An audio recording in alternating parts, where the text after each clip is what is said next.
Hello there, welcome to Sleepy Whisper, where stories move slowly and sleep comes gently. If you haven't already, now's a good time to get comfortable. Lower the lights, lie back, and softly close your eyes. Please make sure your volume is just low enough to hear my voice clearly, but not too loud. We want it to feel like a distant whisper in the night. Don't worry about anything else. Just let go, let your thoughts drift away. Tonight, we begin our very first story in the series, Boring History for Sleep. And this one is called The Story of the Lost Dynasties of Korea. But before we begin, if you enjoy falling asleep to calm, slow history, please consider liking this video and subscribing to the channel. It really helps support what we do here. And now, let us begin. Long ago, before skyscrapers stood tall and digital clocks ticked away in silence, the Korean peninsula was a land of mountains, mists, and slow-moving time. The rivers flowed gently through valleys where villagers planted rice with careful hands, and the forests whispered ancient names no longer spoken aloud. In this quiet land, long before the modern idea of Korea came to be, there were dynasties, now lost to most memories, that once held power, built palaces, and guided people through centuries of change. Tonight, we begin the journey not with kings you might recognize, but with the forgotten lineages that faded before history books decided who would be remembered. Our story begins with Gojoseon, often regarded as Korea's first kingdom, said to have been founded in 2333 BCE by Dangun, a figure who rests somewhere between mythology and ancient truth. Legend says he was born of a heavenly prince and a bear who became a woman after passing tests of patience in a cave. Whether one believes the tale or not, it paints a picture of a people deeply connected to nature, mystery, and perseverance. Gojoseon began in the northern parts of the Korean peninsula and parts of Manchuria, and over time, it grew into a confederation of tribal states. The capital was believed to be near Pyongyang, and its rulers established early laws, agriculture, and metalworking skills. It thrived quietly until pressure from the expanding Chinese Han dynasty began to close in. Around the 1st century BCE, Gojoseon fell after conflict with the Han, leading to a brief period of Chinese rule in parts of the north. Yet even as one kingdom fell, others were already taking shape in the mists. In the south, smaller confederacies began to stir. Among them were Mahan, Jinhan, and Byeonhan, collectively remembered today as the Samhan, or Three Hans. These were not yet mighty kingdoms, but loose groups of chiefdoms, bound together by trade, farming, and shared customs. They farmed millet and rice, crafted pottery in warm kilns, and held festivals that echoed with drums and chants. While they had no strong centralized kingship, their influence would eventually give rise to 3 names that would shape Korea's ancient path: Goguryeo, Baekje, and Silla. But we're not quite there yet. Before the rise of those well-known 3 kingdoms, the land was full of movement and quiet competition. Migrating clans crossed rivers and mountains. Alliances were formed with handshakes in the dust. Traders walked slowly with oxen carrying bronze daggers, silk threads, and jars of fermented grain. In the northeast, the kingdom of Buyo quietly thrived, perhaps descended from the remnants of Gojoseon. Buyo was known for its respect for order, with officials in patterned robes and farmers who worked according to the rhythms of the season. They practiced ancestor worship and buried their dead with care, believing that the spirits of their elders watched over them from the wind and the stars. Further south, the proto-states of the Samhan developed distinct personalities. Mahan was the largest, a collection of many small villages, and would later influence Baekje. Jinhan, more inward and mountainous, would eventually give rise to Silla. Byeonhan by the coast traded salt, iron, and fish with distant peoples who spoke in unfamiliar tongues. These small societies did not shout to history, they whispered, and that is perhaps why we rarely hear about them. But the whispers still echo in burial mounds, in shards of clay, and in the myths passed down through lullabies and quiet fireside tales. Each of these early states contributed to the cultural roots of Korea. Their music, beliefs, and customs would later be woven into the larger kingdoms that came after. They told stories of mountain spirits, of the tiger who protects the brave, and of the humble who are rewarded by fate. Their language, though not written in stone, laid the sounds for what would become Korean speech, and their understanding of harmony, with land, with sky, and with each other, shaped a worldview that still lingers beneath modern life. As centuries passed, the loose confederations began to tighten. Leaders emerged who claimed divine ancestry or military might. Fortified settlements were built. Simple alliances became structured states.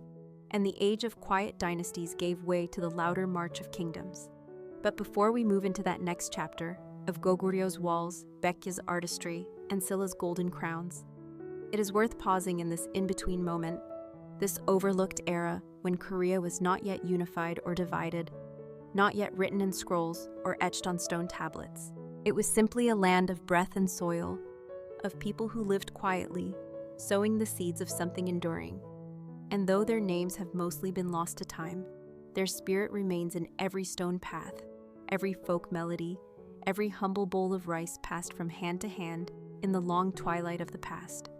As we continue our quiet journey through the forgotten past, the scene slowly shifts toward the twilight years of the Samhan confederacies and the slow rise of more defined kingdoms.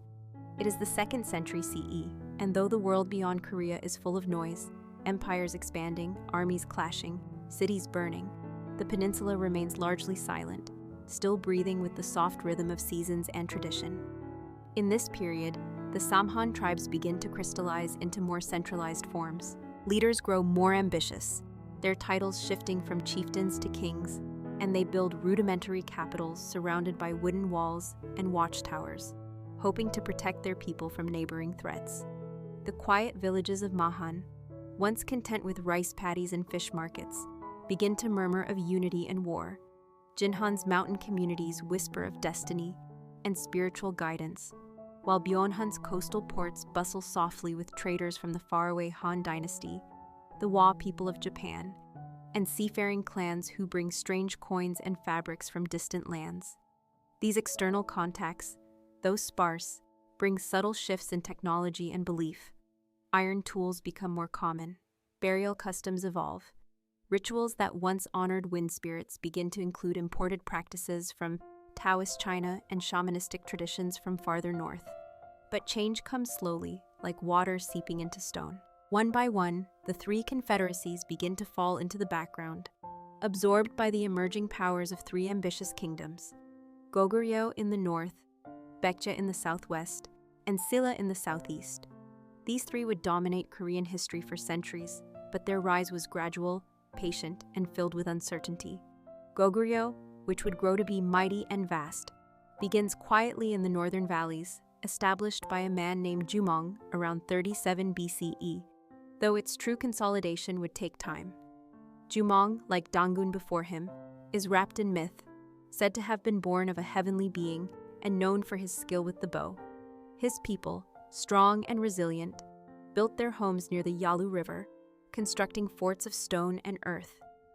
They lived close to nature, hunted in the forests, and developed early codes of conduct that would later become law. As the years passed, Goguryeo expanded slowly, clashing with Chinese commanderies and defending its independence with a quiet pride. Meanwhile, Baekje emerged from the remnants of Mahan, with its early capital near present-day Seoul. Unlike the warlike tone of Goguryeo, Baekje leaned toward culture and diplomacy. Its artisans crafted delicate pottery and beautiful garments, and its early kings reached across the sea to Japan, sharing Buddhist scriptures, ink brushes, and ideas. Baekje's rulers maintained refined courts, where music played gently and scholars discussed philosophy in candlelit halls.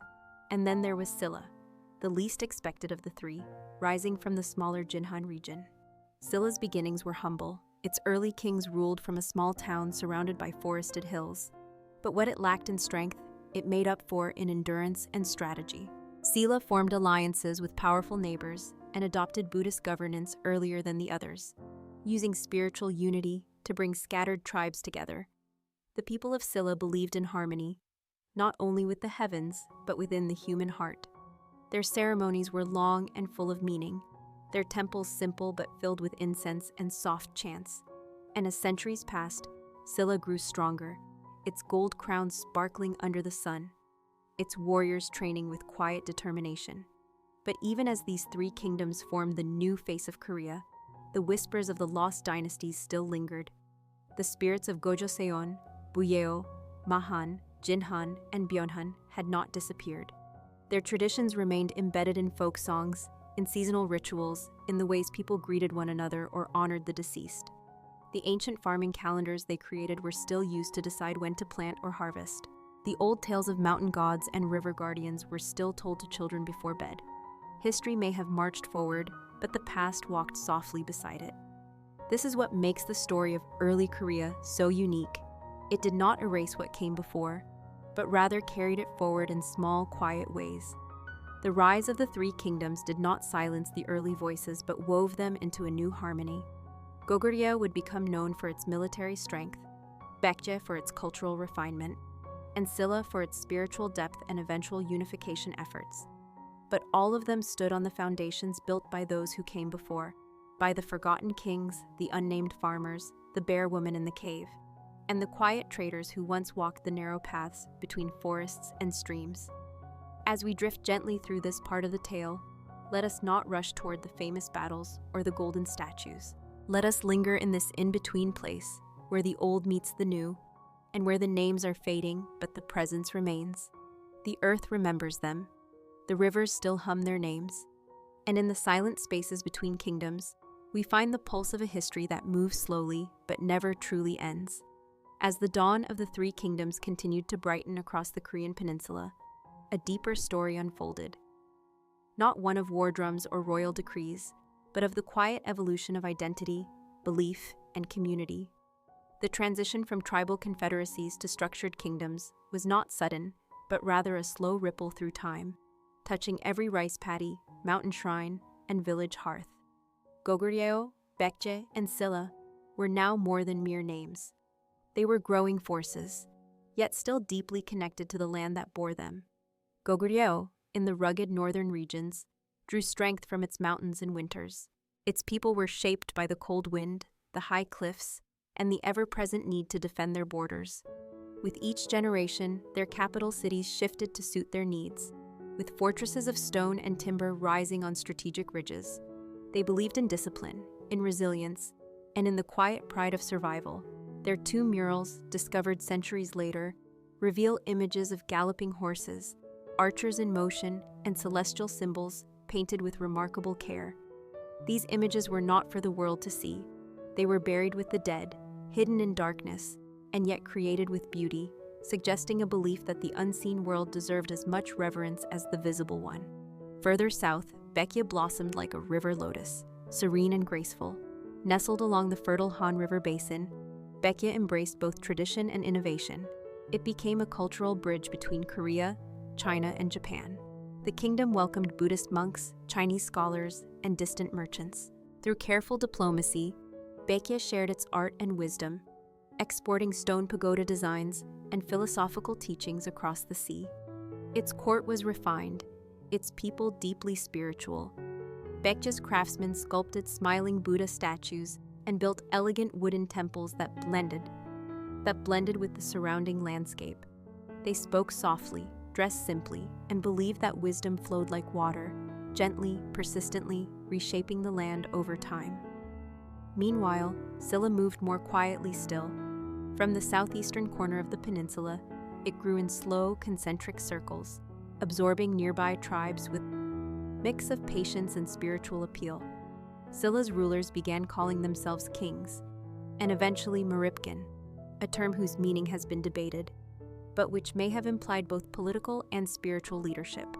They wore golden crowns with branch-like antlers and jade beads, symbols not just of power, but of a deep connection to nature and heaven. Silla's temples were nestled in wooded valleys, where monks chanted by candlelight and villagers gathered during full moons to offer prayers.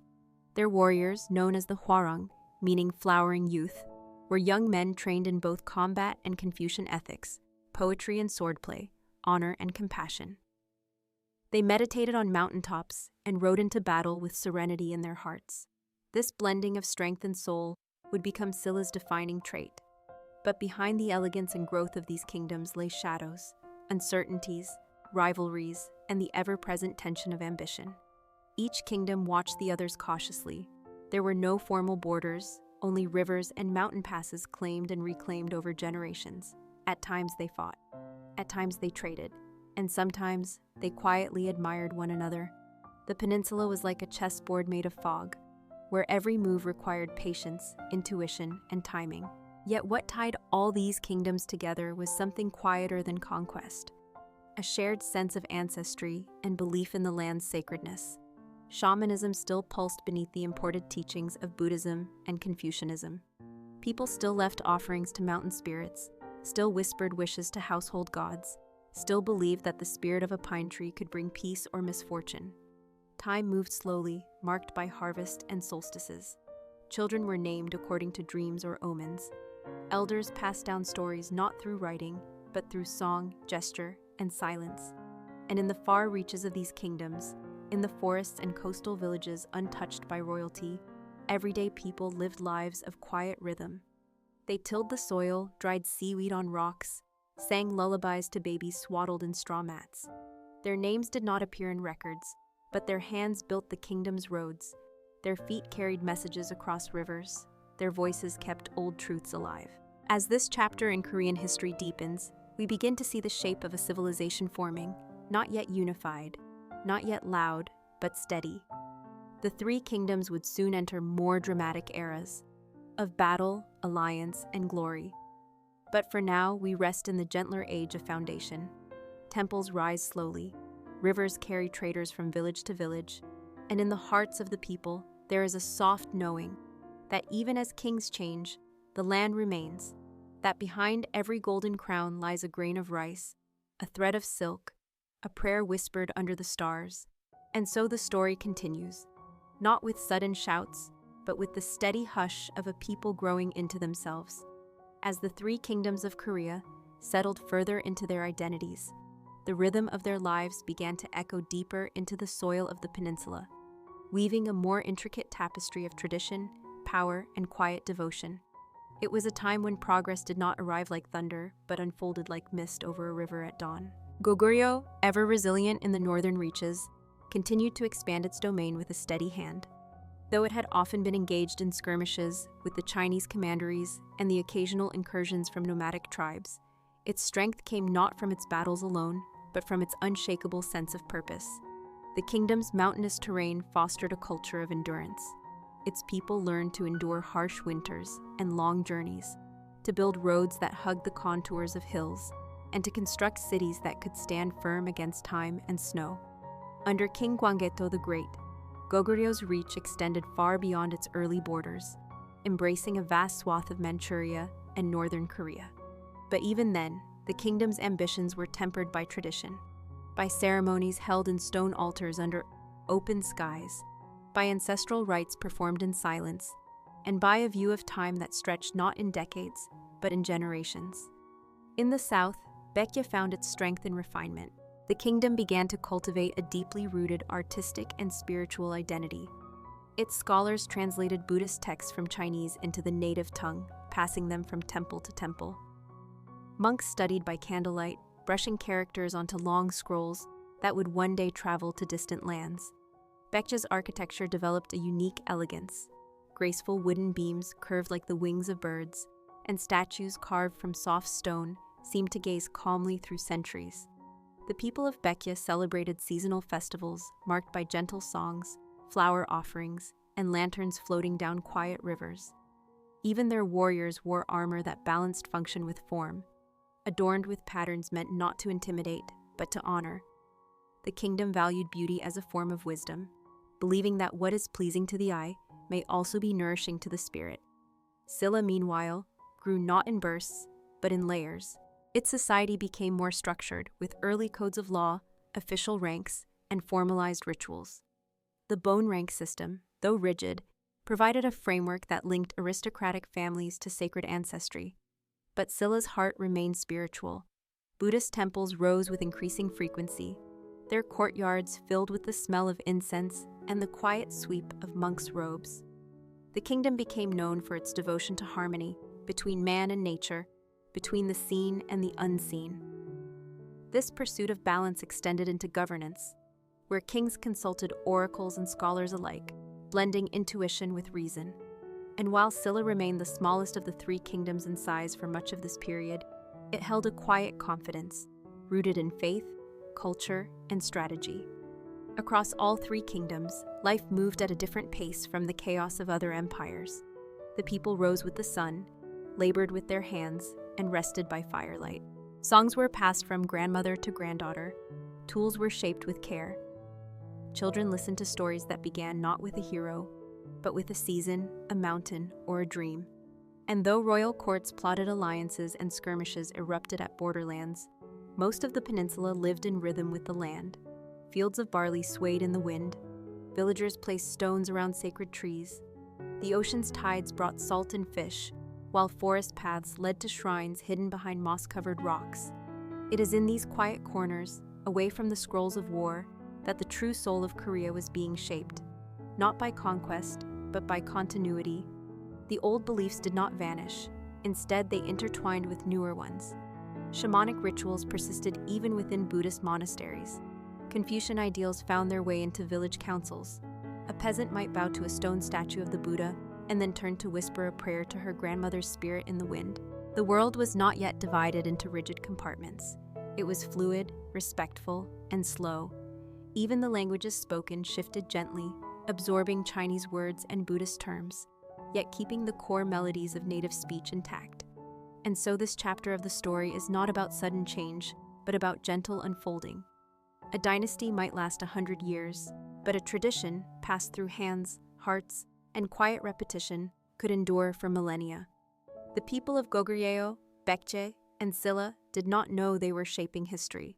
They simply lived, day by day, season by season, walking paths their ancestors once walked, speaking words their children would remember, and leaving behind not monuments of ego, but footprints of memory. As we drift further into this slow history, we do not chase battles or thrones. Instead, we listen to the silence between moments, the hush of old rivers, the stillness of stone lanterns at dusk. In these soft places, the lost dynasties of Korea are never truly gone. They live on quietly, like a breath that never fully leaves the room. As the centuries quietly turned, the three kingdoms of Korea continued their gradual transformation from loosely connected regions into fully realized civilizations. And though the world beyond their borders pulsed with rising dynasties and collapsing empires, the Korean peninsula maintained its own gentle rhythm, shaped more by the slow turning of seasons than the sudden flash of war. Goguryeo, Baekje, and Silla, once young and emerging, had matured into proud entities, each carrying with it not just armies or rulers, but entire worldviews carved from the patient labor of generations. Goguryeo, stretching across the northern mountains and plains, remained formidable, its people shaped by a landscape that demanded strength, resilience, and unity. The kingdom's rulers, now descendants of kings whose names were whispered in sacred halls, strengthened their capitals with stone walls that wrapped around the hills like protective arms. These cities, though fortified, were filled not only with soldiers, but with monks, artisans, and farmers who believed deeply in the interconnectedness of life. Goguryeo's temples, often tucked into craggy ridges or overlooking quiet rivers, were places where time felt suspended. Visitors would walk slowly up stone steps, hearing only the sound of leaves brushing the wind, entering wooden halls filled with incense and candlelight, where statues of the Buddha sat in peaceful silence, untouched by the noise of the outside world.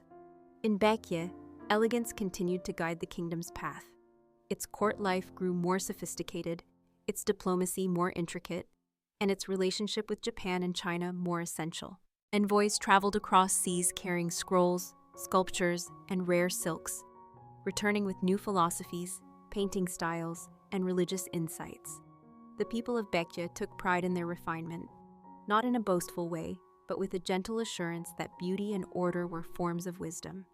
In village festivals, musicians played bamboo flutes that echoed through valley floors, and dancers moved in slow, deliberate circles, their sleeves flowing like river currents. The capital cities were laid out with attention to balance, with streets following natural contours and buildings designed to harmonize with their surroundings. Even the way Baekje buried its dead, placing clay figurines in tombs to serve the spirit in the afterlife, spoke of a belief that life did not end, but continued in quiet, unseen realms. Meanwhile, Silla deepened its spiritual roots, becoming a beacon of Buddhism on the peninsula. Temples like Hwangyongsa and Bulguksa emerged not as grand statements of power, but as sacred spaces carved with care and filled with meaning. Carpenters worked in silence, aligning beams with the movement of the sun, while monks painted murals that depicted not glory or conquest, but enlightenment, compassion, and the endless journey of the soul. The Hwarang youth continued their training, not only in martial skill, but in ethics, poetry, and meditation. They were taught to seek strength without cruelty, wisdom without arrogance. Among ordinary people, the Silla way of life remained steady and reverent. Farmers marked their calendars by lunar cycles. Children were taught to bow to elders not out of fear, but out of gratitude. In mountain villages, women dyed fabrics with natural pigments, singing softly as they worked, passing on stories with every fold and stitch. Across the peninsula, a quiet unity began to take shape, not political yet, but cultural. Though the three kingdoms often warred with one another, they also shared rituals, trade routes, and spiritual ideals. Pilgrims crossed from one kingdom to another, carrying scriptures or relics, and along the way, they exchanged recipes, lullabies, and healing herbs. Ironwork from Goguryeo blended with Baekje ceramics and Silla goldsmithing to create artifacts that still rest today beneath the soil, waiting to be rediscovered. The idea of Korea was not born in a single battle or royal decree. It was shaped over centuries, in moments as small as planting rice in the spring or lighting a lantern during the harvest moon. The lost dynasties of the past were not forgotten. They became part of the roots that held the soil together. Their wisdom, rituals, and myths had seeped into every crack of daily life, giving rise to a culture that valued silence as much as speech and endurance as much as glory. And though change was coming, as all things must change, the people of these kingdoms still lived in the present, one breath at a time, with hearts tuned to the ancient rhythms of land, sky, and spirit. As we drift further into this slow unfolding of time, the roads between the kingdoms lengthen, the temples grow quieter, and the voices of the ancestors continue to echo, not in shouts, but in the soft rustle of wind through bamboo, in the flicker of candlelight against painted walls, and in the gentle footfalls of history as it walks beside us, never rushing, never gone. As the long shadows of history continued to stretch gently across the Korean peninsula, the three kingdoms moved steadily into a deeper phase of growth and transformation, not through upheaval, but through quiet refinement, as if the land itself were shaping its people through patience and tradition. Goguryeo, with its towering mountains and vast open spaces, became a kingdom of immense pride and strategic prowess. Its rulers, now confident in their legacy, focused not only on territorial defense, but on cultural enrichment and administrative organization. Cities like Pyongyang became centers of learning, governance, and spirituality. Scribes carefully copied ancient texts by oil lamp light, while courtiers debated philosophies in chambers filled with incense smoke and the soft rustle of robes. Though militarily formidable, Goguryeo heart was also contemplative. It viewed itself as a guardian of both land and lineage, preserving stories of its divine origins and tracing ancestry to founders long shrouded in legend. The kingdom's fortresses were built with the intention of lasting generations, with stone walls pressed into the earth as if planted, not just constructed. Meanwhile, Baekje's refinement reached new heights. Its artisans and thinkers flourished, producing works of art, architecture, and literature that reflected an inner elegance rare in any age. In Baekje, even daily life seemed to carry a rhythm. Gardeners raked gravel into quiet patterns, potters shaped clay with movements learned over decades, and teachers sat beneath trees, offering wisdom in slow, measured tones. The kingdom's connection with Japan deepened, and Baekje's scholars played a vital role in transmitting Buddhist scriptures and Confucian ethics across the sea. But even more quietly, they were shaping the aesthetic sensibilities of their neighbors, teaching that simplicity could be beautiful, that form and emptiness could coexist in perfect balance. Baekje's temples did not shout their presence. They whispered it, blending with forests and rivers, reflecting a worldview that found holiness in stillness. Silla, ever grounded in spiritual purpose, continued to root its society in devotion and harmony. It was during this era that Silla began to emerge as a subtle unifier. Though its military might remained less imposing than Goguryeo or Baekje's, it invested in networks of alliances, fortified towns, and most of all, spiritual infrastructure. Monasteries grew in number and depth, becoming places where scholars, monks, and commoners alike could find solace. The kingdom's approach to Buddhism was not just theological, it was practical, emotional, and deeply human. Stone pagodas were built with quiet precision, their tiers rising like prayers toward the sky.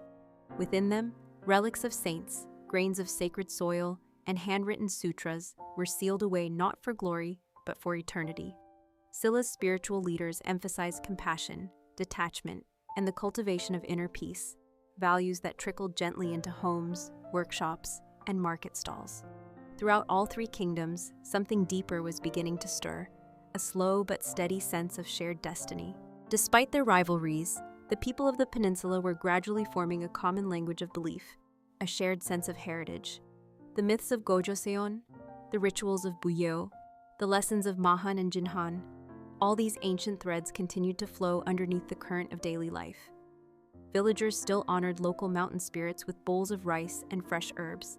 Travelers still placed stones in piles along remote trails for protection. Farmers, even as they learned new irrigation techniques or adapted to imported crops, still planted by the stars and harvested by the moon. This blending of old and new, of myth and method, was not seen as contradiction, but as continuity. The Korean identity was forming not through erasure of the past, but through its embrace.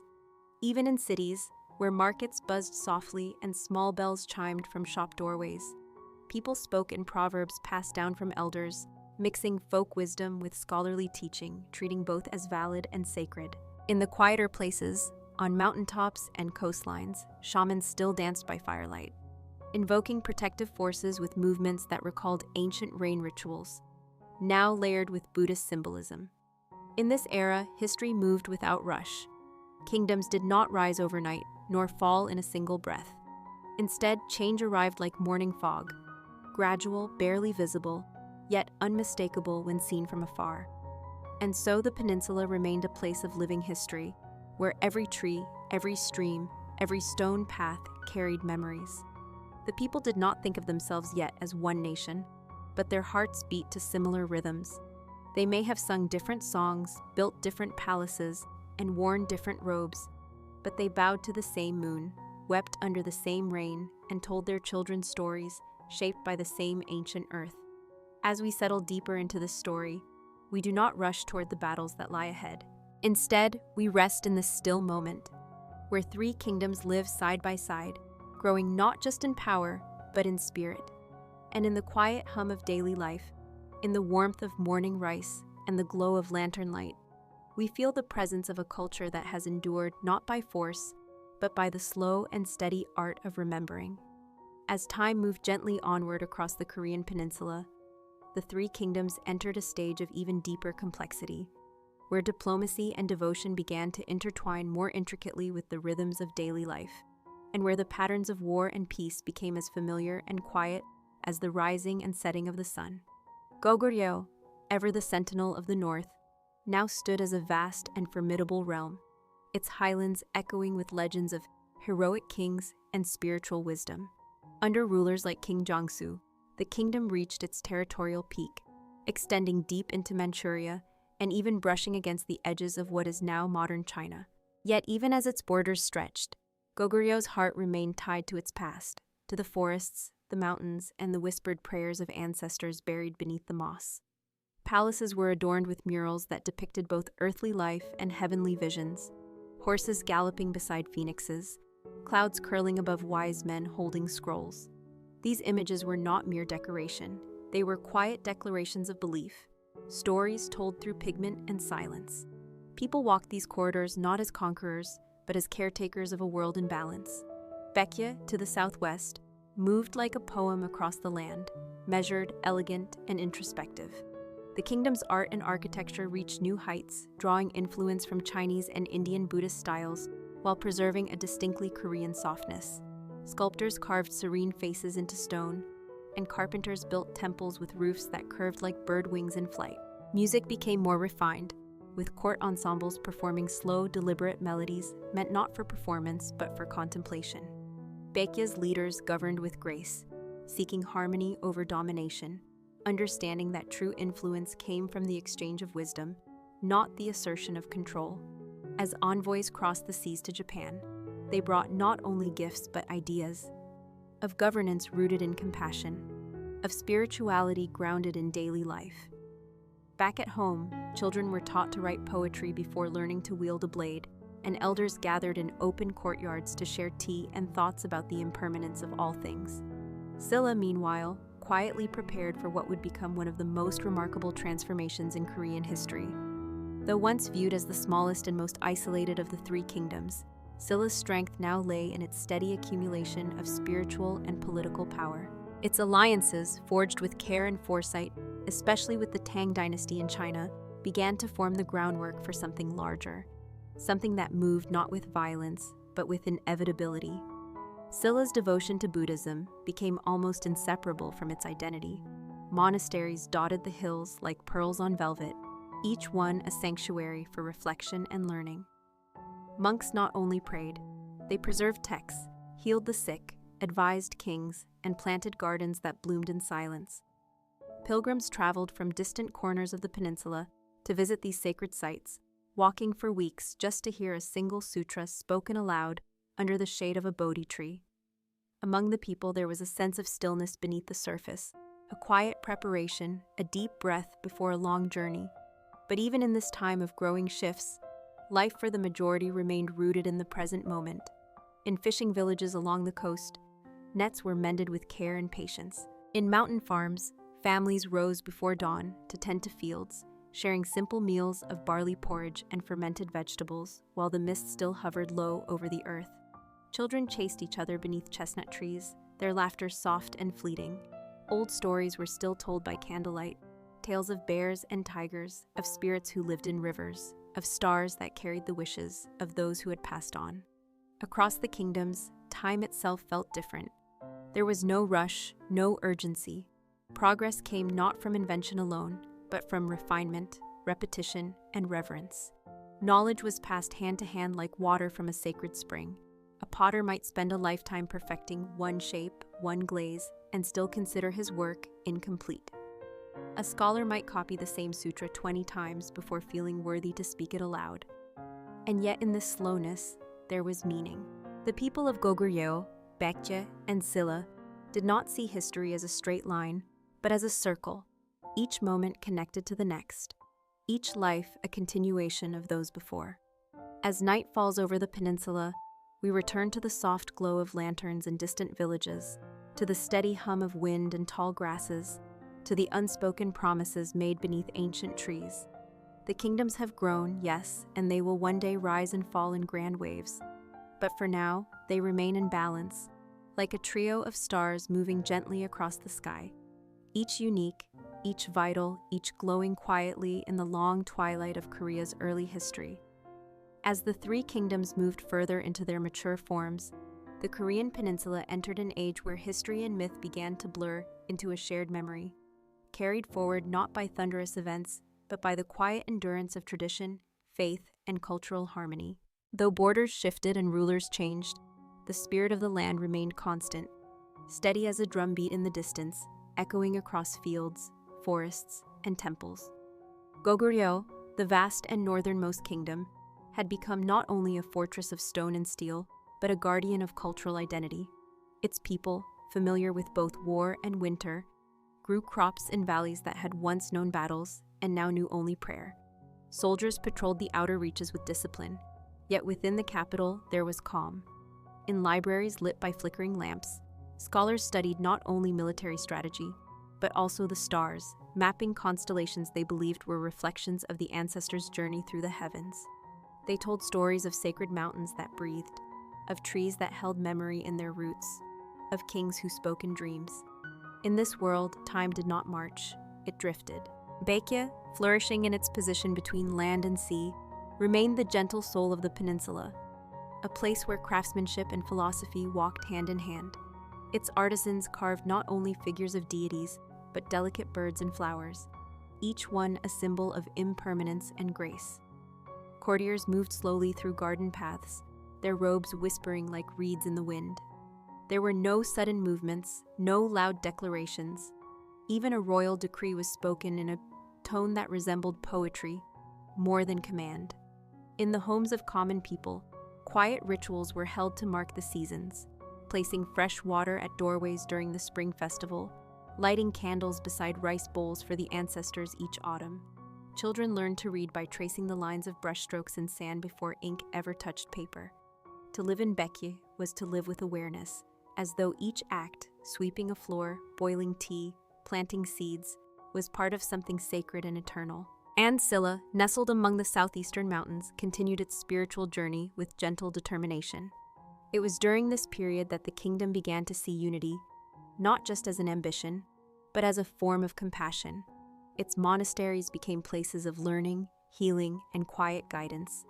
Pilgrims came not to conquer or convert, but to sit, to breathe, to listen. Temples were built with deliberate symmetry, each stone aligned not only with the earth, but with the principles of balance and harmony. The Hwarang, once youthful warriors trained in ethics and art, began to influence the way the kingdom imagined leadership, as service, as sacrifice, as stewardship of something greater than oneself. Even kings were reminded that their power came from the people, from the land, and from the invisible threads connecting past and present. Villagers throughout Silla's territory continued their lives in rhythm with nature.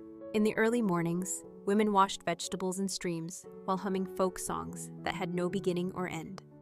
In the evenings, elders gathered around fire pits to recite tales of fox spirits and stone guardians, not to teach lessons, but to remember. Everything was touched by time, but nothing was hurried. And beyond the palaces and cities, in the hills and valleys untouched by rule, the echoes of the oldest dynasties still remained. The people of Buyeo, of Jinhan, of Byeonhan, though their names had faded from maps, lived on in customs, in dialects, in the shape of a dance or the curve of a roof. Their beliefs had not vanished, only merged. A prayer once whispered to a tree spirit was now also whispered before a statue of the Buddha. A festival once held under the stars now began with a monk's chant, but still ended with laughter, song, and shared rice cakes under the moonlight. The three kingdoms, though distinct in their strengths, had become a braided river, three currents flowing side by side, occasionally touching, sometimes diverging, but always moving forward together. And even as tensions rose beneath the surface, as plans for alliances and battles slowly took form in royal courts, the people continued to live simply, patiently, reverently. A smith sharpened his blade not for war, but for ritual. A mother taught her daughter to braid hair not for beauty, but to honor tradition. A monk carved a verse into stone not for fame, but to preserve a moment of stillness. These small acts, repeated across centuries, became the foundation of something that would last beyond kingdoms, beyond conquest, something quietly unbreakable. And as the sun dipped behind the mountains and the temples rang with low, resonant bells, a soft wind carried with it the breath of ancestors and the promise that even in change, something sacred would remain. As the soft rhythm of centuries carried the three kingdoms closer to the edges of change, the Korean peninsula remained a place where history unfolded like a carefully drawn scroll, unrolling slowly, deliberately, each scene revealing not only events, but emotions, atmospheres, and echoes of older worlds. Goguryeo, once a frontier state carved out of frostbitten mountains and restless rivers, now stood as a symbol of endurance. Its cities had grown strong, its military had earned respect, but it was not might alone that sustained the kingdom, it was memory. In quiet halls, scholars taught the founding myths of Jumong, not as distant fairy tales, but as living guidance. Families honored their ancestors with wooden tablets placed neatly on household altars, and kings still sought wisdom not only from advisors, but from dreams and signs in nature. Temple bells rang not to summon crowds, but to remind each soul of the passing moment. In snowy valleys and wind-carved ridges, monks walked slowly with their hands clasped behind their backs, whispering sutras into the wind. Baekje, gentle in its spirit and graceful in its governance, continued to cultivate beauty in all things. Here, the philosophy of elegance extended into every corner of life. Farmers aligned their fields with the slope of the land not only for efficiency, but for harmony. Gardeners shaped trees so that their branches would mimic waves, birds, or poems. Inside Baekje's temples, incense curled upward like a painter's brushstroke, and gold-leafed Buddhas sat in perfect calm, surrounded by carvings of lotus blossoms and cranes in flight. This kingdom had learned to carry its history softly, layering new beliefs atop old, blending local gods with Buddhist saints, weaving the rhythms of planting and harvesting with the quiet rituals of meditation. In Baekje, to live was to notice, to listen to how bamboo rustled before the rain, to watch how the moonlight touched water, to speak only when silence had given its blessing. Silla, quietly persistent, was beginning to shift. Its once humble position among the three kingdoms was evolving, not with sudden conquest, but with strategic alliance and spiritual clarity. Having nurtured its connection to the Tang dynasty of China, Silla was slowly preparing to unify the peninsula, not through brute force, but through timing, patience, and shared values.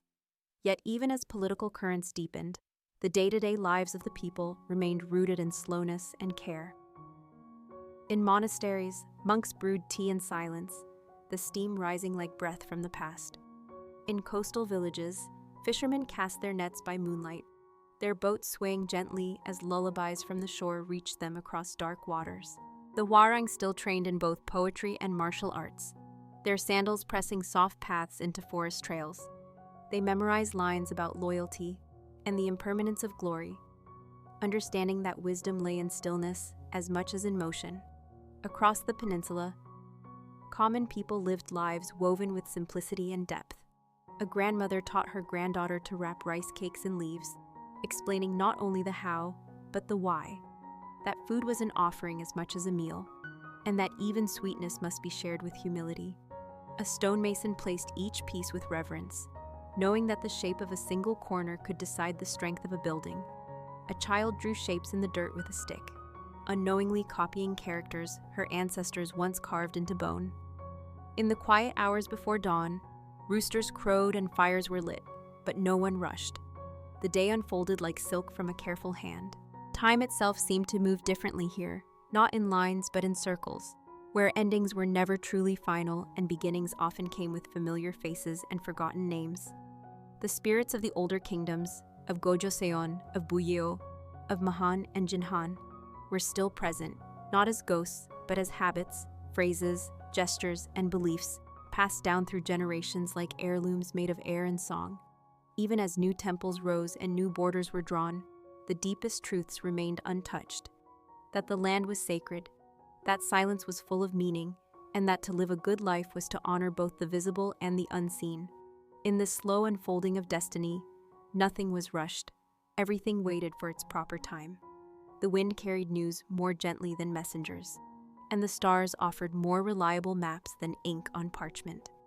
As the kingdoms inched closer to inevitable union, they did so not with thunder, but with footsteps softened by reverence. And as night fell again across the peninsula, lanterns flickered in doorways, songs rose from distant hills, and the ancient breath of Korea continued, steady and deep, like the heartbeat of a sleeping mountain. As the soft turning of time brought the Three Kingdoms era toward its final chapters, the Korean peninsula remained cloaked in a quiet dignity, its landscapes unchanged by ambition, its people still guided more by the cycles of sun and moon than by proclamations of power. Goguryeo, Baekje, and Silla had each risen from humble beginnings, shaped by rivers, mountains, and myth, and now stood on the edge of transformation. Goguryeo, mighty and enduring, continued to guard its northern territories with the strength of stone and the silence of snow. Its capital at Pyongyang had become a city of both walls and whispers, where ministers met under carved wooden ceilings to debate alliances, and monks retreated to mountaintop hermitages to listen to the language of wind. But even Goguryeo, with all its might, began to sense the slow erosion that comes not from battle, but from time itself. Internal divisions, aging rulers, and pressure from the powerful Tang dynasty to the west began to wear down the once impervious edges of the kingdom. And still, life went on. Fields were sown, ancestors were honored, the river flowed. Baekje, the kingdom of art and diplomacy, also began to feel the tremors of change beneath its carefully balanced surface. Its connection with Japan remained strong, its culture flourished, but its military position grew fragile. The leaders of Baekje, proud yet increasingly cautious, knew that elegance alone could not shield them from the strategies unfolding around them. And yet they held to their values. Temples continued to rise along hillsides, shaped by hands that believed beauty was a kind of prayer. scribes still copied sutras by hand, one stroke at a time, whispering each word as if sending it into eternity. The people of Baekje lived each day with a quiet hope, believing that wisdom, refinement, and compassion could protect what swords could not. In Silla, the winds of destiny gathered with careful patience.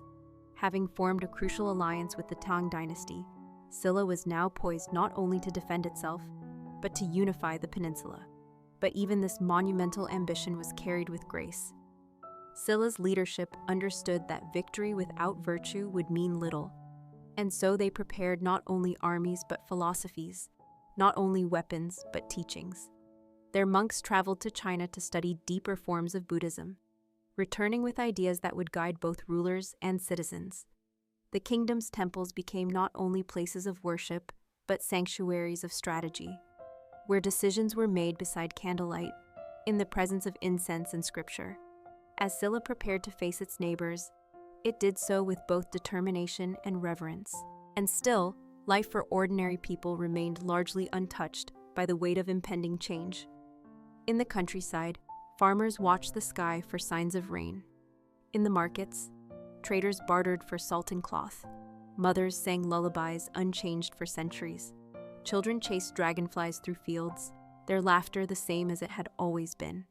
In villages across the land, people gathered for seasonal festivals, offering rice cakes to the spirits and tying prayer ribbons to old trees. The land itself remained sacred, humming with the memory of every step taken upon it. And underneath it all, beneath the rise and fall of rulers, the shifting of alliances, and the drawing of new borders, the spirit of the earlier dynasties still lingered. The whispers of Gojoseon's founding, the order of Buyeo, the quiet rituals of the Samhan confederacies, they lived on in customs, in dreams, in the stories told beside evening fires. Though the names of these ancient realms no longer held political power, their essence shaped every corner of Korean life. In the soft sound of temple bells, in the pattern of tiled roofs, in the silent bows offered before a meal, the past was always present. And so, as Silla began its final movement toward unification, as Baekje and Goguryeo braced for change, the peninsula itself remained calm. The mountains did not tremble. The rivers did not rush. The stars continued their slow arc across the night sky. This was not a time of chaos, but of transition, a moment where history bent gently like a reed in the wind, making way for something new while never forgetting what came before. And as the long night settled over the hills and valleys, lanterns flickered one by one, and the people of Korea, whether they knew it or not, became part of a story far older and far more enduring than any single kingdom could ever hold. And that brings our story to a close. If you've made it this far, thank you for staying with me. Before we move on to the next quiet tale, I'd be truly grateful if you could leave a like and maybe subscribe to the channel so you won't miss the next soft step through history. Now, let's continue our journey through boring history for sleep, as we drift into the story of the ancient art of papermaking. Get comfortable again, and let's begin. Long before printing presses rolled and libraries filled their shelves, before books became common and notes were passed in folded squares, there was only the slow, deliberate birth of paper, a humble invention that would quietly shape the course of human civilization. Our story begins not with machines or modern factories, but with water, plants, and patient hands. The ancient art of papermaking traces its earliest origins to China, during a time when messages were carved into bamboo, or silk was used as an expensive writing surface reserved only for the elite. Around the year 105 CE, during the Han Dynasty, a man named Kai Lun, a court eunuch and official, is often credited with refining the process of making paper into something both practical and accessible.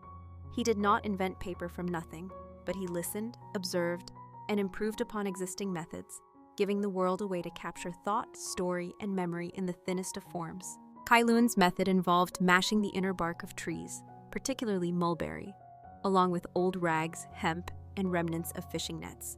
These were soaked in water, beaten until soft, and then slowly stirred into a fine slurry. A screen or mold was dipped into the vat, and as it was lifted, the pulp settled across the mesh in a thin, even layer. The water would drain away, leaving behind a delicate mat of fibers. This sheet was then pressed, dried, and polished, resulting in a surface ready to receive ink, brush, and imagination. The process was slow, intentional, and almost meditative. It required the maker to wait, to feel, to listen to the texture of the pulp, to sense when it was ready. In this ancient art, time was not an enemy, but a companion. Each sheet took shape not through haste, but through rhythm. And each sheet, though simple, held within it the potential to carry poetry, law, love, sorrow, and knowledge across miles and centuries. As Kailan's paper gained favor in the imperial court, its usefulness quickly spread. Unlike silk, it was cheaper and easier to produce.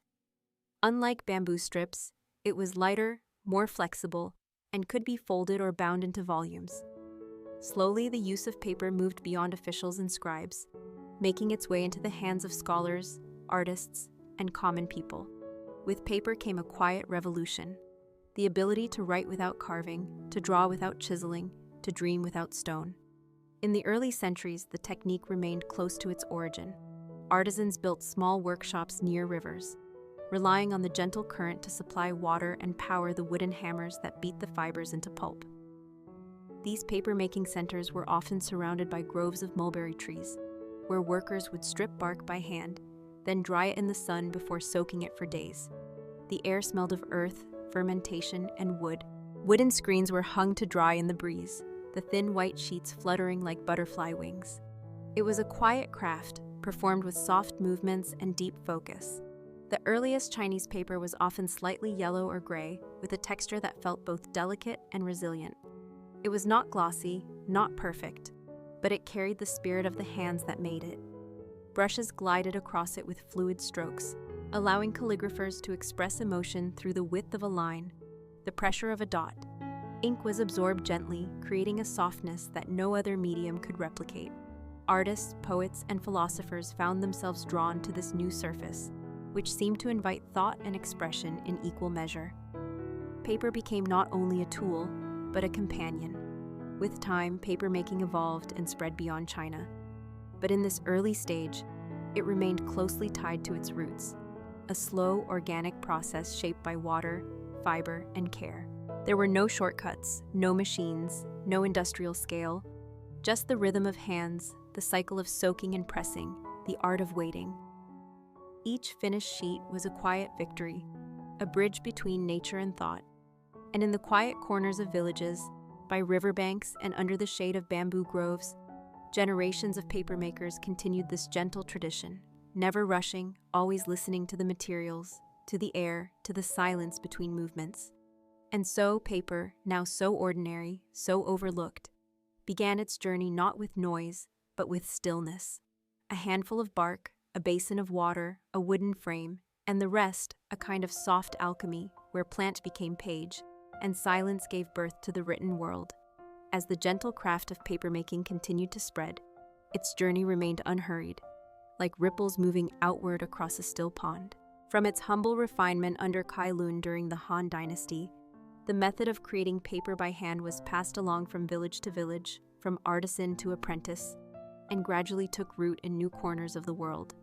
By the 3rd and 4th centuries, papermaking had begun to travel along the old trade routes, quietly and without fanfare, carried not by armies or merchants, but often by monks, scholars, and curious minds seeking knowledge and simplicity. Along these paths, the secrets of fiber and water met new materials and climates. In some places, papermakers began using rice straw and bamboo. In others, sandalwood bark and seagrass. Wherever it arrived, paper adapted, bending to the land around it. In each new region, the papermaking process followed the same slow rhythm: gather, soak, beat, mold, press, dry. The tools were often humble: wooden vats, stone weights, screens woven with care, but the results were profound. In mountain villages, families would work together to strip bark, crush fibers, and hang delicate sheets across long strings in the sunlight. Children would help carry water from the stream, while elders tested the texture of the pulp by dipping in a single finger, closing their eyes to feel whether it was ready. The workshop was a place of hushed motion. No loud machines, only the sound of dripping water, creaking wood, and the occasional sweep of a brush against pulp. As paper spread westward, it eventually found its way to the great cities of Central Asia, where it took root in places like Samarkand. This city, long a cultural bridge between East and West, became a crucial point in the papermaking journey. Here, craftsmen introduced new methods, using linen rags as raw material and refining the pressing technique. These innovations gave rise to thinner, whiter sheets, suitable for new kinds of writing and binding. The knowledge passed again from hand to hand, until by the 8th century, papermaking arrived in the Islamic world. In Baghdad, scholars and artisans embraced paper not only as a surface for writing, but as a symbol of accessibility and preservation. Unlike parchment or papyrus, which were expensive and labor-intensive, paper could be made in larger quantities, making books and scrolls more available. In dimly lit rooms filled with the scent of ink and dust, scribes began copying texts onto paper. Medical treatises, poetry, philosophy, astronomy. The House of Wisdom, a great center of learning in Baghdad, flourished with the help of this modest invention, where ideas that had once been carved into stone or scratched onto leather now flowed more freely, wrapped in layers of soft, durable sheets. And yet, even as the uses for paper multiplied, the craft remained rooted in patience. In every workshop, the process still required waiting. Fibers had to rest, to ferment, to soften. The pulp had to settle. The screens had to be lifted with steady hands. The sheets dried in cool shade, not harsh sun. Each sheet, no matter where it was made, was a quiet triumph of attention over speed.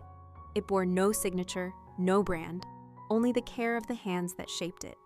In this way, papermaking was as much a meditation as a task.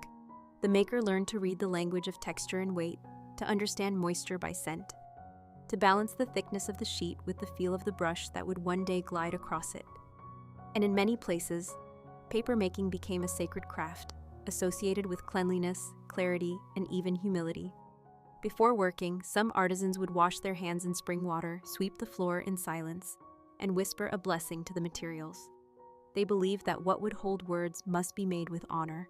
And the paper, in turn, held not only ink, but energy, each sheet awash with the memory of motion, of stillness, of the natural world it had once belonged to. It was more than just a surface. It was a witness. A page could survive centuries, long after the voices that wrote upon it had faded. And so, across cultures, paper came to hold more than words. It held intentions, thoughts, prayers, drawings, lists of names, records of seasons, and silent poems written by hands that had long since disappeared. And though few would remember the papermaker, each reader, each writer, each painter touched their work, unseen but essential. As we continue to drift through the quiet history of papermaking, we are reminded that this was never a tale of haste or invention, but one of listening to water, to fiber, to time. The ancient art did not shout, it whispered. And in that whisper, it carried the voices of generations who believed that even the simplest things, when made with care, could hold the weight of the world. As the practice of papermaking continued to move gently westward, it quietly reshaped the world without ever seeking attention. Carried by hands, remembered by memory, and preserved through repetition, the process spread across cultures not through conquest or command, but through curiosity and the natural desire to preserve thought. From the Islamic world, where paper had found a place in schools, courts, and libraries, the knowledge of papermaking made its way into North Africa and eventually reached the Iberian Peninsula, finding a home in Al-Andalus, where the people of Spain and North Africa came together in cities like Córdoba and Granada. Here, under the warm sun and the careful hands of skilled artisans, paper was made using cotton rags and flax, pressed more firmly than before, dried on stone slabs or hung from wooden beams in long rows. These sheets carried not only ink, but also the scent of olive oil, the rhythm of the Mediterranean wind, and the quiet ambition of thinkers who believed that knowledge should be shared. It was during this time that paper began to take on a new role, not just as a medium for preservation, but as a tool for expression, education, and exchange. Traders used it to record inventories and contracts. Teachers used it to share arithmetic and astronomy. Poets wrote stanzas under moonlight, and children practiced their first letters in chalky ink upon reused scraps. Paper, once precious and rare, was becoming a quiet part of everyday life, and yet the way it was made remained as humble and patient as ever. By the 12th century, papermaking reached Italy, France, and beyond. In the Italian town of Fabriano, a major transformation took place. Here, artisans refined the process once again, introducing water-powered hammers to break down fibers more efficiently, and using gelatin sizing to give paper a smooth, more durable finish. The sheets produced in Fabriano were cleaner, whiter, and better suited for ink. They were often embossed with watermarks, subtle designs created by bending the mesh of the screen, leaving a faint image behind in the finished paper. These marks, still used today, were not just decorations but signatures of pride and quality. As more European towns embraced the craft, papermaking remained deeply tied to nature. Mills were built along rivers, not for noise or speed, but for their gentle current and clean water. The sound of flowing water blended with the creaking of wheels and the soft slap of pulp on screens. Workers moved with practiced slowness, lifting molds, pressing sheets, stacking them between layers of felt, then waiting. There was always waiting. The drying process could not be rushed, and each sheet required inspection, not by machine, but by eye, by hand, by feel. In monasteries and scriptoria, monks embraced this new material with reverence. Illuminated manuscripts, once created on parchment scraped from animal skin, were now painted and written on paper. Gold leaf glinted atop bright pigments. Margins were decorated with vines and animals. Entire Bibles and prayer books were copied slowly by candlelight, the pages rustling softly as they turned, each one crafted for contemplation, not consumption. In these quiet rooms, the paper became sacred, not only because of its content, but because of the time and care it took to produce. It bore the mark of human attention, of repetition, of devotion. Outside the monasteries, printing had not yet arrived. Each sheet of paper was used carefully, deliberately. It was folded into letters, tied into scrolls, bound into journals. In homes and shops, people began to write more, to track harvests, note births, calculate taxes, and tell stories. The world began to speak more softly, more broadly, and yet with greater permanence. And all the while, the papermakers worked in near silence. Repeating motions passed down across continents. They soaked, beat, stirred, lifted, and pressed, knowing each sheet they made might carry a piece of someone's life, someone's thoughts, someone's hopes. The art remained unchanged in its essence. It still honored patience. It still required listening, not to voices, but to materials. The fiber spoke when it was ready. The pulp thickened in rhythm with the season. The sheets dried faster in spring, slower in winter. The paper did not belong to one country, one language, or one religion. It belonged to those who understood that something soft and silent could carry weight.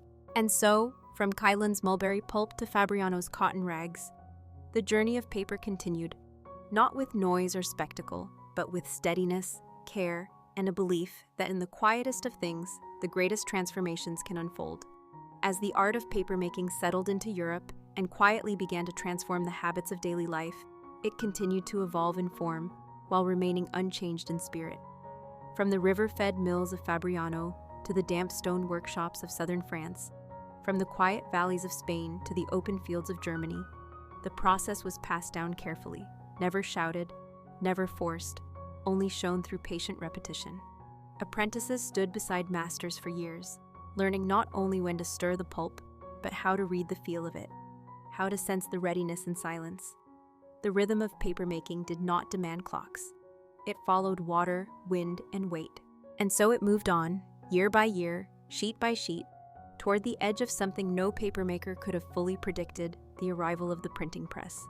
In the middle of the 15th century, in the German city of Mainz, a goldsmith named Johannes Gutenberg would take paper, ink, and metal type, and arrange them into the first movable press. And though the invention of the printing press would become a chapter of its own, it would be nothing without paper.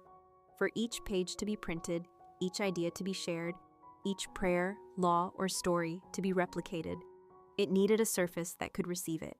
And that surface was not born of machinery, but of water, fiber, and the slow work of human hands. Gutenberg's press did not invent the book, but it allowed books to multiply. And paper, once reserved for scholars and scribes, began to reach into the lives of merchants, farmers, and schoolchildren. Literacy, though still limited, began to grow. The world started writing more letters, keeping more records, sharing more thoughts.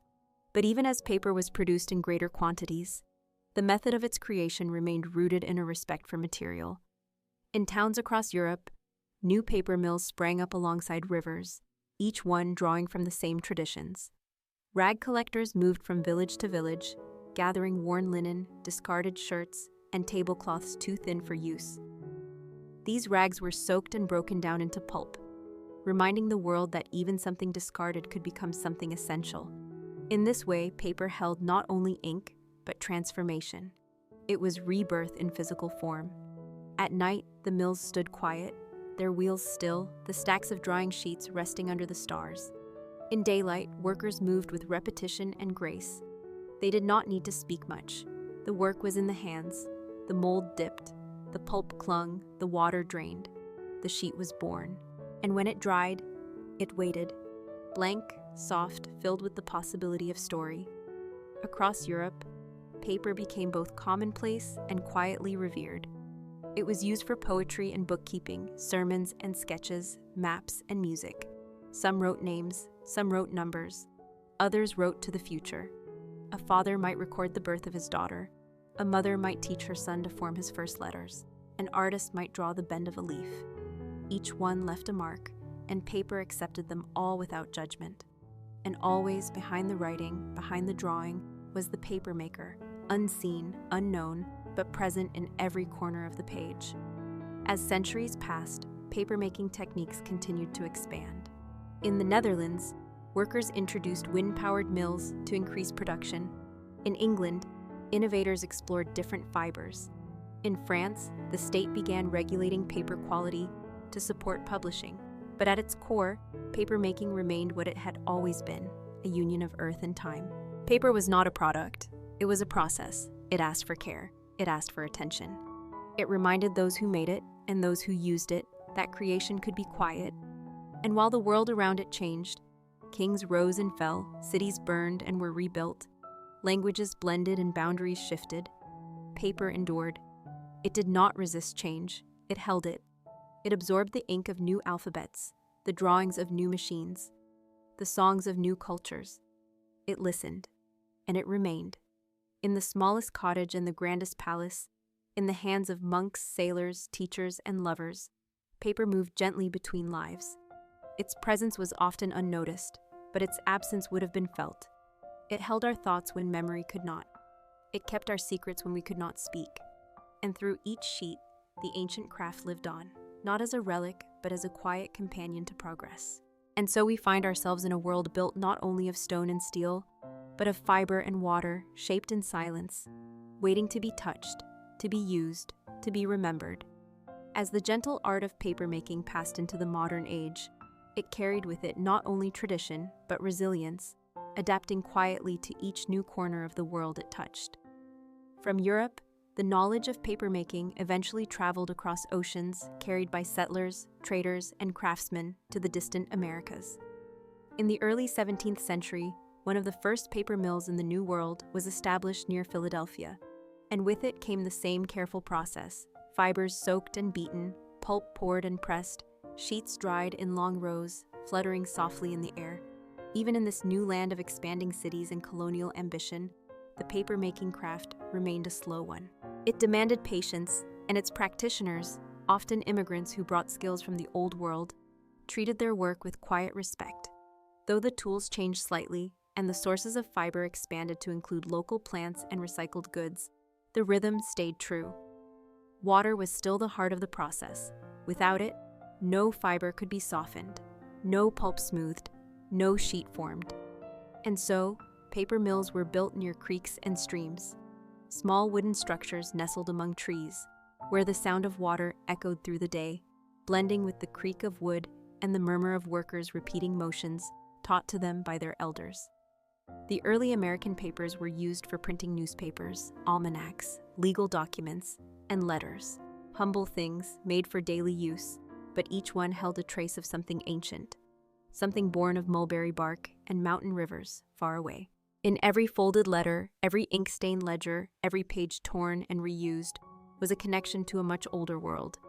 And still, papermaking waited, even as industry advanced and larger machines were introduced. many paper mills clung to the traditional method, perhaps not out of resistance to change, but because they understood what was lost when the process moved too quickly. Handmade paper held a softness, a quiet irregularity, a human signature that no machine could replicate. Each sheet bore the mark of its maker, not with name or logo, but with feel. The slight roughness at the edge, the subtle shift in thickness, the tiny flecks of fiber that caught the light. These were not flaws, they were reminders. Reminders that paper was once alive, that it came from tree, from plant, from cloth, that it had passed through water and time before reaching the hand that now held it. And while machine-made paper would soon dominate the market, filling offices, schools, and bookstores, handmade paper never truly disappeared. It found a new life in the hands of artists, calligraphers, poets, and dreamers. In quiet studios, far from noise and haste, craftspeople continued to make paper the old way. They pressed flowers into it, added pigments to the pulp, shaped it into delicate scrolls and textured canvases. Some used it for fine printing, others for wedding invitations, journals, or spiritual texts. But in every case, the act of making was as important as the outcome. These artisans worked not to meet demand, but to honor tradition. They did not seek to conquer time, but to work within its rhythm, and in doing so, they kept the spirit of the ancient papermaker alive. Across Asia, meanwhile, the roots of papermaking remained strong. In Japan, the craft of washi, traditional handmade paper, was practiced in mountain villages, where families gathered mulberry bark, soaked it in streams, and formed sheets with a care passed down through generations. In Korea, the making of hanji continued with the same reverence, using native shrubs and clear spring water to produce strong, translucent sheets that could last for centuries. These papers were not just materials, they were carriers of philosophy. Made in silence, used with purpose, and preserved with respect.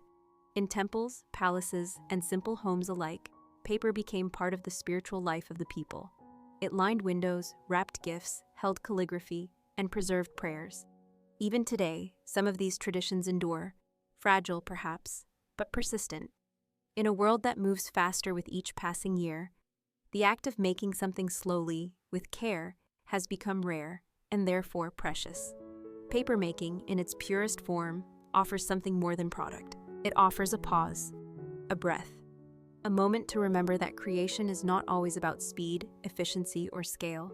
Sometimes it is about presence, about the feel of wet fiber between the fingers, the way a sheet dries under the sun, the whisper it makes when folded, the quiet thrill of holding something that began in a river, passed through hands, and became a vessel for thought.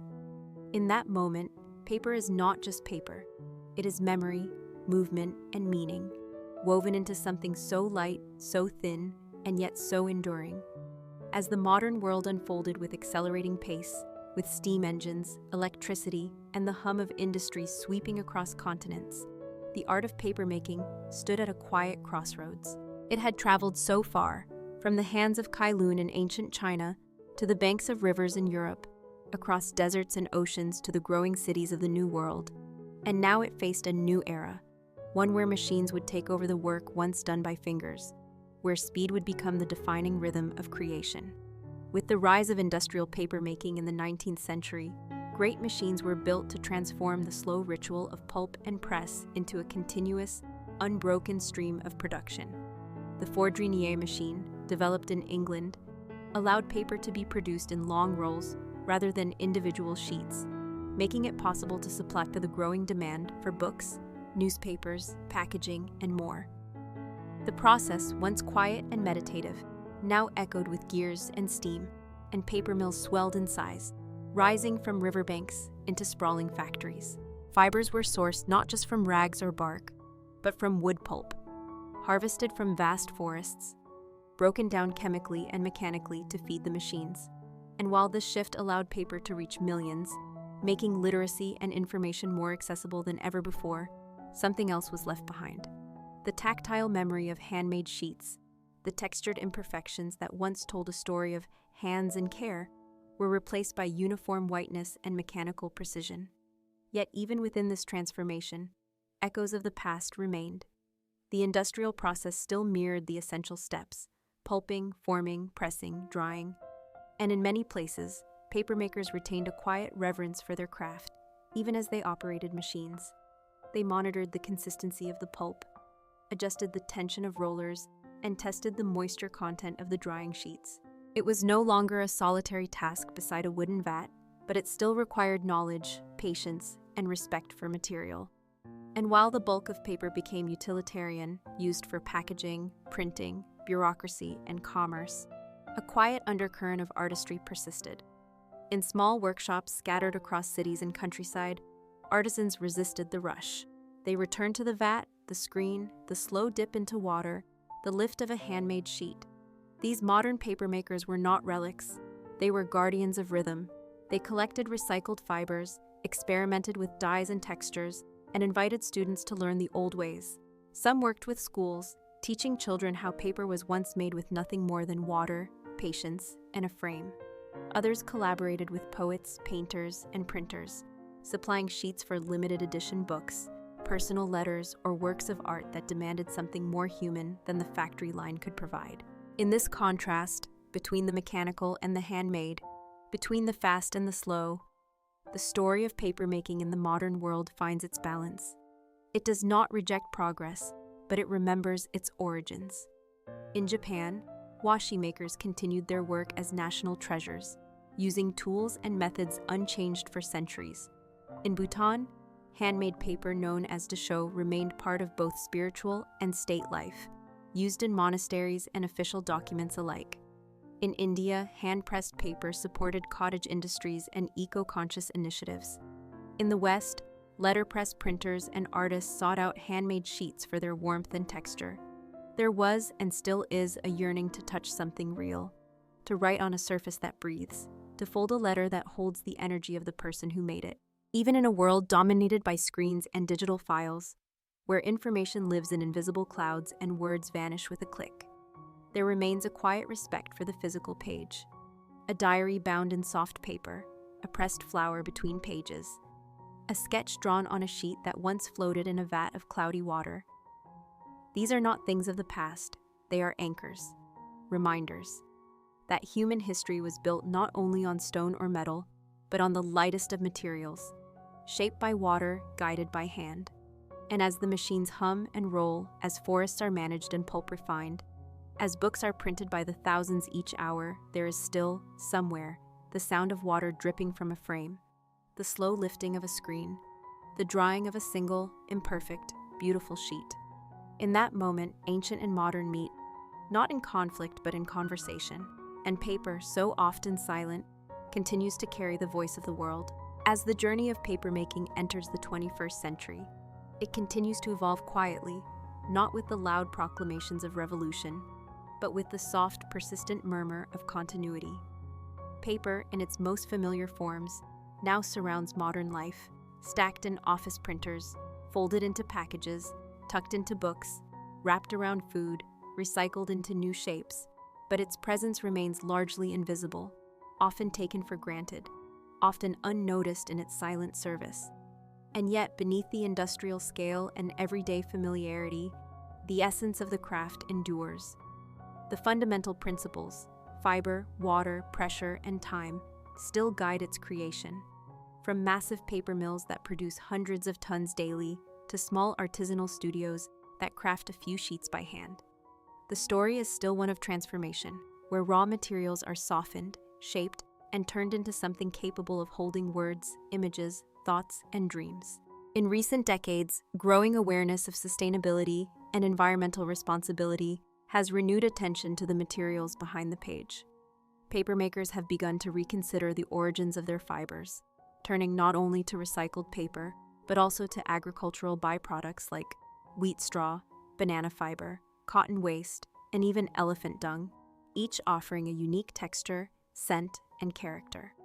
These experiments are not merely creative, they reflect a deeper return to the values that defined ancient papermaking: respect for the earth, for the cycle of life, and for the integrity of the materials themselves.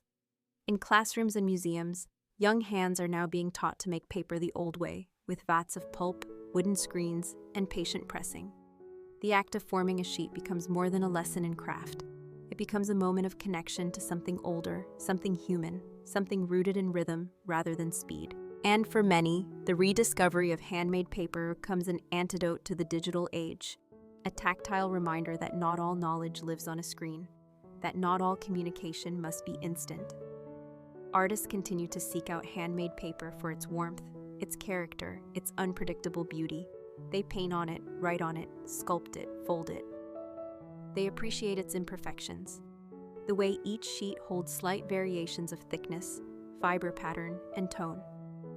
These variations, once seen as flaws, are now treasured as signs of care and individuality. Even in publishing, some printers return to handmade or specialty paper for limited editions, wedding invitations, memorial books, and sacred texts. There is something ceremonial about placing words on a page, made slowly, with hands, with intention. Meanwhile, papermakers across the world form a quiet global community, sharing methods, exchanging samples, preserving regional traditions, while also experimenting with bold, modern twists. In Nepal, paper is still made in mountain villages using lokta bark, dried in the sun, pressed with stones. In Thailand, mulberry-based sata paper is used for lanterns and journals.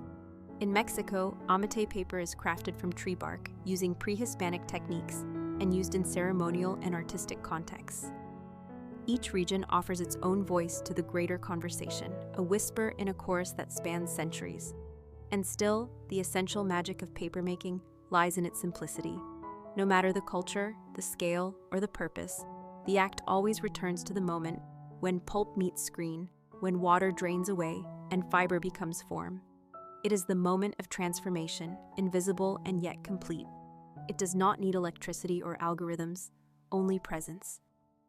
The papermaker dips the screen into the vat, lifts it slowly, watches the pulp settle, feels the water drip through, and there, in that soft pause, history breathes.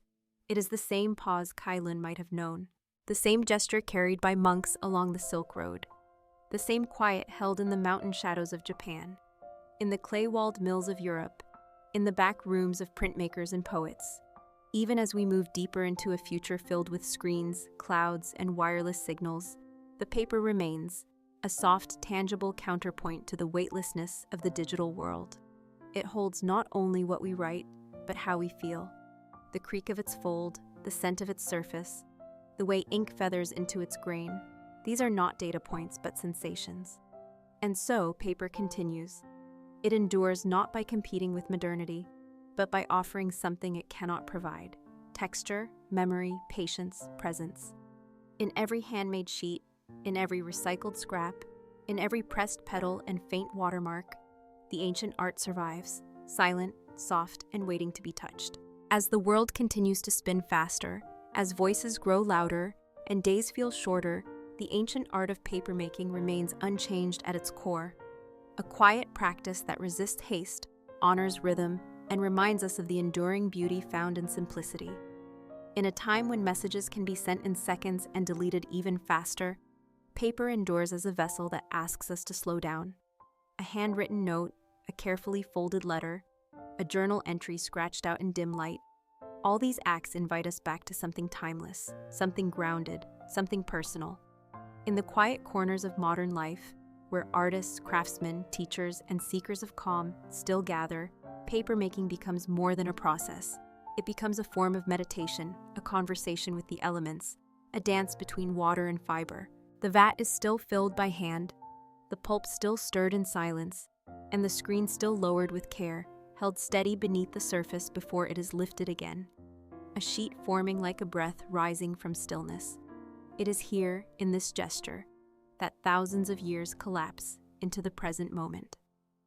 The fiber settles, the water drips, the future sheet clings to the frame in soft translucence. And as the maker tilts it in the light, watching the thin mat take form, a feeling of quiet gratitude rises, not for the product, but for the process itself. Around the world, those who make paper by hand still tend to their craft with reverence. In a small studio tucked into a forest, someone might press wildflowers into a sheet, knowing that each petal will become a soft memory embedded forever. In a sunlit courtyard in Southeast Asia, a woman might gently spread her pulp across a bamboo frame, humming an old song her grandmother once sang as she did the same. In a city workshop surrounded by ink, books, and time, an artist might blend colored threads into the vat, creating textures that speak without words. Though separated by geography and language, these makers are connected by intention. Each one adds something human to a page, something slow, something seen, something touched. And that is the power of paper. It holds more than writing. It holds the presence of the person who made it and the one who uses it. A page becomes a space, a resting place for thought, a home for feeling. And in this age of speed and automation, that space is sacred. Educators have begun reintroducing papermaking into classrooms, not only as a lesson in craft, but as a lesson in patience. Children dip their hands into warm pulp and feel the texture of time. They watch as sheets dry on the windowsill, learning that some things cannot be rushed. Therapists use papermaking in healing practices, inviting people to transform old garments, letters, or symbolic fibers into new sheets, helping them to process grief, memory, and change. Writers often describe the experience of writing on handmade paper as different, as though the texture pulls something deeper from within, as if the page itself asks for honesty. Spiritual communities craft prayer papers that carry blessings through fire or water. Couples choose handmade sheets for vows, memorial services for remembrance cards, poets for their most intimate verses. Even as technology continues to evolve, paper does not fade. It waits, it adjusts, it becomes what we need it to be, without losing what it has always been. More than a surface, an experience. More than a container, an offering. And as we drift through this quiet landscape of fibers and forms, we see how deeply embedded paper is in every part of life. We wrap gifts in it, we send our love through it, we carry our names on it. We begin our lives with birth certificates and end them with folded announcements. Paper is the silent witness to who we are. It has been with us through revolutions, discoveries, love letters, and forgotten to-do lists. It has carried ink, charcoal, paint, pressed leaves, and hurried sketches drawn in the margins of thought. And still it waits to be filled, to be folded, to be read, to be passed from one hand to another. Its strength is in its softness. Its power is in its stillness. And as long as we continue to write, to draw, to share, to dream, paper will remain. A quiet companion through every chapter of human life, made from the earth, shaped by water and given form through care. Always waiting, always ready, always listening. As we near the quiet end of this long and winding journey through the history of papermaking, we find ourselves standing between two worlds, the ancient and the modern, watching how a single humble craft has quietly woven itself into every corner of human life without ever demanding recognition. It has never needed applause. It has simply remained patient, adaptable, present. From the earliest sheets made of mulberry bark and linen rags to the glossy pages of modern books and the rough fibers of recycled cartons, paper has continued to carry meaning, memory, and message across centuries and civilizations. In today's world, where so much communication is digital, instantaneous, and ephemeral, the role of paper becomes more poetic, more symbolic, more precious. A handwritten letter now carries more emotional weight than ever before. A page torn from a notebook becomes not just a scrap, but a keepsake. A bookmark tucked between old pages becomes a whisper from another time. Even in offices filled with screens, people still reach for sticky notes, sketch ideas on pads, and print out drafts to feel the weight of their thoughts. And beyond the personal, paper remains vital in countless quiet ways. Hospitals rely on medical charts that travel from room to room. Architects unroll blueprints still drawn by hand. Musicians annotate scores with pencil marks only they can interpret. Courts preserve testimonies on paper, stamped and bound. Governments issue passports, currency, and laws, all inscribed on sheets crafted to last. Every day, paper moves silently through these rolls, holding not just content, but responsibility. And yet, despite its ubiquity, the essence of papermaking continues to be preserved and honored by those who refuse to let it vanish into industrial anonymity. In hidden studios and quiet workshops, artisans keep the old methods alive, not for nostalgia, but for meaning. They still boil plant fibers, stir the pulp by hand, pour it slowly over screens, and wait for the water to drain, for the sheet to form, for the air to dry it into something tangible and soft. These sheets, though often used for art or ritual, remind us of where we came from. They remind us that even in the most complex of worlds, the simplest things endure. Artists find comfort in the texture of handmade sheets. They speak of how their brush behaves differently on such surfaces, how their ideas seem to settle more gently into the grain, how the imperfections of the paper echo the imperfections of being human. Writers feel the pull of paper, the need to touch what they create. The keyboard may offer speed, but the page offers connection. The act of writing by hand becomes less about output and more about reflection. Each stroke of ink, each curve of a letter, becomes a moment, small but meaningful. Meanwhile, in classrooms, children learn not only how to write, but how to make paper themselves. They learn that paper doesn't come from machines alone, but from nature, from trees and water, from patience and work. They learn to appreciate what they once took for granted, and with that understanding comes a quiet respect. Respect for the earth, for time, for effort. Even businesses, driven by efficiency and scale, are beginning to seek paper that is more ethical, more sustainable, more beautiful. Recycled papers, tree-free alternatives, and handmade stocks are appearing once more in catalogs and supply rooms, not as novelties, but as necessities. In weddings, in books, in sacred ceremonies, people choose paper that speaks not just through its content, but through its presence. A textured invitation, a handwritten vow, a final farewell pressed onto soft, off-white fiber. All these moments become more than memory. They become objects of feeling. And so, even as the world builds upward and outward, faster and brighter, paper remains beside us, not in opposition, but in quiet harmony. It doesn't compete with progress. It walks alongside it, offering pause where there is rush, substance where there is speed, warmth where there is efficiency. And though it is silent, it speaks volumes.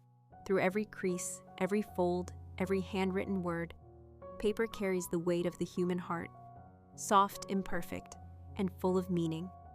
And now, as our journey through the ancient art of papermaking reaches its final chapter, we find ourselves not at an end, but in a quiet clearing, a place to pause, to reflect, to breathe alongside the centuries of care that have shaped every sheet, every fold, every softly written line. What began as strips of bark soaking in the still waters of ancient China has become something universal, something woven so deeply into human history that it often goes unnoticed, even as it touches nearly every part of our lives.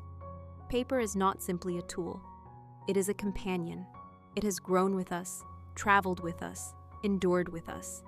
In times of peace and times of war, through love and loss, in education and imagination, it has remained constant. We built our dreams on its surface, recorded our knowledge in its grain, held the weight of our emotions in its delicate texture. In silence, it has absorbed the ink of our voices and preserved them for generations. And even now, as we speak into microphones and type onto glass, the paper still waits patiently on our desks, in our journals, by our bedsides, unhurried, unfazed, and always ready.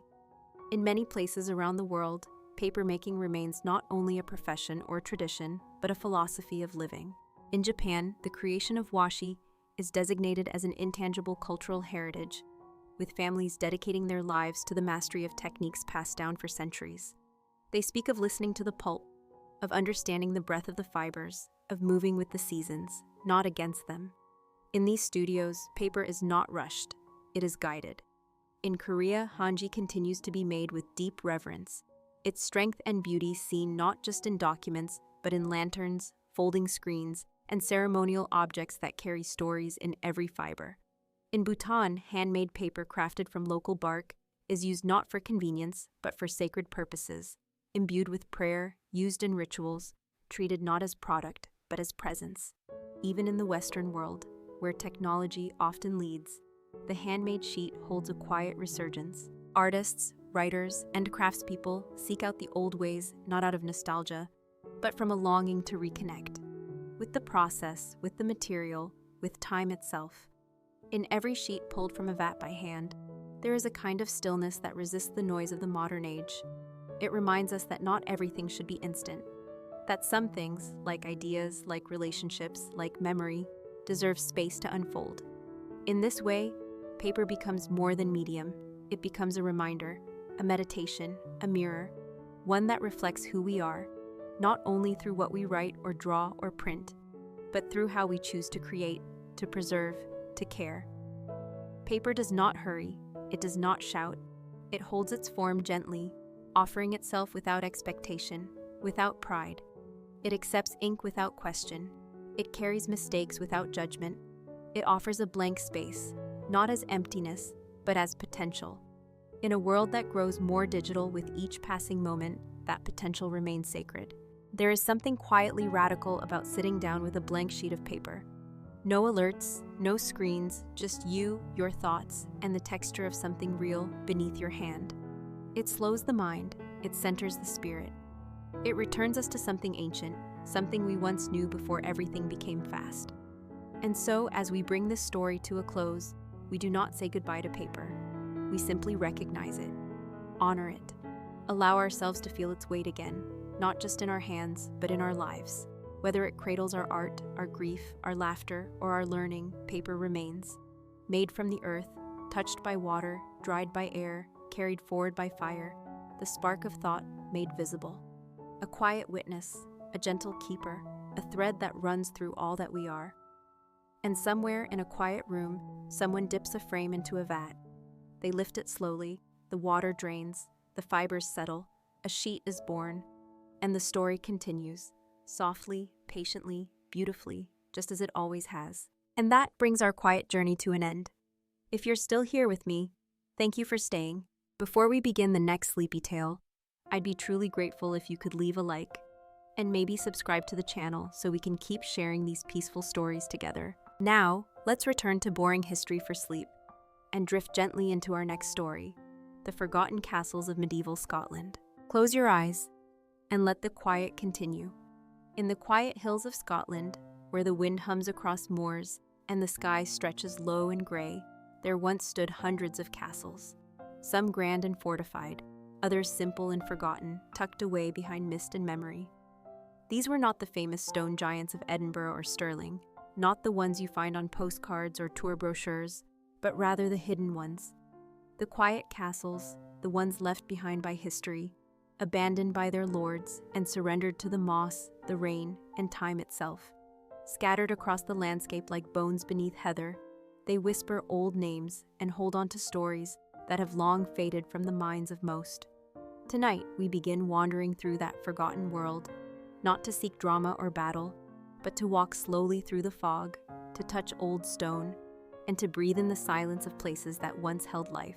The medieval period in Scotland, stretching roughly from the 11th to the 16th century, was a time of shifting power, of clan loyalty, border conflict, and slow-building tradition.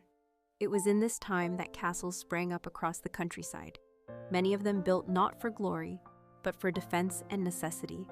At first, they were little more than motte and bailey structures, raised wooden towers atop artificial hills, encircled by ditches and wooden palisades. Over time, as stone replaced timber, small tower houses and keeps began to dot the landscape. These were often square, sturdy buildings, 2 or 3 stories high, with thick walls and narrow windows, built more for survival than for spectacle. Some belonged to minor nobles or local clan chiefs. Others were built by knights rewarded with land for service, and many were simply functional strongholds, intended to guard a river crossing, a road, or a remote valley. One such castle once stood on the edge of Loch Awe, hidden behind a curve in the hills, its stones now scattered and overgrown. It had no grand name, no written history, just the memory of being there. Perhaps it once housed a family, perhaps it heard the echo of Gaelic songs by firelight. Perhaps its walls once held laughter, arguments, and the soft hush of prayer before sleep. Today, only a few stones remain, barely noticeable to anyone who isn't looking. And yet it was a castle. It mattered. Just a few miles away, near a quiet burn that flows toward the River Dee, there lies the ruin of another forgotten keep, its crumbling staircase still clinging to the side of the remaining wall. This one had a name once, something short and sharp, maybe tied to the name of a local clan, but no maps mark it now. The sheep wander through it, resting in its shadow, as if the stone were nothing more than part of the hill. But centuries ago, someone built that stair by hand. Someone climbed it daily. Someone looked out through that now empty window and watched the clouds gather before the storm. These castles were not famous. They did not host kings or see treaties signed. But they held life, real and ordinary. They stored grain, dried herbs, sheltered travelers, and endured countless winters. Their residents worried about livestock, the harvest, and the weather. They defended their walls when needed, but most days passed without sword or siege, just the rhythm of tending land and living in stone. These forgotten castles were also shaped by the land around them. Built from the very rock they stood on, they blended into cliffs, perched on rocky outcrops, or nestled in glens. Some were so small they barely held more than a few rooms and a hearth. Others were modest tower houses with corner turrets and slate roofs, built with careful economy and centuries of tradition. But all of them, whether they rose from granite or limestone, stood for something: a claim, a home, a promise to hold that piece of Scotland for a time. And now, as centuries have passed, and ivy has crept through their cracks, they exist in another form. Not as fortresses, but as quiet echoes in the landscape. When you walk near them, the grass changes slightly. The ground feels different underfoot. A shape rises where there should be only earth. Sometimes an old lintel still sits atop a doorway. Sometimes a section of wall stands tall, defiant against wind and rain. But most of all, there is a feeling, subtle but undeniable, that someone once stood there, lived there, watched the sun set from the very place you now stand. These forgotten castles ask for nothing. They do not beg for restoration or fame. They simply remain, held together by weather and memory, patient in their decay. And as we begin this slow walk through Scotland's hidden past, we do so not as tourists or scholars, but as quiet guests, stepping carefully, listening deeply, letting the land reveal its stories, one crumbling stone at a time. As we continue our quiet journey across the windswept landscapes of medieval Scotland, we find ourselves surrounded by the haunting presence of ruins. Those forgotten castles that now lie hidden beneath ivy, shadow, and sky. There is something deeply peaceful about them. Not because they were once peaceful places, but because time has softened their sharpest edges. The voices that once echoed through their halls have faded into silence, leaving only the slow breath of wind passing through cracks in the stone. Some stand alone on hillsides, overlooking glens where no roads run and no lights shine. Others lie buried in woodlands, half swallowed by trees, their outlines barely visible in the undergrowth. What remains is not just architecture, but memory. Memory without words, without names, without story, and yet somehow fuller than any history book could contain. One such ruin lies near the borderlands, where the ancient rivalries between Scotland and England once played out in quiet skirmishes and sudden raids. The tower that remains is barely 10 feet high now, a stump of weathered stone, but you can still see where the spiral staircase would have risen, where the doorway once opened into a great hall that likely wasn't so great, but simply warm and dry, filled with the scent of peat smoke and wet wool. Perhaps the family lived there through harsh winters, tending to cattle and storing salted fish. Perhaps they kept a fire burning through long nights, whispering prayers to ward off sickness and bad luck. Now, the only warmth is the golden hue of the lichen that clings to the stone in summer, and the only sounds are the calls of distant birds and the steady drip of water where rain finds its way into ancient cracks. Further north, past locks that lie still like sheets of dark glass, we come upon another forgotten stronghold, this one more intact, its four walls still standing, though its roof has long since collapsed. Here, the wind howls through empty windows, and wildflowers grow where once there might have been a dining table or bedchamber. The structure is square and plain, built from local stone, and designed with function in mind. There are no carvings, no decorative flourishes, just thick walls and narrow openings, built to defend, to survive. In the corner of what was once the main hall, a narrow slit window faces east. It's easy to imagine someone standing there every morning, watching for the first light to appear above the horizon, waiting for the sun to rise and reveal whether the day would bring friend or foe. And just as easy to imagine that most days brought nothing at all, just mist and sheep and the soft routines of a life built slowly, one season at a time. These places, though forgotten by most, are not empty. They are filled with traces. Traces of weather and wear, but also traces of intention.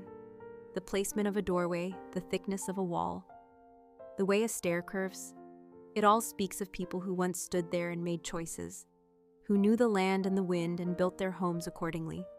In the lowlands, many of these lesser-known castles were not grand residences, but tower houses, simple vertical structures that served as both dwelling and defense. Built during the later medieval period, especially in the 14th and 15th centuries, they reflected a practical approach to uncertain times. Often 3 or 4 stories tall, with a single entrance that could be easily guarded, these towers had small, dark rooms, lit only by arrow slits or open hearths. The upper floors were reached by spiral staircases built within thick walls, and the top level was often used for watchkeeping or as a last point of retreat. Today, many of these towers still stand in partial form, their corners jutting up like fingers from the earth, pointing toward skies that have long since moved on. Sheep graze near their foundations. Crows nest in their upper reaches. Rainwater pools where once torches may have been lit. And still they endure, not because they are protected or remembered, but because stone, once placed with care, refuses to disappear easily. These ruins do not tell tales of royalty or grandeur, but of daily life, of resilience, of the slow passing of years. And that is perhaps why they remain so powerful. They speak not of what was famous, but of what was real, of footsteps on stone, of doors opened and closed, of firelight flickering against cold walls. And in that stillness, in that forgetting, they become something else entirely. Monuments not to glory, but to time itself. As we walk among them, we walk through the breath of history, not rushed, not loud, but steady, gentle, and enduring. Just like the stones beneath our feet, as our footsteps carry us farther through the mist-covered highlands and lowlands of medieval Scotland, the landscape continues to yield its quiet secrets, and with every turn, another forgotten castle reveals itself, not in grandeur or scale, but in subtle outlines against the hills, in uneven stones scattered in the grass, or in the slow collapse of an arch that once supported a roof now long vanished. These ruins rarely announce themselves. They do not rise suddenly or dramatically. Rather, they emerge gently, as if testing the memory of the land, as if asking permission to be seen again. One such place lies along a lonely ridge, where the path narrows into heather and sheep trails. Here, the remains of a once modest stronghold stand exposed to every wind that sweeps across the moor. The castle itself was never large, perhaps no more than 2 or 3 rooms stacked vertically, but its thick foundation stones still mark the shape of a dwelling.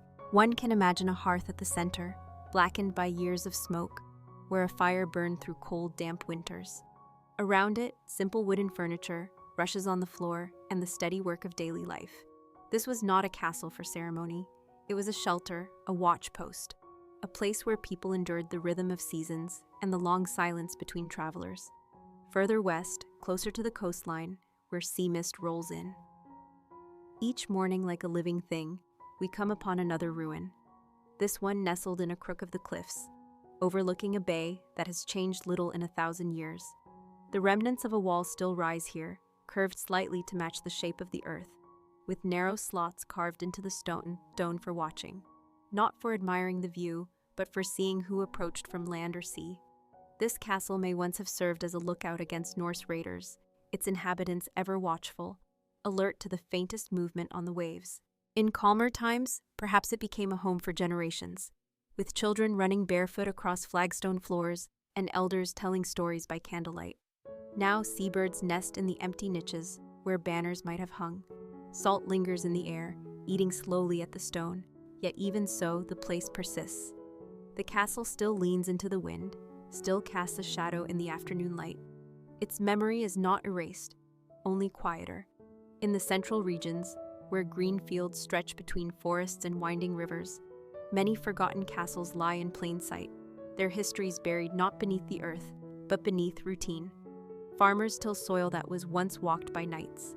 Children play on hills that were once lookouts.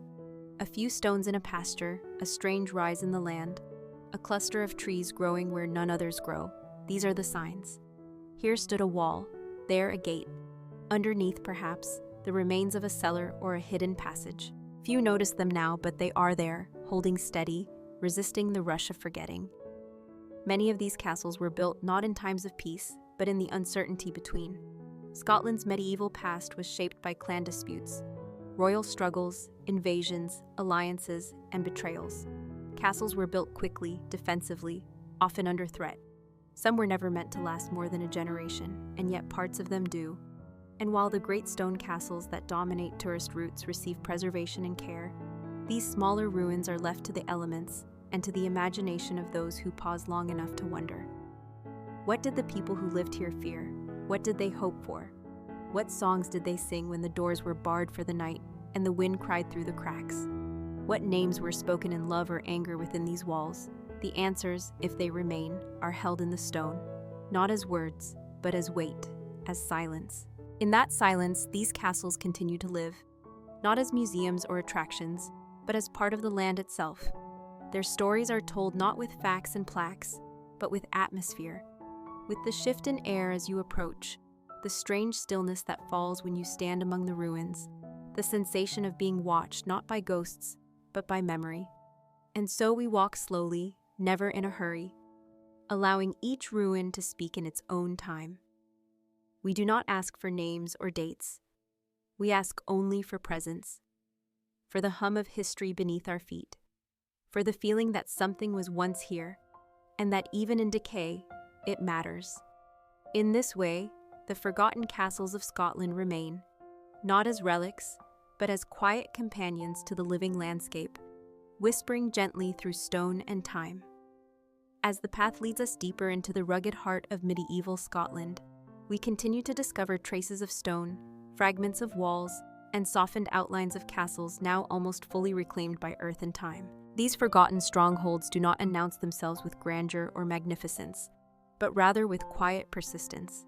Some remain in silence atop lonely ridges, while others are half hidden among grazing pastures or nestled in small wooded valleys where no signs mark their presence.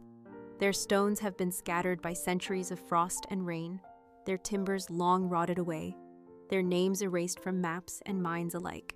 And yet, standing before even a single fragment of wall, one feels something unmistakable, an impression, a hush, as though the place itself remembers what we do not. Many of these castles were never the settings of famous events. They did not host kings or witness turning points in battle. Instead, they belonged to lesser lairds, minor nobles, or rural clan leaders who built not to dominate, but to endure. Their towers were modest, their halls narrow, their walls built by local masons with stone drawn from nearby hills. Their defenses were simple: a stout door, a wooden stair, and a few narrow slits from which to fire arrows if trouble came. But in their time, they stood proud and useful. They provided shelter from harsh winters and refuge from sudden raids. They held stores of barley, dried meats, salted fish, and stacks of peat ready for the hearth. They rang with the sounds of everyday life, of pots clanging, dogs barking, laughter echoing off stone, and songs sung low near the fire when the wind howled beyond the walls.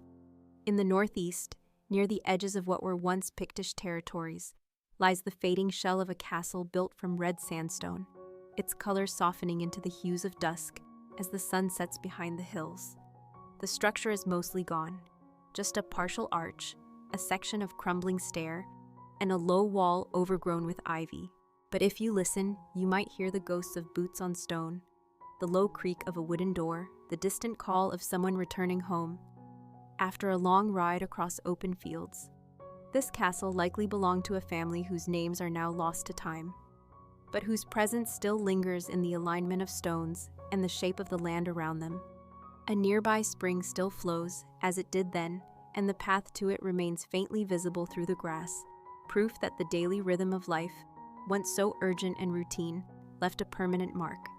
In the borderlands, where conflict was a near constant reality, dozens of small castles were built for defense rather than beauty. Many were quickly constructed, using rubble and mortar designed to withstand short sieges and serve as rallying points for small groups of armed men. Today, their ruins are often mistaken for nothing more than piles of stone. But with a bit of patience, the outline emerges. A corner here, a doorway there, the base of a watchtower where someone once stood through the night listening for hooves in the dark. These castles, forgotten by war and politics, tell a different story, one of vigilance, of loyalty, of life lived in the quiet shadow of uncertainty. And then there are the island castles, perched on small crags surrounded by locks, accessible only by boat or a narrow causeway now submerged. These were built for both protection and isolation, perfect for storing valuables, retreating from feuds, or keeping prisoners out of reach. Some of them still rise proudly, their walls stronger thanks to the isolation that has kept curious hands away. Others have collapsed entirely, their stones slipping into the water, resting beneath lily pads and reeds. Standing at the edge of one such loch, you might feel the wind shift, the scent of cold water in the air, and imagine the shape of a boat approaching under gray skies, the sound of oars dipping, the soft lapping of waves against a ruined dock. These moments, built from little more than stone, sky, and memory, are the gift of Scotland's forgotten castles. They ask nothing of you but presence. They offer no plaques, no tour guides, no souvenir shops. They are not curated, cleaned, or explained. They simply are. Weathered, softened, and quiet, they stand as reminders that the past is not always found in books or museums. Sometimes it is underfoot, in the wind, or in the curve of a crumbling stair. As we continue this journey one step at a time, we do not uncover ruins. We meet them, sit with them, listen to them breathe. And in doing so, we are reminded that history does not always need to be told aloud. Sometimes it is best felt slowly, like the warmth of sun on old stone, or the distant echo of footsteps no longer heard. As the landscape opens wider before us, dotted with gentle hills and distant peaks softened by the mist, our journey through the forgotten castles of medieval Scotland continues, not with urgency, but with quiet reverence, as though we are walking beside the ghosts of a slower world. These castles, scattered across the glens and tucked into the folds of ancient terrain, speak not through grandeur or fame, but through presence, the way their stones settle into the land, the way lichen paints their surfaces in soft green and silver, the way they continue to stand long after their stories were last told aloud. Some of them are so remote that they are rarely visited. One might find a ruin at the edge of a forest where the trees have grown tall and dense, their roots curling through the crumbling base of a once sturdy wall. Perhaps a single archway remains, rising from the brush like a doorway to memory. It may have been a hunting lodge or a fortified home for a minor chieftain. Its exact history now blurred by time, its name unspoken for generations. And yet, standing beneath the arch, one feels a strange peace, as if the stones themselves have learned to rest. Further along, a small round tower peeks from the top of a grassy knoll. From a distance, it looks like nothing more than a cluster of uneven rocks. But up close, the symmetry reveals itself. The careful curvature of stone, the groove where a door once sat, the remains of a spiral stair that once led to a lookout above. This was no great fortress, but a watchtower, perhaps, or an outpost meant to survey the surrounding land for travelers, for invaders, or for returning kin. The people who built it likely worked together by hand, lifting each stone, fitting it with care, sealing it with mortar mixed from the very earth they stood upon. Their hands are long gone, but the tower remembers. Its silence is not emptiness, it is dignity. In the west, along the shores where sea meets land with a breath that never ends, are the foundations of coastal castles now barely visible. Tides have swept away much of their stonework, and salt air has softened what remains. Seabirds nest in crevices where banners may once have flown. Yet in the outline of broken walls, you can still see the shape of a courtyard, the slope of a hall, the rhythm of a place that once sheltered life from the wind and waves. Perhaps fishermen once tied their boats nearby, bringing in their catch as fires were lit inside. Perhaps messages were sent from cliffside beacons, lighting flames that warned of ships on the horizon. Now only the sky watches, and the ocean continues its slow work, reshaping the land grain by grain. In the central belt, where towns have grown and roads now cross old paths, some castles have nearly vanished beneath layers of modern life. Still, here and there, a low wall may rise beside a field, a bit of carved stone may sit embedded in the foundation of a farmhouse, or a single tower may remain behind a grove of trees, unnoticed by most. These are the castles that sleep in plain sight, hidden not by distance, but by time and distraction. And if you stand quietly beside them, you may feel what the old poets called the thin places, where the boundary between past and present feels delicate, almost translucent. You may hear birdsong echo strangely or feel the breeze shift just slightly, as if stirred by someone else long gone. These are the moments when ruins come alive, not loudly, not dramatically, but with a slow unfolding, like a memory returning after a long absence. And as the day lengthens and light begins to tilt across the hills, the colors of the land soften. Stone takes on the gold of the setting sun. Shadows stretch long over grass that sways in rhythm with the wind. Somewhere far off, a stream murmurs its steady song, just as it did when the castle walls were whole and voices filled the halls. You can almost imagine the sounds, the clink of metal, the scrape of footsteps on stone, the murmur of a prayer whispered in the stillness of early morning. All of it lingers, not in sound, but in presence. The forgotten castles of Scotland were never meant to be eternal, but they endure nonetheless, not in their completeness, but in their essence, in the way they hold the memory of lives once lived, not with grandeur, but with grace. And as we walk among them, we carry their stories forward, not as historians, but as listeners, as wanderers, as guests in a world that has never truly vanished, only quieted. Beyond the hills that roll like slow-moving waves across the landscape, where the heather paints the earth in muted purples and faded golds, our quiet exploration of Scotland's forgotten castles continues. These are places rarely shown on tourist maps or included in history books.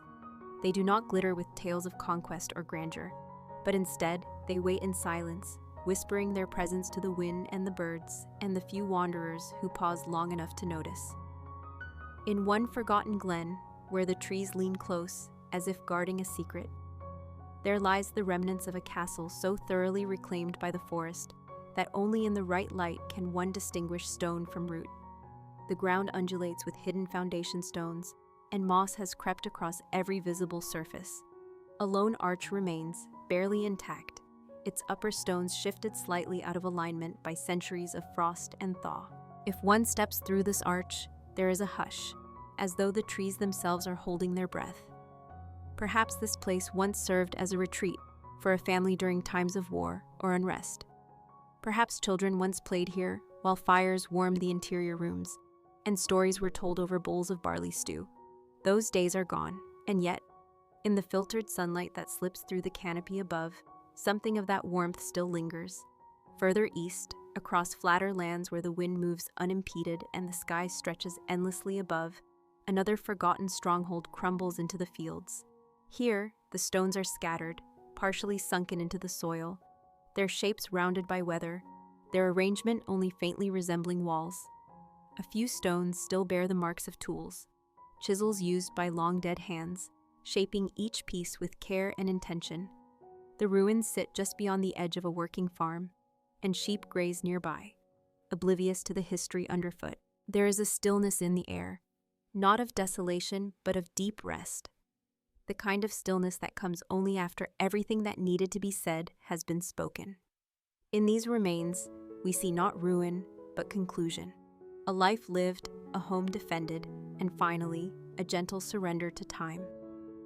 There are places where entire castles have been swallowed by earth, mounds overgrown with grass and wildflowers, barely hinting at the stone beneath. In such places, archaeologists have mapped the invisible outlines using gentle tools and patient observation. Beneath the surface lie cellars, wells, hearths, and stairways, all perfectly preserved in silence. One might stand atop such a hill and feel nothing at first but the softness of the ground and the coolness of the breeze. But if you close your eyes and stand long enough, you may begin to sense the shape of what was once there, the weight of walls around you, the echo of footsteps on long-lost floors, the scent of wood smoke curling up from a fire that burned out centuries ago. The imagination fills in what the earth conceals, and in that act of quiet remembering, history breathes again. Some of the forgotten castles are found near ancient trade routes, built not for war, but for commerce. These were modest fortresses that served as way stations, protecting goods and travelers alike. They were places of rest and exchange, where local dialects mixed with foreign tongues and stories passed more quickly than coin. Today, what remains of these castles might be little more than a single wall, propped against the elements like a monument to endurance. In one such site, nestled in a shallow valley, a well still holds water, cold and clear and undisturbed. It reflects the sky like a mirror, and in it, you might catch a glimpse of the past. Not in the form of ghosts or visions, but in the realization that people once stood exactly where you are standing now, drawing water with tired hands, thinking thoughts not so different from your own. They lived, they worked, they hoped, and they moved on.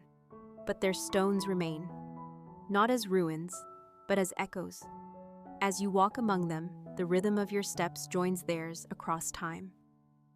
These castles may have been forgotten by most, but they have not disappeared. They have simply found a new way to exist, quiet, grounded, woven into the land itself. And in this quiet presence, they continue to offer something rare, a stillness that holds the weight of centuries, a silence that listens more than it speaks, and a gentle invitation to remember not just what was, but what continues to be. As we continue our gentle journey through the half-remembered landscapes of medieval Scotland, the terrain itself seems to lean in, inviting us to look more closely, to tread more softly, to notice what is easily overlooked. The forgotten castles we seek are not hidden through force or secrecy, but simply by the quiet passing of time.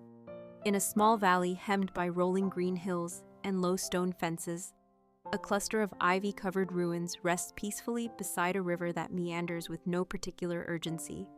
The stones, once quarried with care and arranged with purpose, have now softened at the edges, rounded by centuries of wind and rain. Here, a corner wall still stands, stubbornly defying gravity, casting a slanted shadow across the wildflowers that bloom every spring. There is no roof, no gate, no door, and yet the place does not feel abandoned. Instead, it feels settled, as if the castle has made peace with its slow return to the earth. Children may have been born within these walls. Agreements may have been struck over wooden tables. Songs may have been sung under starlight, with voices rising softly into the night. None of those moments remain in sound, but the feeling of them lingers like warmth from a fire long since extinguished. Farther north, in a landscape more rugged and remote, a single tower remains perched atop a narrow outcrop of rock. Its base partially eroded, but its spine still proud. From below, it appears unreachable, its stones clinging to the cliff like a memory refusing to fall. To reach it requires a long, winding walk through thickets and over uneven paths, but the climb rewards the effort with silence. No roads hum in the distance, no villages dot the horizon. Only the rustle of grass and the occasional call of a distant hawk interrupt the hush. Standing beside the broken tower, one sees not just the view, a patchwork of moorland and forest stretching endlessly, but also the ghosts of watchmen who once stood in this very spot, scanning the horizon for signs of trouble. Their duties were not glamorous. They endured cold, boredom, and isolation, but they watched. They waited. They kept the people below safe. The stones remember. They always do. Along the western coast, where sea meets rock in a dialogue older than any language, the remains of coastal castles cling to cliffs that crumble slowly into the waves. These fortresses were once vital, built to protect trade routes, to watch for Norse sails, or to house local leaders who needed both visibility and escape. Today, most of these structures are fragments. A partial wall here, a stretch of battlement there, a pile of collapsed masonry now overgrown with seagrass. But even in their brokenness, they hold their dignity. You can still trace the design if you look carefully, the line of what was once the Great Hall, the curve of a stairwell descending into darkness, the ledge where guards once stood shoulder to shoulder in the wind. The ocean crashes below, tireless, indifferent, yet the ruins remain, not defiant, but enduring. In the east, near ancient woods where sunlight falls in slow beams through heavy branches, the ruins take on a different tone. Here, the castles were smaller, more like fortified manors or stone cottages with defensive features. Built for shelter more than status, they now sit quietly among the trees, their outlines barely visible beneath layers of moss and leaf litter. In one such place, a carved lintel remains above what would have been the main entrance, worn smooth by time, but still bearing the faint trace of a family crest.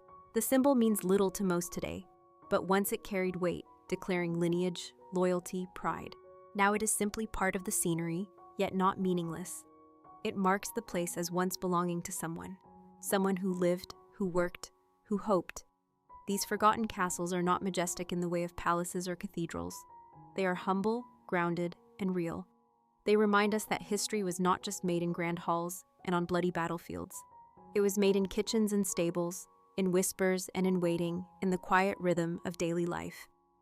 These castles are not ruins. They are records, silent, slow, and patient. They do not speak unless you stop to listen. But when you do, they tell stories older than memory, wrapped in stone and weather, waiting only for the right moment and the right heart to hear them. There is a kind of magic in the slowness of forgotten things, and in Scotland's overlooked castles, that magic rests quietly in every stone, every hollow window, every moss-laden stair that leads nowhere. As the journey continues, we find ourselves in the lowlands, where the landscape undulates like a blanket pulled gently over old dreams. Here, scattered among golden fields and stretches of quiet farmland, are the remnants of manor castles, hybrids between homestead and fortress, built not to inspire awe, but to last. These were the homes of minor nobility and landed families whose concerns lay less with conquest and more with survival, stewardship, and lineage. The walls were thick, the rooms few, and the towers squat, offering both refuge and modest elevation from which to watch the horizon. In one such ruin, the outer wall still stands shoulder high, enough to trace the layout of rooms now open to the sky. A hearth sits in the corner, blackened by centuries of use, its stone worn smooth by hands that fed it. The floor, once packed earth or timber, is now blanketed in a soft layer of moss and wind-blown leaves. A small cellar lies beneath, cool and undisturbed, with stone steps leading into shadows that hold nothing threatening, only silence, still and complete. One can imagine the quiet rituals of life that once played out here. Bread baking, cloaks drying, boots resting by the fire, after a long day of tending fields, or riding the boundary lines of Palta ancestral land. Moving southward, we come across another kind of ruin, more weathered, almost skeletal. This one stands on a rise overlooking a quiet loch, its reflection gently wavering in the water below. Here, only the foundational stones remain, yet they are arranged in such a way that you can see where a door once stood, where a stair might have climbed to a modest second level, where a small window offered a view of the water and sky. On certain mornings, when the fog rolls in across the loch and the wind stills, the ruin appears to reassemble itself. Not in fact, but in imagination. The mind fills in the gaps, a fire crackling within, voices murmuring over the meal, the clink of iron on stone. These images aren't ghosts, they're echoes. Echoes that rise not from the stones themselves, but from our human longing to understand what came before. We walk slowly through the field and let the past settle around us like mist. In the highlands, where the terrain is more formidable and the weather more unruly, the castles were built with defiance in mind. Yet even defiance, over enough centuries, softens. High on a cliffside plateau, accessible only by a narrow trail winding through heather and stone, stands a ruined fortress once belonging to a Highland clan. The clan name survives only in fragments now, on old documents, in fading folklore, whispered perhaps in a line of poetry passed down through generations. The fortress itself is skeletal, its towers broken open to the sky, its great hall collapsed inward, but the spirit of the place has not died. Standing among its weathered stones, one feels the fierce pride that once echoed in its chambers. This was a place of gatherings and decisions, of joy and grief, of weddings and wakes. It was never meant to impress outsiders. It was meant to hold a family, a people, a legacy. And though it has been stripped by time, it remains rooted, unmoved by the centuries that pass around it. The stones are cold to the touch, but not unwelcoming. They seem to watch you with calm patience, understanding your curiosity, offering no answers, only presence. As we walk further still, we pass ruins that barely rise above the grass, castle mounds now indistinguishable from hills, foundations buried beneath layers of soil and centuries of forgotten footsteps. These places require imagination, not sight. You must kneel, feel the ground, listen to the wind, and accept that what was once towering and proud now exists only in traces. And yet, in those traces lies something powerful, a reminder that permanence is an illusion, that strength is not measured by how long a wall stands, but by how deeply it was once lived in. These forgotten castles of Scotland may not be celebrated, photographed, or even known to many, but they endure in the soft way that only deeply rooted things can. They become part of the land, not separate from it. Their stories, if not remembered by name, are remembered in spirit, through the shape of a stone, the curve of a wall, the echo of a life once lived slowly, earnestly, and with care. The deeper one journeys into the quiet places of Scotland, the more one realizes that forgotten castles are not just scattered structures of stone, but quiet companions of the landscape, watchful, wordless, and wise in their long sleep. They do not cry out for attention. Instead, they wait. They have always waited. And in that stillness lies a powerful kind of storytelling, one that does not depend on loud battles or famous kings, but instead on the gentle accumulation of moments, the slow erosion of time, and the endurance of memory where memory was never written down. Somewhere in the east, nestled beside a narrow stream that winds like a silver thread through grassy hills, lies a structure so nearly vanished that only a trained eye would notice the slightly raised shape beneath the grass.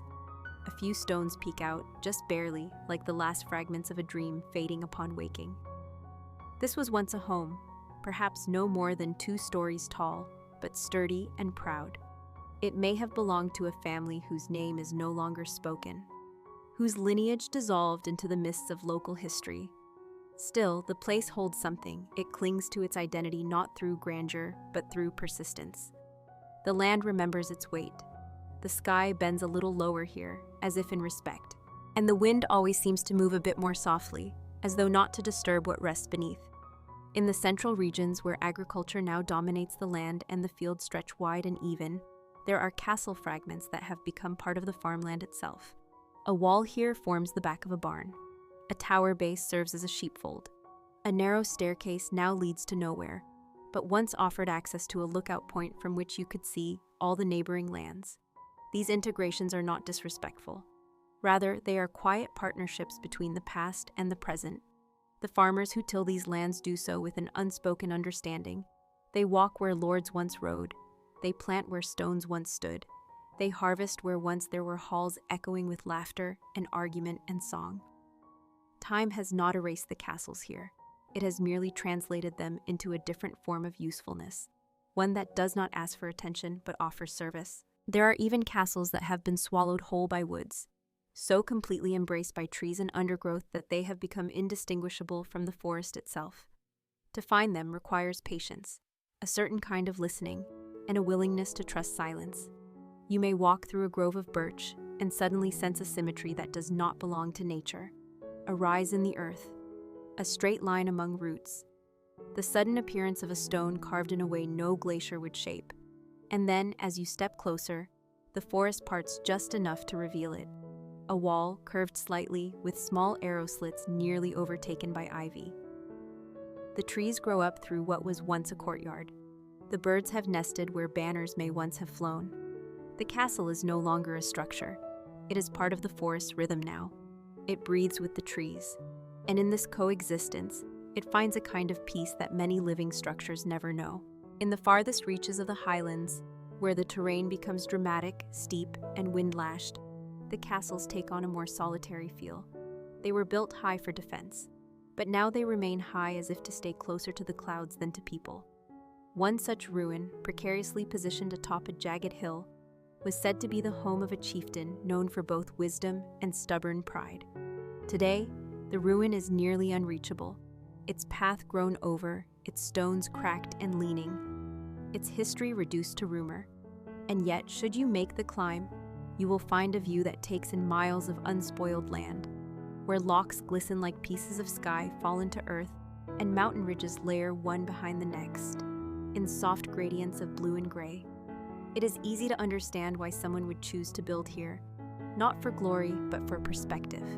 To live in a place where the horizon was always visible, where solitude was not loneliness, but presence. The castle, now broken and bare, still holds that view. It has no roof, but it needs none. The sky is its ceiling now, and the wind is its only guest. And so, across all these places, fields, forests, hills, and shores, The forgotten castles of Scotland do not merely crumble. They persist, they rest, they watch. They remind us that what we often call ruin is simply another phase of existence, one that trades noise for stillness, function for memory, walls for whispers. And in that soft exchange, something beautiful is preserved. Not the structures themselves, but the stories they invite us to imagine. As our journey draws to a gentle close, we find ourselves not in the presence of one last grand ruin, but in the embrace of many small memories, scattered like stars across the quiet land of Scotland. The forgotten castles we visited, those lost to time, to the slow crumble of stone, to the hush of moss and fog, do not fade from mind because of their broken walls or sunken towers. Instead, they remain because of what they represented and continue to represent even now. Not just shelter, but story. Not just defense, but connection. In the far southwest, near the soft curve of a bay where the sea glows silver at twilight, sits the barely visible outline of a once sturdy coastal keep. The stones here are few, overtaken by seaweed, barnacles, and the occasional drift of sand. Most would walk past and never notice. But if you pause, if you sit on the cool stone that still juts out from the earth like the last note of a forgotten song, you may begin to sense what was once here. Ships docking at dusk, lanterns swaying in the breeze, boots leaving prints in the wet sand, a voice calling out over the water. These are not the scenes of kings or conquests, but of ordinary life, lived with intention and resilience. Just inland, hidden by a grove of evergreens, is another structure, one slightly more intact. Its southern wall still rises to the height of a single-story building, its stones thick and well-fitted, as if daring the centuries to unmake them. Ivy has crept up nearly every inch, softening what was once stern. There is a peace here, not just of stillness, but of settled history. The echoes are quieter, more private. You might picture an old woman standing at the window, waiting for someone to return, or a boy sitting by the hearth, listening to his grandfather tell stories about battles that never made it into books. These castles were not monuments, they were homes, and in that simple truth lies their quiet greatness. Elsewhere, high among moors where the winds never sleep, and the sky often broods with heavy clouds, there is a lone chimney still standing, defiant and slightly crooked. It rises from a collapsed structure that once served as a hunting lodge, later turned refuge during harsh winters. There's nothing left of the roof, and only hints of the outer wall, but the chimney remains, and in its standing, it speaks of fires that once warmed hands, dried clothes, and offered comfort on nights when the cold pressed in from all sides. It's a symbol of survival, not flashy, not proud, just steady. And in many ways, that is the soul of these forgotten places, not to inspire awe, but to remind us of endurance. Some ruins farther north have become parts of nature's own design. A castle partially submerged in a bog now serves as an island of wildflowers. A crumbled tower has become a nesting site for birds. In these places, the stone has not vanished, but rather been accepted by the land around it. This too is a kind of legacy, to exist not only in memory, but in function, to give shape to the present, even without recognition. The castles no longer serve the people who built them, but they continue to shelter life in other forms. And so, as we come to the end of the slow, wandering path through Scotland's forgotten strongholds, we do not leave with facts and dates etched in our minds. We leave with impressions, with textures, with a sense of breath long held and finally released. We remember the softness of moss underfoot, the sharp cry of a hawk in an open sky, the way stone feels cool and quiet beneath the hand. We carry with us the knowledge that not all history is preserved in museums or texts. Some of it lives in silence, in waiting, in places that no longer ask to be seen, but are grateful when someone does. These castles are more than relics. They are reminders that life, no matter how small or seemingly forgotten, leaves an imprint. That structures built with care and lived in with love do not disappear, even when they fall. And that sometimes the best way to understand a place is not through its triumphs, but through the quiet dignity of what it chooses to hold on to. So sleep now with the stones and the winds and the stories folded softly into your thoughts. The journey is done, but the land still watches. The castles still stand in their own quiet way, waiting, always waiting, and that gently brings our story to an end. Thank you for staying with me through the quiet ruins and whispered histories. Before we drift into our next sleepy tale, I'd be truly grateful if you could leave a like and perhaps subscribe to the channel so we can keep exploring these soft corners of history together. Now, let's continue our journey through boring history for sleep as we turn the page to the history of early printing in East Asia. Close your eyes and let the story unfold slowly, softly, just like ink drying on parchment. In the hushed stillness of distant centuries, long before the whirring press of Gutenberg or the clatter of industrial printing machines, there existed a quieter, older revolution, one made not with noise, but with ink, brush, and blocks of carved wood. In the heart of East Asia, where tradition and artistry were often woven into daily life, like threads in silk, the roots of early printing took hold. It began not with the intention of mass production, but with reverence for words, for ideas, for the preservation of thought. In ancient China, during the Tang Dynasty, the use of carved wooden blocks to imprint text onto paper emerged not as a mechanical breakthrough, but as a continuation of calligraphic culture. Scribes, once tasked with copying sacred text by hand, sought more efficient ways to reproduce the teachings of Confucius, the sutras of Buddhism, and the administrative documents of imperial governance. Woodblock printing offered that solution. A single block could be used to produce countless identical pages, each one bearing the precise elegance of the original brushwork. The labor was still intensive. Each character had to be carved in reverse, painstakingly and with exacting care, onto the smooth surface of a wooden plank. Mistakes meant starting over. Ink was applied by hand, and thin mulberry-based paper was pressed gently against the surface, absorbing the ink like a whisper absorbs breath. The result was not just a printed page. It was an art form. These pages were often bound accordion style, folded into palm-sized volumes, and passed down through temples and families alike. During the Tang and early Song dynasties, such prints became a vital part of the cultural landscape. Buddhist monks, eager to disseminate scripture and teachings, used printing to spread the Dharma far and wide. One of the earliest known printed texts in existence today is the Diamond Sutra, dated to the year 868.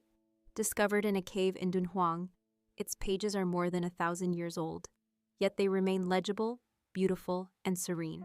Each character reflects not only the skill of the carver, but the solemn purpose behind its creation: to preserve wisdom, to share peace, to connect generations through ink and time. In Korea, meanwhile, the story of printing unfolded with unique innovation and foresight. While woodblock printing was also practiced here, Korean artisans took a step further. In the early 13th century, amidst a climate of political turbulence and threat from the Mongol invasions, Korean scholars and craftsmen began experimenting with movable metal type. This was centuries before Gutenberg's famous press. Using bronze, they cast individual characters that could be arranged and rearranged. No need to carve entire blocks anew for each text. This allowed for greater flexibility and efficiency, though the process of typesetting remained meticulous. The oldest surviving book printed with this technology, the Jikji, was produced in 1377 at the Hyungdaeok Temple in Cheongju. It is a collection of Zen Buddhist teachings, and today only its second volume survives, preserved in the National Library of France. Yet even in fragment, it represents a marvel of quiet ingenuity, a silent testament to Korea's contribution to the evolution of printing. Over in Japan, woodblock printing also found its place, but with a slightly different emphasis. Japanese printers often prioritized visual beauty alongside textual reproduction. Ukiyo-e, the famous art of woodblock prints depicting scenes of daily life, landscapes, and theater, blossomed centuries later. But its roots were in the same techniques used to replicate Buddhist texts and classical poetry. The blend of text and image became a uniquely Japanese contribution to the broader world of print, offering not just information but atmosphere. In East Asia, printing was never solely about speed or quantity. It was about meaning, about permanence, about the quiet magic of turning thought into form and form into something that could endure. Even the paper used had a softness to it, a delicacy that invited touch and reverence. There was a sense of ritual in each step, from the carving of blocks to the careful drying of pages in the sun. And perhaps most remarkable of all was how this tradition, born in monasteries and scholarly halls, laid the foundation for literacy, learning, and cultural continuity for millions. Printing in East Asia was not a singular invention, but a living tradition, shaped by philosophy, shaped by purpose. It allowed ideas to cross mountains and oceans without leaving footprints, to survive dynasties and disasters, to speak long after the voices had faded. It was slow, intentional, and deeply human. And in that slow pace, something enduring was born, something that would echo gently across centuries. To truly understand the evolution of early printing in East Asia, one must look beyond mere tools and techniques and instead observe the cultural soil in which these practices grew. Printing, after all, does not arise from mechanical curiosity alone. It flourishes in societies where the written word holds profound value. In ancient China, the reverence for literature, philosophy, and historical record-keeping created a natural environment for printing to emerge as more than just a means of replication. It became a form of preservation, a bridge between the wisdom of the past and the uncertainties of the future. The Confucian tradition emphasized education, moral development, and the transmission of knowledge across generations. As a result, there was an enduring demand for classical texts, moral treatises, and bureaucratic documents. While handwritten manuscripts had long been used to fulfill this need, they were vulnerable to error, decay, and the slow limitations of manual labor. Woodblock printing offered a solution that not only ensured accuracy, but also honored the aesthetic principles of calligraphy, allowing the beauty of brushwork to remain intact in each printed reproduction. Even so, the carving of blocks was an art in itself, often requiring master carvers who understood not only the characters, but also the rhythm and spacing of traditional writing. In this way, printing was both utilitarian and expressive. As the Song dynasty came into power, the use of printing became increasingly widespread. Government bureaus began to use printing for edicts, almanacs, and tax records. Temples continued to use it for religious texts, and private scholars began to commission their own editions of rare manuscripts. The imperial examination system, which was the primary path to official service, further fueled the need for accessible texts. Candidates preparing for these exams needed access to volumes of Confucian classics, commentaries, and histories, all of which were increasingly available thanks to the spread of printing. Yet even as printing expanded, it retained a kind of intimacy. Books were still seen as sacred objects, handled with care, read aloud in groups, or studied in the solitude of lamplight. In Korea, the development of movable metal type was not simply a technical innovation. It was a response to the particular pressures of its time. During the Goryeo dynasty, political instability and foreign threats led to a renewed focus on safeguarding cultural knowledge. By casting individual characters in bronze, Korean printers created a system that allowed for quick rearrangement, editing, and reuse. Though the process of arranging the type was still painstaking, it allowed for greater flexibility than woodblocks. The metal type was stored in meticulously labeled compartments, sorted by radical and stroke count, reflecting the structured complexity of the written language itself. And while early printed volumes were often religious in nature, focusing on Buddhist teachings, the technology soon extended to include medical texts, histories, and literary collections. Korea's emphasis on printing as a tool of cultural preservation speaks to a national spirit of resilience, a desire not merely to survive upheaval, but to ensure that ideas and values would endure through it. Japan's embrace of printing developed along slightly different lines, shaped by its own unique cultural rhythms. While Buddhist texts were among the earliest materials printed in Japan, the practice took on a distinct aesthetic flavor. The Japanese approach emphasized not just content but form, how a book looked, how it felt in the hand, and how it might serve as both vessel and expression. Decorative papers, elaborate bindings, and carefully chosen inks became part of the printing process. Books were not simply sources of information, they were experiences. They conveyed a mood, a season, a tone. Printing in Japan was often done in limited quantities, and the artisans who produced these works approached their craft with the sensibility of poets and painters. Even the choice of font, blocky, flowing, or delicate, reflected the intended emotion of the text. In some cases, images were interwoven with writing, creating a hybrid art form that would later influence the development of manga and graphic storytelling. Across East Asia, the spread of printing also contributed to the standardization of language and the development of regional dialects. With more texts in circulation, local pronunciations, vocabulary, and grammar became more visible and more consciously preserved. Printing shaped not only how people read, but how they spoke, how they thought, and how they understood their place in the world.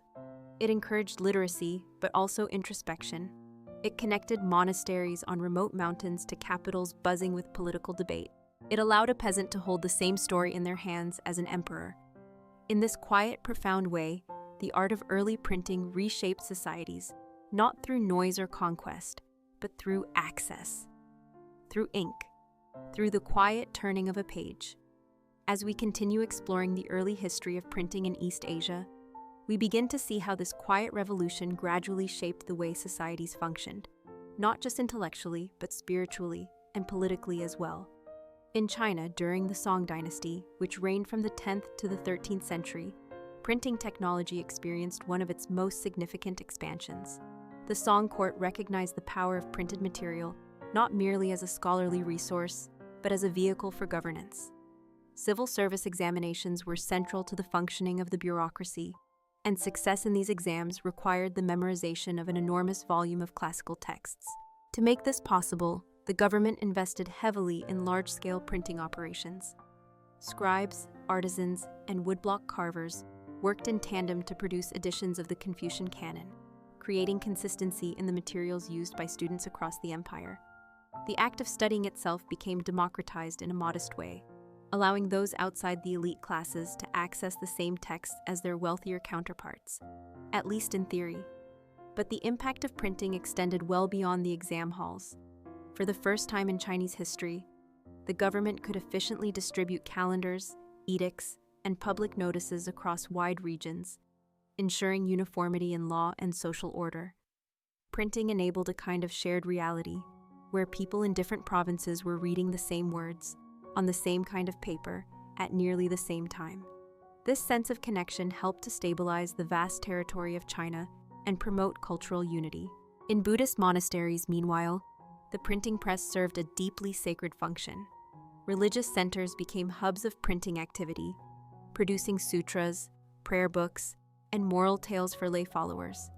Some monks believed that reproducing a sacred text through printing earned similar spiritual merit to copying it by hand.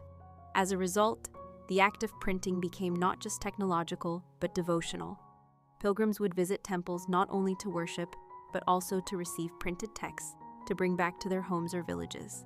These texts were often wrapped in silk and stored in wooden cases, treated as holy objects in their own right. And unlike handwritten scrolls, which could vary in appearance and detail, printed sutras offered a sense of permanence and purity, each one identical, each one carrying the same sacred message. This reliability made it easier to spread Buddhist teachings across distances, especially as literacy among the lay population began to rise. In Korea, a similar pattern emerged. By the 13th century, the Korean Goryeo dynasty had developed large-scale printing operations focused on religious works. Perhaps the most famous of these is the creation of the Tripitaka Koreana, a monumental collection of over 80,000 wooden printing blocks that together represent the complete Buddhist canon. Housed at Hyensa Temple, these blocks were carved with astonishing precision, not only in terms of linguistic accuracy, but also with a mindfulness toward the preservation of spiritual meaning. Each block was created using carefully selected wood, soaked and treated over years to prevent warping. The carving process itself was supervised by scholars and monks, and the finished blocks were stored in specially ventilated halls to protect them from humidity. What makes the Tripitaka Koreana so remarkable is not just its scale, but its intention. It was not merely a scholarly or religious exercise, it was an act of cultural and spiritual defiance. At the time, Korea was under threat from Mongol invasions, and the carving of these blocks was, in part, a prayer for protection, a way of appealing to divine order through human dedication. Even today, the blocks remain in use, and the text can be printed from them as easily as they were centuries ago. In Japan, the evolution of printing was more decentralized, often tied to individual temples, scholars, or artisans, rather than a centralized government. This allowed for greater experimentation in form and style. One of the most striking examples from this period is the use of hanpan, simple, locally produced books used for practical instruction in everything from herbal medicine to moral tales for children. These books were often small, easy to carry, and printed in limited quantities. They were sold by traveling merchants who carried them in wooden boxes on their backs, bringing stories, wisdom, and guidance to remote villages and towns. The imagery in these books was often playful and approachable, blending simple illustrations with direct language. This accessibility helped foster a reading culture among common people, many of whom had never before owned a book. Printing in Japan became personal, portable, and often beautiful, a reflection of the Japanese aesthetic that finds elegance in simplicity. As the centuries passed, these early innovations laid the foundation for broader shifts in how people related to knowledge and each other. In East Asia, the printed page did not simply preserve the past, it created new futures. And it did so not with speed or fanfare, but with patience, with intention, with a quiet whisper that could travel farther than the loudest proclamation. As the centuries progressed, the impact of early printing in East Asia began to shift from an elite intellectual domain into something that quietly reshaped the rhythms of everyday life. The printed word, once rare and revered, started to trickle into households, marketplaces, and modest schools, where its presence influenced not only how people learned, but also how they remembered, recorded, and imagined the world around them. This transformation did not occur overnight. It was slow and gentle, like water soaking into earth. In China, the Ming Dynasty witnessed a remarkable increase in commercial printing. Private publishers began to flourish, especially in regions like Jiangnan, where educated consumers and thriving urban centers created demand for a broader range of reading materials.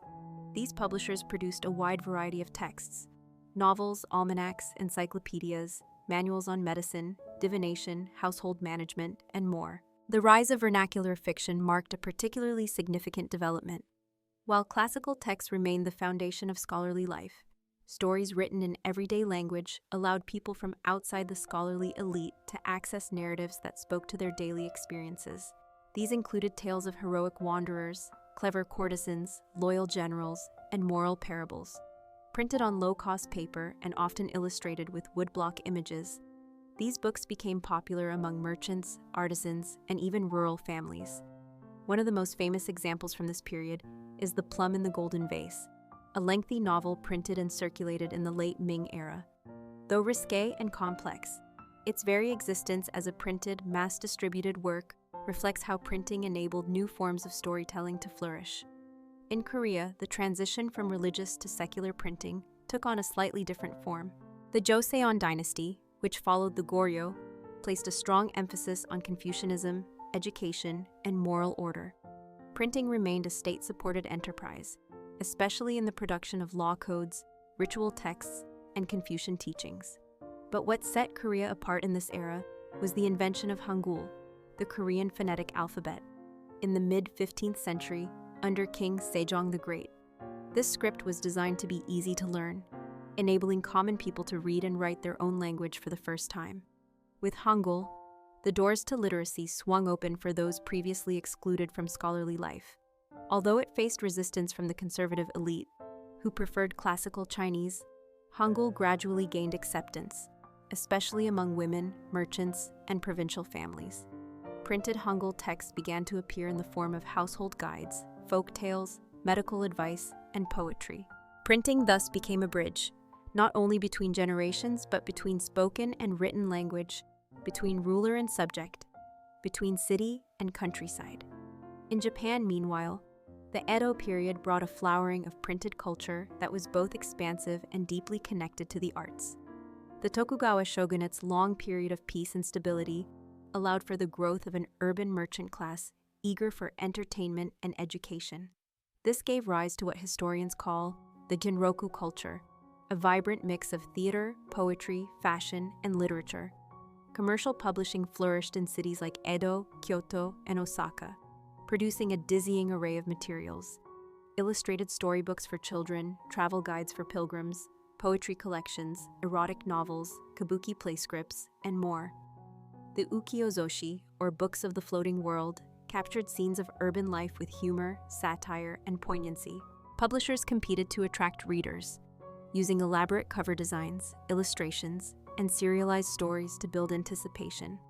Many books were sold in lending libraries or rented out by traveling vendors, making them accessible even to those who could not afford to purchase them outright.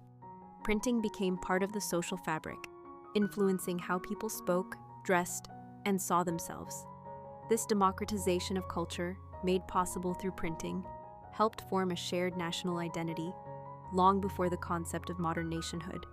The connection between printing and education also deepened across the region. In China, village schools used printed primers and examination guides to prepare boys for local tests. In Korea, women used printed almanacs and dream interpretation guides in daily life. In Japan, printed books on etiquette and proper speech helped define social roles.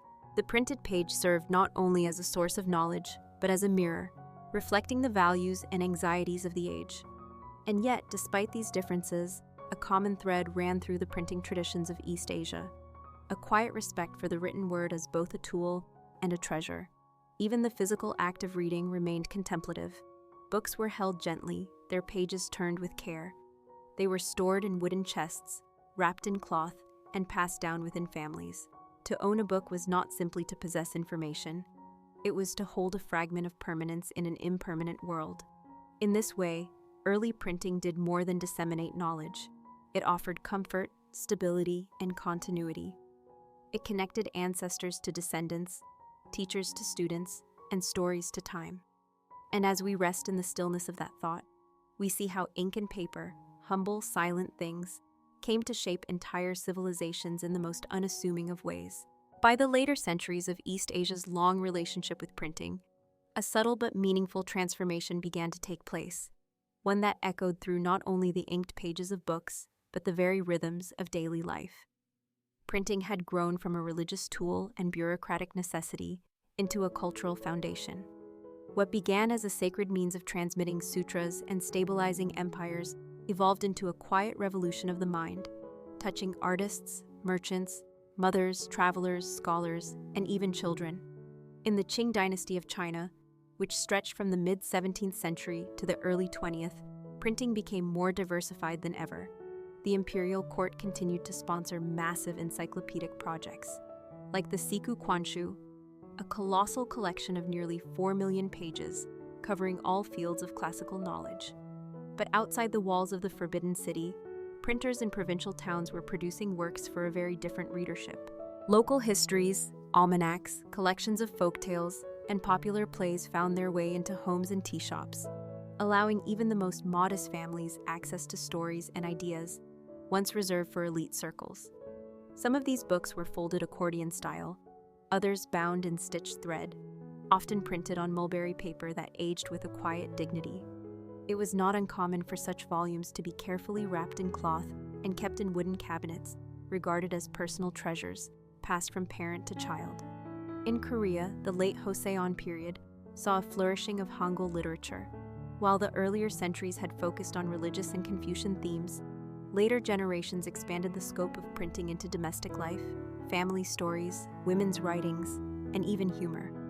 One notable form was the seolhwa, narrative fiction that combined folklore, moral lessons, and romantic fantasy. These tales, often rooted in oral tradition, were printed in Hangul for a broad audience and read aloud in family gatherings or shared among neighbors. Women in particular began to develop a strong relationship with print culture, using printed guides for embroidery, herbal medicine, letter writing, and poetry composition. This quiet participation helped build a shared female literacy that existed outside formal education systems. Printing became not just a means of education, but a channel for expression, communication, and memory. In Japan, by the 18th century, printing had become so embedded in urban life that it created entire ecosystems of creators, writers, illustrators, block carvers, publishers, and booksellers, working in a harmonious cycle to meet the public's growing appetite for stories. The emergence of woodblock printed illustrated novels, known as kibyoshi, yellow-covered books, was a testament to this synergy. These works combined witty text with elaborate images, often satirical in nature, and offered commentary on current events, relationships, and the absurdities of daily life. These books were relatively affordable, meant to be enjoyed during short breaks or evenings at home, and they reflect a society where the printed page was no longer distant or sacred, but familiar, almost playful. Lending libraries expanded across major cities, where customers could borrow books for a small fee, much like modern public libraries. Vendors on street corners sold serialized chapters, and popular works were often read aloud in groups, drawing laughter and debate. In this way, printing helped create communities, not just of readers, but of shared imagination. Across East Asia, the book had become a companion. It lived in satchels, beside sleeping mats, on shop counters, and in temple alcoves. Its presence in life was unassuming but constant. People read to learn, yes, but also to escape, to dream, to laugh, and to remember. Some books became family heirlooms. Others were consumed and forgotten, but all carried the subtle weight of connection. Even the materials used in printing, paper, ink, woodblocks, binding threads, were chosen with intention. Artisans mixed inks from pine soot and oil, carved characters in reverse with practiced hands, and printed page after page with care. There was rhythm in this process, a quiet discipline that mirrored the values of the cultures it served. Books did not flood the market in overwhelming numbers. They arrived with gentleness, as if asking permission to enter one's life. Education, too, continued to expand alongside print. In villages, itinerant teachers used printed primers to guide students in literacy. In cities, scholars published their own commentaries and interpretations of the classics. In households, mothers taught children to read simple verses and fables, their fingers guiding small hands across lines of printed Hangul or kanji. Printing had become a medium not only for information, but for intimacy, for the shaping of minds in quiet moments, the bonding of generations through shared words. And as East Asia edged closer to the modern era, the groundwork laid by these centuries of thoughtful, deliberate printing would become the silent foundation for future revolutions in literacy, identity, and communication. But for now, in the stillness of this late chapter, we see how early printing was never just about reproduction. It was about reverence, about giving form to thought, permanence to tradition, and voice to stories that might otherwise have disappeared like mist at dawn. As the world outside East Asia began to change rapidly, empires rising and falling, revolutions stirring, and industrial machines humming into motion, the quiet art of printing in China, Korea, and Japan continued its patient evolution. It is tempting to view these early traditions of woodblock printing as fixed in time, preserved in amber like ancient scrolls behind glass. But the truth is more nuanced. These traditions did not vanish when movable metal type arrived, or when Western-style presses made their way eastward. Instead, they coexisted, overlapped, and even informed one another in subtle, fascinating ways. In China, the introduction of movable type did not immediately replace woodblock printing. In fact, as early as the 11th century, a man named Bisheng had developed an early form of ceramic movable type during the Northern Song dynasty. However, the complexity of the Chinese writing system, comprising thousands of unique characters, made movable type less efficient than it would later prove in alphabet-based systems. So while Bisheng's invention was remarkable, woodblock printing remained the dominant method for centuries. It was only during the Qing dynasty, and especially in the 19th century, that metal movable type began to see wider use, spurred in part by increasing contact with Western missionaries, merchants, and scholars. Even so, many publishers continued to prefer woodblock techniques for aesthetic or cultural reasons. The crispness of the carved characters, the warm texture of hand-pressed ink, the visual artistry of calligraphy preserved in print. These were qualities that mass production could not easily replicate. In Korea, movable metal type had a more prominent role much earlier. The Goryeo dynasty is credited with producing the world's oldest known book printed with metal movable type, the Jikji, in 1377, more than 70 years before Gutenberg's famous Bible. The Jikji was a Buddhist text, and its production demonstrates Korea's early innovation in metallurgy and printing. Yet even in Korea, woodblock printing remained popular for centuries afterward, particularly for religious and official texts. The metal types required complex organization, constant maintenance, and specialized skill, which made them more suitable for certain centralized printing projects than for small-scale or regional publishers. In Japan, movable type was introduced in the late 16th century, initially by missionaries and later by Japanese printers themselves. But here, too, the system did not fully replace woodblock printing. Instead, the Japanese developed a hybrid culture of printing that incorporated movable type in some contexts, while maintaining woodblock techniques for illustrated works, poetry, and genres that valued visual harmony. The enduring use of woodblocks in Japan wasn't merely practical, it was also philosophical. The idea that the hand of the artist, the weight of the carving tool, and the grain of the wood could all become part of the final printed page resonated with traditional Japanese aesthetics.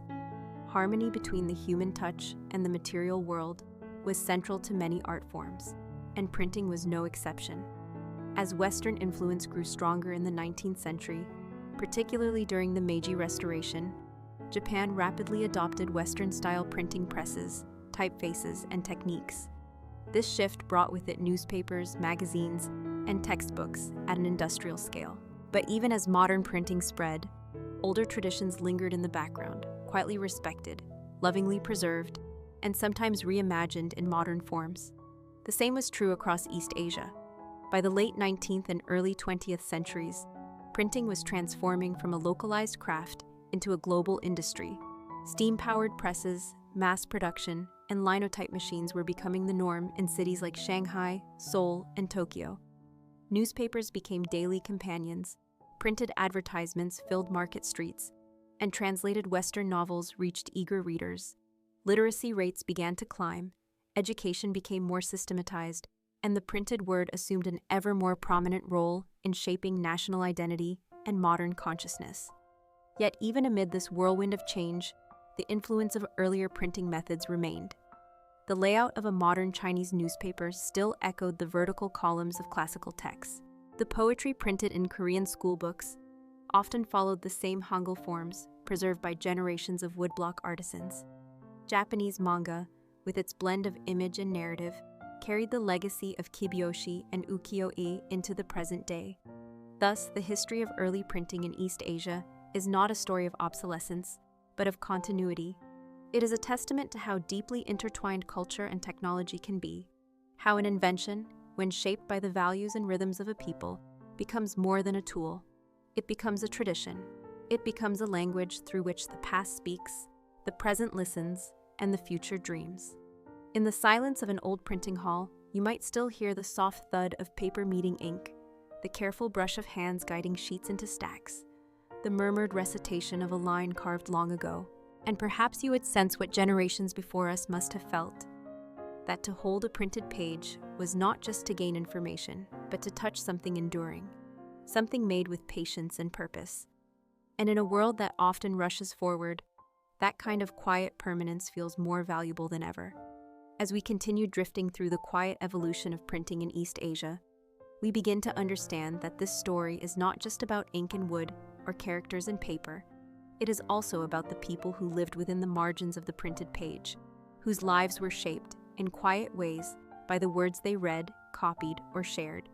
In countless households across dynastic China, Korea, and Japan, the printed book had become an object of deep familiarity, folded carefully into cloth wrappings, placed beside family altars, or tucked under pillows, holding not just stories, but memories, beliefs, and aspirations.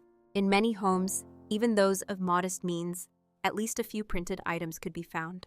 A Confucian moral primer, a dream interpretation guide, a calendar annotated with auspicious days for planting or marriage. These were not luxuries, but necessities of life, as vital as firewood or rice.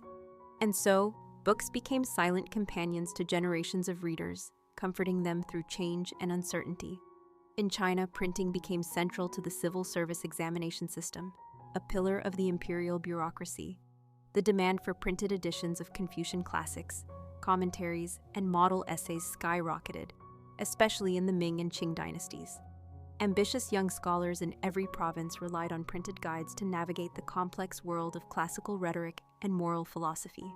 These texts were not merely tools for passing exams, they were moral compasses, intellectual sparring partners, and spiritual anchors. In rural areas, entire communities would pool resources to purchase printed study materials for the brightest young man in the village, hoping he might bring honor and advancement to his family and hometown. These books traveled from hand to hand, often bearing the thumbprints, smudges, and annotations of many readers. They were more than text. They were living maps of effort and hope. In Korea, a similar reverence for printed knowledge infused daily life. Beyond state-sponsored Confucian texts, there emerged a blossoming market for practical books, guides on childbirth, household medicine, food preparation, etiquette, and even gardening. These books were often printed in Hangul, designed to be accessible to the broader population, including women and the elderly. It was in these humble texts that the heart of Korean daily life was recorded, not as grand proclamations, but as gentle instructions for raising children, treating colds, or understanding seasonal cycles. The existence of these printed manuals suggests a quiet but powerful democratization of knowledge. One did not need to be a scholar to benefit from the printed word. A mother could find guidance in caring for her family, a farmer could follow weather predictions, and a young bride could learn the poetry of wedding rituals, all through the printed page. In Japan, especially during the Edo period, printing was deeply entangled with visual culture. The book was not just a vessel for words, but a canvas for art. Illustrated scrolls, storybooks, and picture calendars filled with delicate woodblock prints were widely circulated. The harmony between image and text became a signature of Japanese publishing. Artists and printers worked hand in hand to ensure that each page balanced composition, line, and tone. The popularity of Ihon, picture books, grew among adults and children alike. These books, often bound in soft, stitched covers, told folktales, ghost stories, or legends of ancient warriors, all brought to life with vivid colors and intricate detail. The ability of printed materials to educate and entertain simultaneously was embraced and celebrated. Even in the realm of religion, printing played a profound role in East Asia. Buddhist temples produced thousands of printed sutras, charms, and ritual instructions, often as acts of merit-making. Some believers would commission the printing of entire scriptures in memory of a loved one, or in hope of spiritual blessings. These texts were distributed to monasteries, pilgrims, and laypeople, extending the reach of Dharma beyond the walls of temples. In Confucian and Taoist traditions, too, printed texts guided rituals, seasonal ceremonies, and the transmission of family ethics. Printing was not a secular force. It was woven into the sacred. Across East Asia, printing helped people orient themselves in the world. It mapped not just geography, but cosmology, etiquette, philosophy, and emotion. And yet, it did so quietly. A book never shouted. A page never demanded. Instead, it waited, patient and still, for the reader to arrive, to open it, and to listen. And in that act of opening, something deeply human took place. One soul reaching for the thoughts of another, across time, across distance, across silence. There is a particular stillness to this history. It unfolds not in battles or conquests, but in ink slowly drying on handmade paper, in the hush of turning pages, in the light of a lamp flickering as someone reads late into the night. The story of printing in East Asia is not dramatic. It is delicate, deliberate, and deeply human.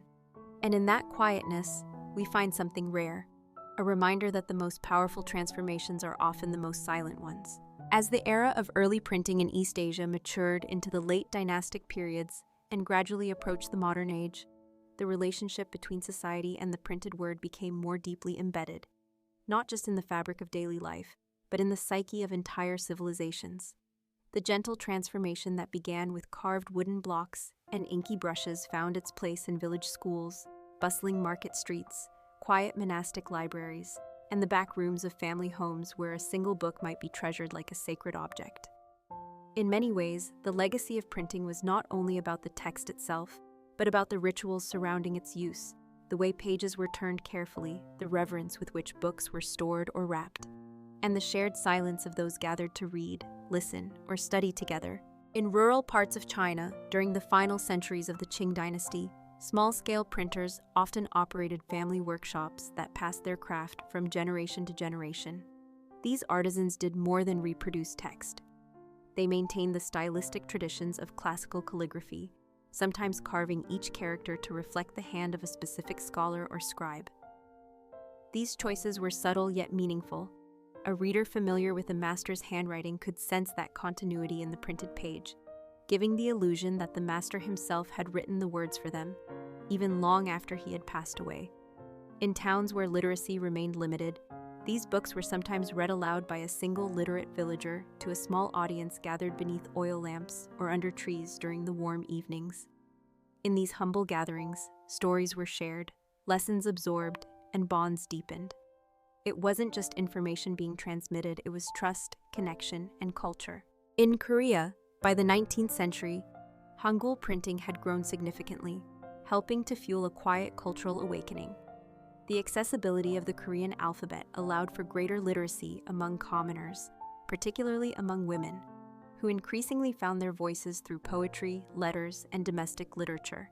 Personal journals and handwritten books often used printed forms as a base for expansion, with readers annotating margins, copying excerpts, or modifying folk tales to reflect local traditions.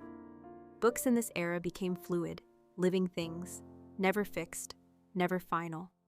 This period also saw a rise in books of prophecy, dream interpretation, and astrological guidance, which blended Confucian logic with indigenous beliefs. Such works offered not only entertainment, but a sense of agency in times of uncertainty. They were often printed on paper made from hemp or mulberry, the texture of which softened with time and frequent handling. The smell of ink, the grain of paper, and the sound of turning pages became embedded in memory, as much a part of daily life as the ringing of temple bells or the rhythm of market chatter. In Japan, the late Edo period was marked by an explosion of popular literature. Printed fiction became not just a pastime, but a commercial force. Traveling storytellers sold serialized chapters in street stalls, while actors popularized characters from printed tales in kabuki theaters.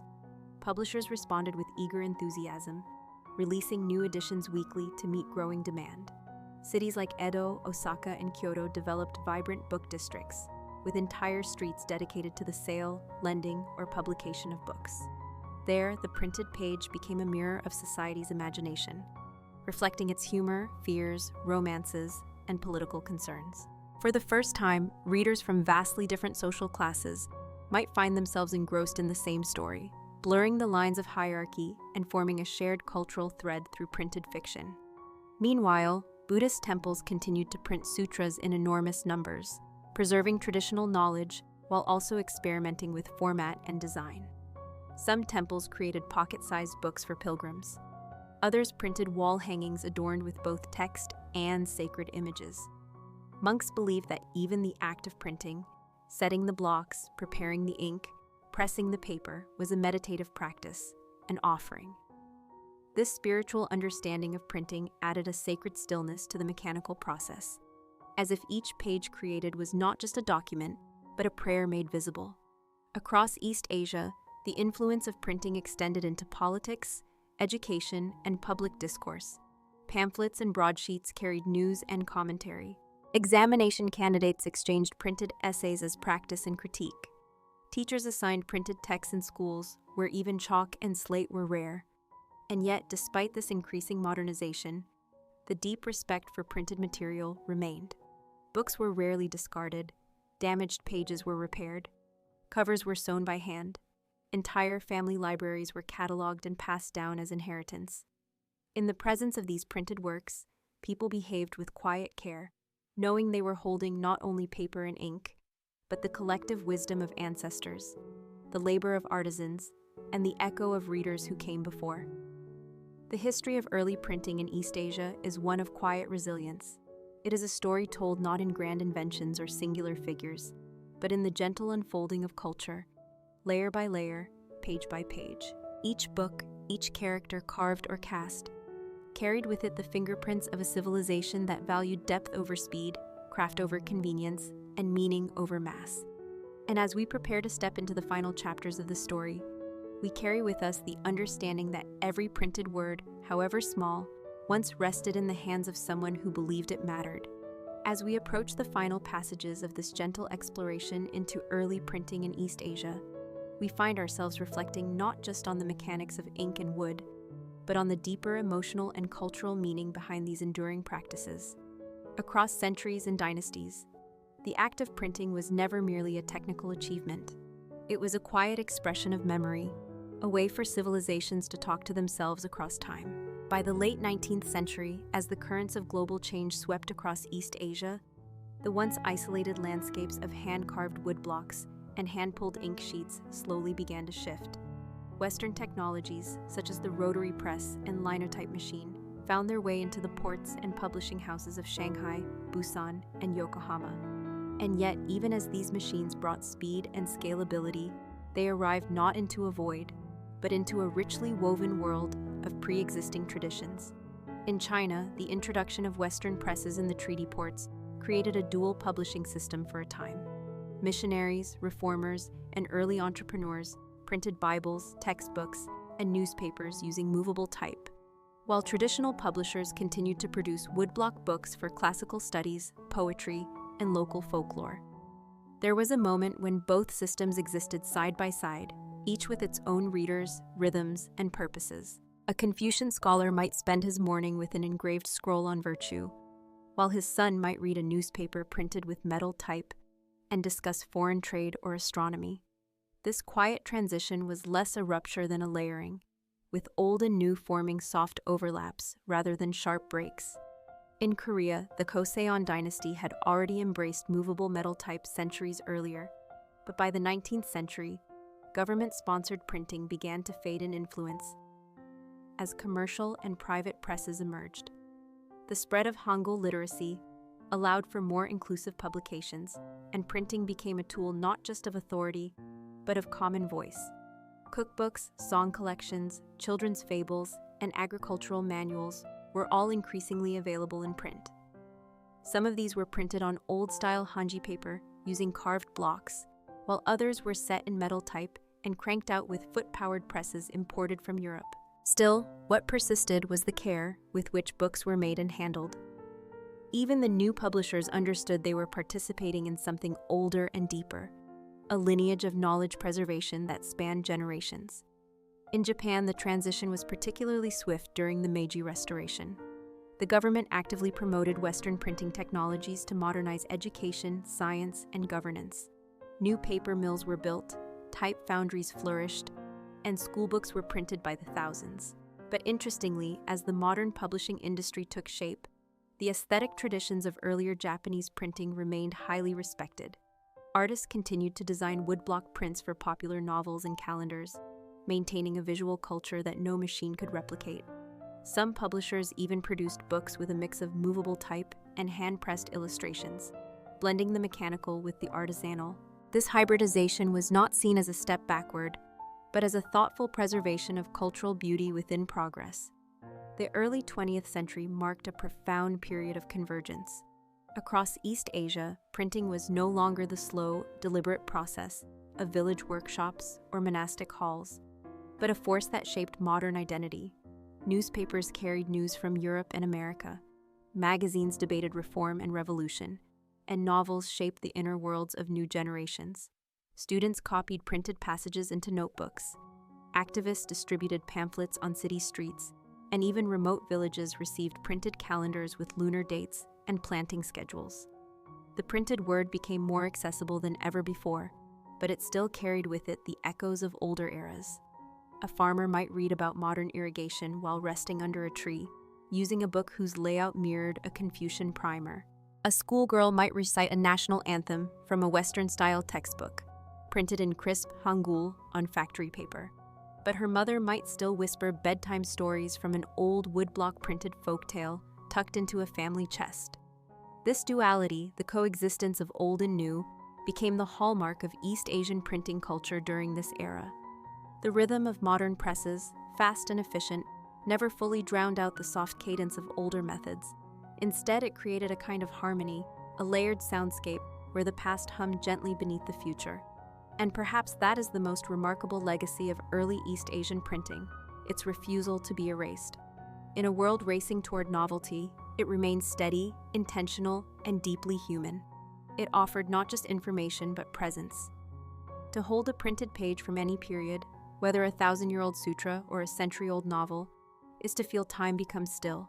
It is to sense the patience of carvers, the breath of readers, the quiet dignity of those who believed that knowledge deserved beauty.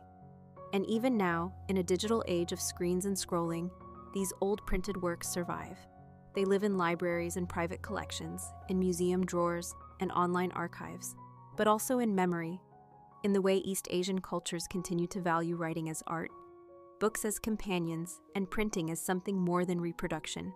It is a bridge between minds, crafted with care, and it endures not because it is fast, but because it is true.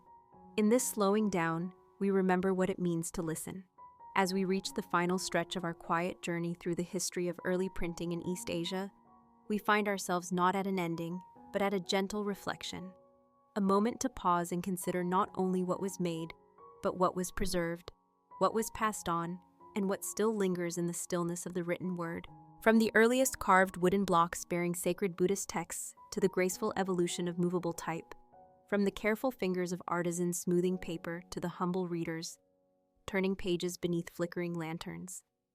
The legacy of printing in East Asia reveals itself not through drama, but through endurance. These books did not seek attention. They did not boast or demand. Instead, they waited for generations of seekers, thinkers, wanderers, and caretakers who would hold them with reverence, read them with care, and in doing so, become part of a long, silent conversation stretching across centuries. What we see, as we look back, is not just the technology or the method, but the values that shaped them: precision, patience, clarity, beauty, and respect. These values made their way into every aspect of printed culture. The layout of pages was guided not only by utility, but by aesthetic balance. The selection of typefaces considered not just readability, but emotion. Even the way a book was bound, stitched by hand, wrapped in cloth, stored in wooden cases, reflected a belief that knowledge, once printed, deserved protection, dignity, and grace.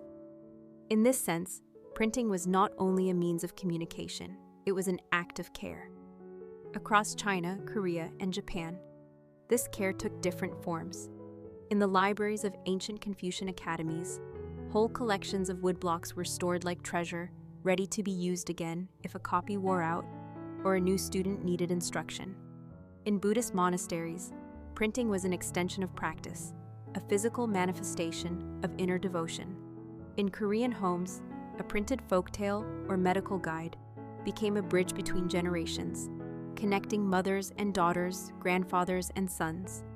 And in Japanese cities, booksellers and printmakers collaborated to create works that were not only informative, but visually moving, rhythmic in their design, and pleasing to the eye and the hand.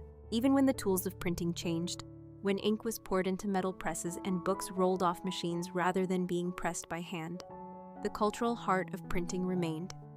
The reverence for words, for the quiet spaces between characters, for the meaning of each sentence and the flow of each line did not vanish. It adapted. And in adapting, it preserved something deeply rooted, a sense that the printed page was not a commodity alone, but a companion. In the 20th century and beyond, as East Asia moved through periods of colonization, war, industrialization, and cultural renaissance, printing played a new role. It helped preserve national identity during foreign rule. It allowed exiled scholars to share ideas with those back home. It carried poetry through turbulent decades and kept memory alive when oral tradition faltered. In the hands of revolutionaries and educators alike, printing became both shield and torch, protecting what mattered and illuminating what was possible. Even today, in a world awash with pixels and digital scrolls, the echoes of this ancient printing tradition remain. In the way a Japanese bookstore still arranges its shelves with care, in the continued practice of woodblock artistry as both cultural heritage and modern expression, in the libraries of Korean temples where monks still catalog centuries-old prints with reverent detail, in the quiet awe of a Chinese student leafing through a facsimile of a Song Dynasty treatise, fingers tracing the brush-like form of each printed character. These are not relics, they are reminders that speed is not always progress, that beauty can live in repetition, that clarity is worth striving for, and that the printed word, handled with patience and purpose, can outlast empires, outlive fashion, and speak as clearly in silence as in speech. The history of early printing in East Asia is, in the end, not a story of invention alone, but a story of preservation, of how wisdom survives through form and how form reflects intention. It is a history that unfolds slowly, like a scroll being opened by lamplight, revealing its contents one line at a time. And as we close this chapter, we do so not with finality, but with softness, with a recognition that though the printing blocks may have stilled and the press has gone quiet, the legacy continues. Each time a reader turns a page, each time a learner sits with a text, each time someone listens and drifts gently into sleep, guided not by noise, but by the calm and quiet power of the printed past. That concludes our previous story. Before we begin our next quiet journey, I'd like to gently ask, if you've enjoyed the slow, calming exploration through forgotten history, please consider giving this video a like and subscribing for more peaceful stories like this. Now, let's continue our series of boring history for sleep and step softly into the world of silent power and subtle influence as we arrive at our next story, the quiet diplomacy of Renaissance Italy. In the soft morning light of 15th century Italy, as the fog lingered just above the cobbled streets of Florence and the church bells rang gently in the distance, a quiet transformation was taking place. The Renaissance, so often remembered for its dramatic bursts of art, innovation, and grandeur, also unfolded in subtler forms, behind heavy oak doors, beneath the flickering glow of candlelit halls, and within the polite, deliberate cadence of diplomatic conversation. Italy during this time was not a single kingdom, but a patchwork of city-states, each with its own rulers, ambitions, fears, and shifting alliances. Florence, Venice, Milan, Naples, and the Papal States.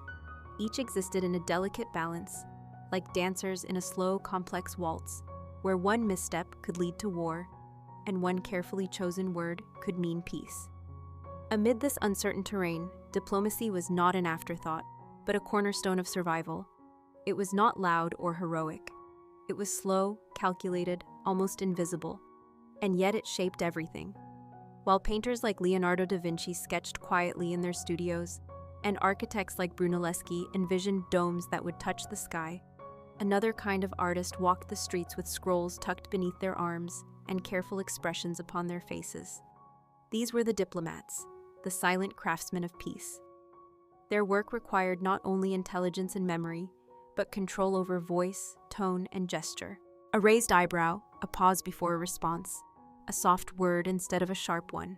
These were tools just as vital as treaties or coin. In Florence, under the watchful eye of the Medici family, diplomacy was elevated to an art. Cosimo de' Medici, though never a king, ruled with quiet influence, using wealth to fund embassies, reward loyalty, and neutralize enemies. His grandson, Lorenzo the Magnificent, continued this tradition, weaving alliances not through threats, but through friendship, gift-giving, and shared interests. Their methods were subtle, built on relationships that lasted decades. In one instance, a single letter, carefully worded, handwritten, and hand-delivered, prevented a military clash between Florence and Naples. Such gestures may seem minor in the modern world, but in Renaissance Italy, they were the threads holding an entire region together. Venice, too, mastered this quiet dance. Surrounded by water, yet deeply tied to the continent through trade, Venice relied on its network of ambassadors to navigate both Eastern empires and Western rivals. Venetian diplomats were often merchants or nobles, men of quiet observation who knew when to speak and when to remain silent. They gathered intelligence, attended banquets, and listened more than they talked. Their reports, sent back to the Doge and his council, read like early blueprints of modern political analysis, careful, methodical, and rich with insight. Venice even developed its own archive system, storing diplomatic correspondence with extraordinary care, as if each letter might one day become the key to peace or ruin. In Milan, under the rule of the Sforza family, diplomacy often blended with military might, but even here, emissaries were treated as instruments of long-term stability. Marriages were arranged between rival houses, and correspondence was maintained even during tense standoffs. A Milanese envoy might spend weeks dining in enemy courts, presenting gifts, discussing music or philosophy, never mentioning the real tensions simmering beneath the surface, yet always working, always negotiating in silence. The Papal States brought another layer of complexity. The Pope was not only a spiritual leader, but also a temporal ruler, commanding armies and forging political bonds. Papal diplomats, often drawn from the clergy, combined theological knowledge with rhetorical precision. Their letters, written in Latin, brimmed with layered meanings and subtle warnings, offering blessings with one hand while gently threatening with the other. In this world, diplomacy was not a job. It was a performance, rehearsed with care, executed with patience, and never meant to be rushed. Even failure was graceful. When alliances broke down or wars began, it was not seen as a loss of diplomacy, but as a signal that a new round of negotiations would follow. The true diplomat never stopped working. Even amid conflict, they looked for the next opening, the next shift in wind, the next chance to restore balance. And so, in the quiet halls of Renaissance palaces, where courtyards bloomed with citrus trees and fountains murmured in the background, the real power was not always held by generals or dukes, but by those who knew how to listen, who understood the power of silence, who believed that words, when chosen with care, could hold back armies and reshape history, not with noise, but with nuance. This is the beginning of our slow journey into the world of Renaissance diplomacy, not in the blaze of battle, but in the hush of strategy, where calm minds shape the fate of nations. As the 15th century slowly gave way to the 16th, the art of diplomacy in Renaissance Italy continued to evolve, not in grand declarations, but in whispers exchanged in shadowed corridors, in long letters penned by candlelight, and in the patient choreography of visits between courts. The balance between Italy's fragmented city-states had become increasingly fragile, requiring even greater care in negotiation. These were no longer merely localized affairs. The political stage of Europe had expanded, and the ambitions of France and Spain began to cast long shadows over the Italian peninsula. The diplomats of Italy now found themselves not only navigating the rivalries of Florence and Milan, or Venice and the Papal States, but also engaging with monarchs far beyond their borders, men whose swords were long and whose patience was short. In this delicate new landscape, the role of the ambassador became more than ceremonial. He was not merely a messenger. He was an observer, a strategist, a historian, and at times, a spy. He was expected to know the habits of foreign princes, the temperament of their counselors, the strengths of their armies, and even the moods of their courtiers. He was to report these findings back home, not in alarmist tones, but in calm, measured language, often coded in references that only the most educated readers could decipher. The reports of Florentine ambassadors during this period are especially noteworthy. Known as relazioni, these lengthy documents detailed everything from the political structures of foreign courts to the condition of their streets and the moral character of their citizens. One ambassador might describe the dinner customs of the French king, while another noted the number of cannons visible at a Spanish port. These were not idle observations.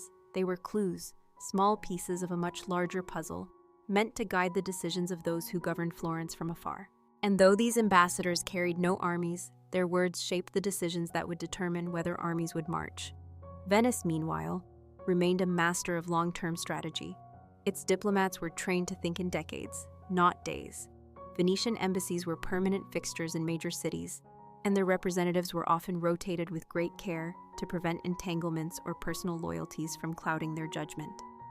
The Venetian Senate received regular reports, each one read and debated in solemn sessions.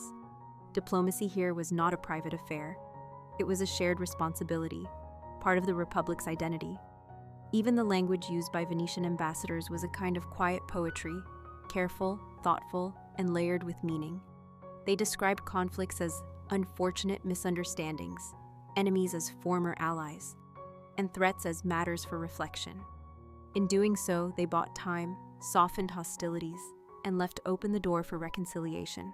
The Papal States, too, grew increasingly reliant on skilled negotiators.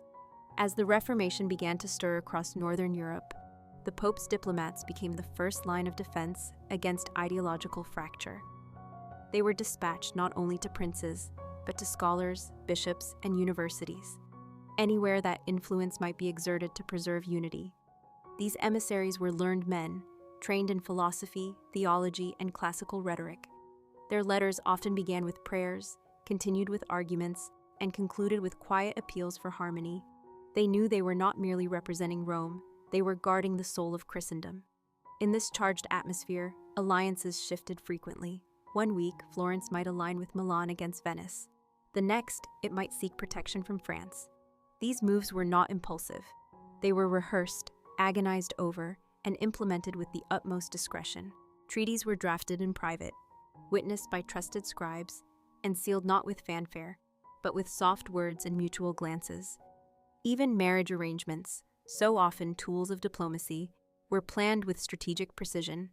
A union between two houses might bring peace to an entire region, or tip the scales of power in ways that no army ever could. The dowry, the lineage, the wording of the vows, each detail was political. Each moment was measured. And though there were times when diplomacy failed, when pride or fear or greed broke the delicate balance, the diplomats themselves rarely disappeared. They returned, re-engaged, and tried again, because for them, the work was never truly over. A failed treaty was not an end, but a beginning. A new problem to solve, a new relationship to mend, a new path to peace to quietly pursue. And so, in this age often remembered for its cathedrals and paintings, its sculptures and sonnets, there was also a quieter legacy taking shape. A legacy written in ink, spoken in Latin, and carried in the minds of those who believed that history was shaped not only by battles, but by calm voices in quiet rooms. As the Renaissance unfolded across the Italian peninsula, diplomacy became not only a means of preserving power, but a deeply embedded cultural practice, refined, codified, and respected in much the same way as music or painting. To understand the world of these diplomats more intimately, one must step into their daily rhythms. A typical day for a Renaissance ambassador was not one of grand gestures or dramatic speeches, but of ritual, observation, and patient exchange. He would rise early, often before the sun crept over the terracotta roofs of the host city, and begin his morning by reviewing dispatches and composing new ones. The act of writing was central to his role. Words had to be chosen with care, for once sent, they could not be unsaid. Every sentence was weighed not only for its content, but for its tone, firm but respectful, cautious but clear. He might then attend formal audiences, bearing gifts symbolic more for their message than their value. A tapestry woven in Florence, a small statue cast in bronze, or a rare book. All silent tokens of goodwill, laden with meaning. The diplomat would present these items with carefully rehearsed words, acknowledging the greatness of the host court, while subtly reaffirming the strength and stability of his own. Afterward came meetings, long, slow affairs, often masked as conversations about weather, trade, or art. It was understood that the true negotiations happened not in heated debates, but in these gentle exchanges. A remark about a recent festival might hint at underlying unrest. A compliment on a city's fortifications might signal concern over potential aggression. Diplomacy in this era was about reading between the lines, understanding not just what was said, but what was left unsaid.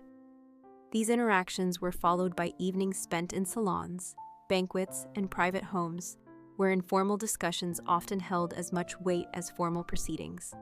Here, among candlelight and clinking goblets, information flowed more freely. Ambassadors listened more than they spoke, storing small fragments of insight like puzzle pieces.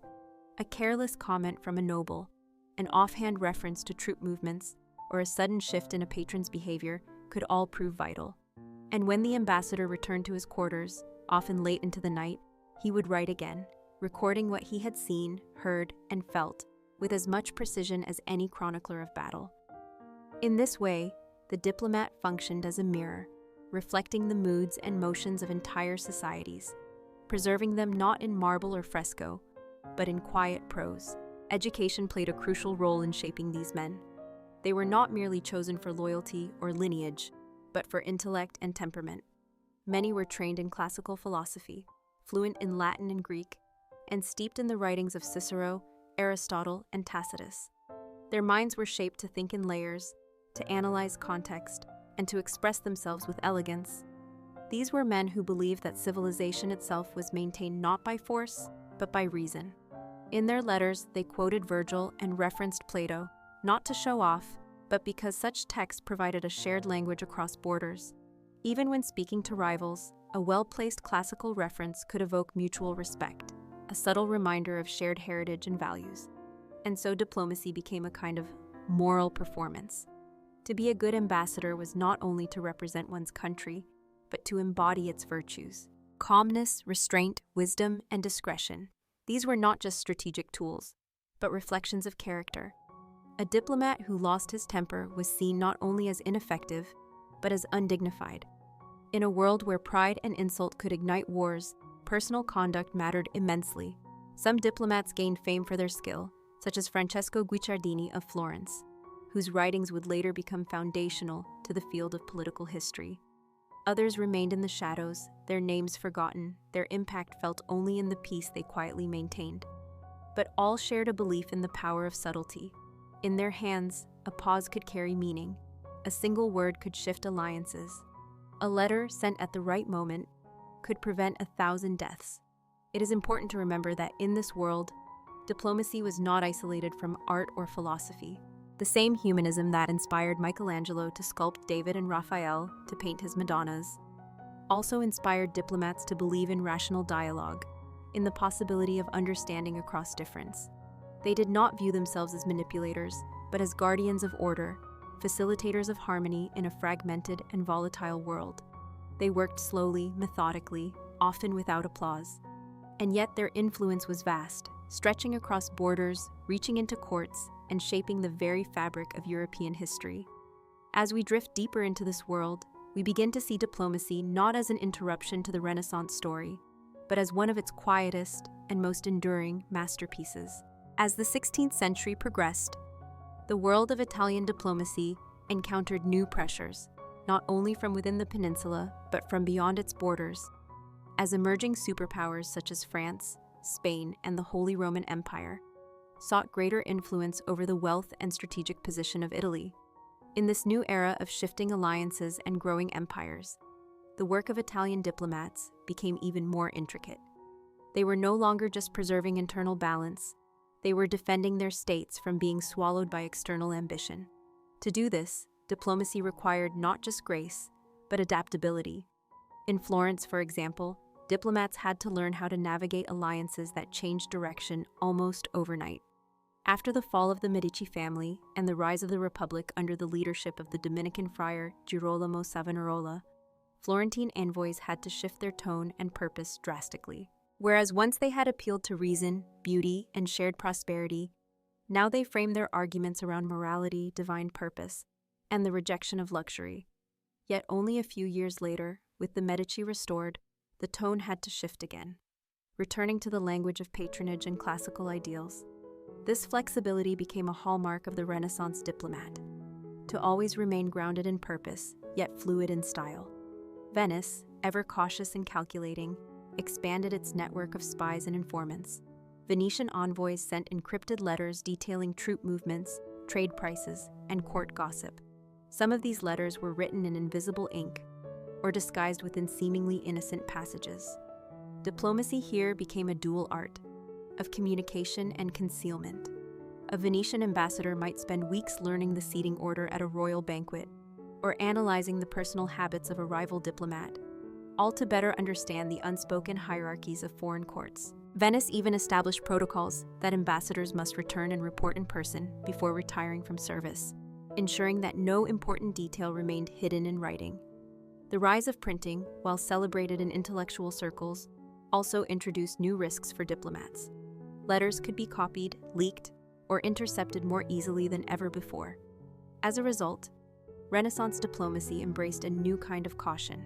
Codes were developed, ciphers exchanged, and official records stored in secure state archives. What was once the domain of a few elite scribes now became a matter of intelligence control. Diplomats were not only trained to speak well, but to protect information, guarding not just the message, but the structure and flow of dialogue itself. Meanwhile, the Papal States entered a particularly complex phase of diplomacy. The Protestant Reformation, ignited by Martin Luther in 1517, quickly spread across Europe, challenging the very authority of the Pope.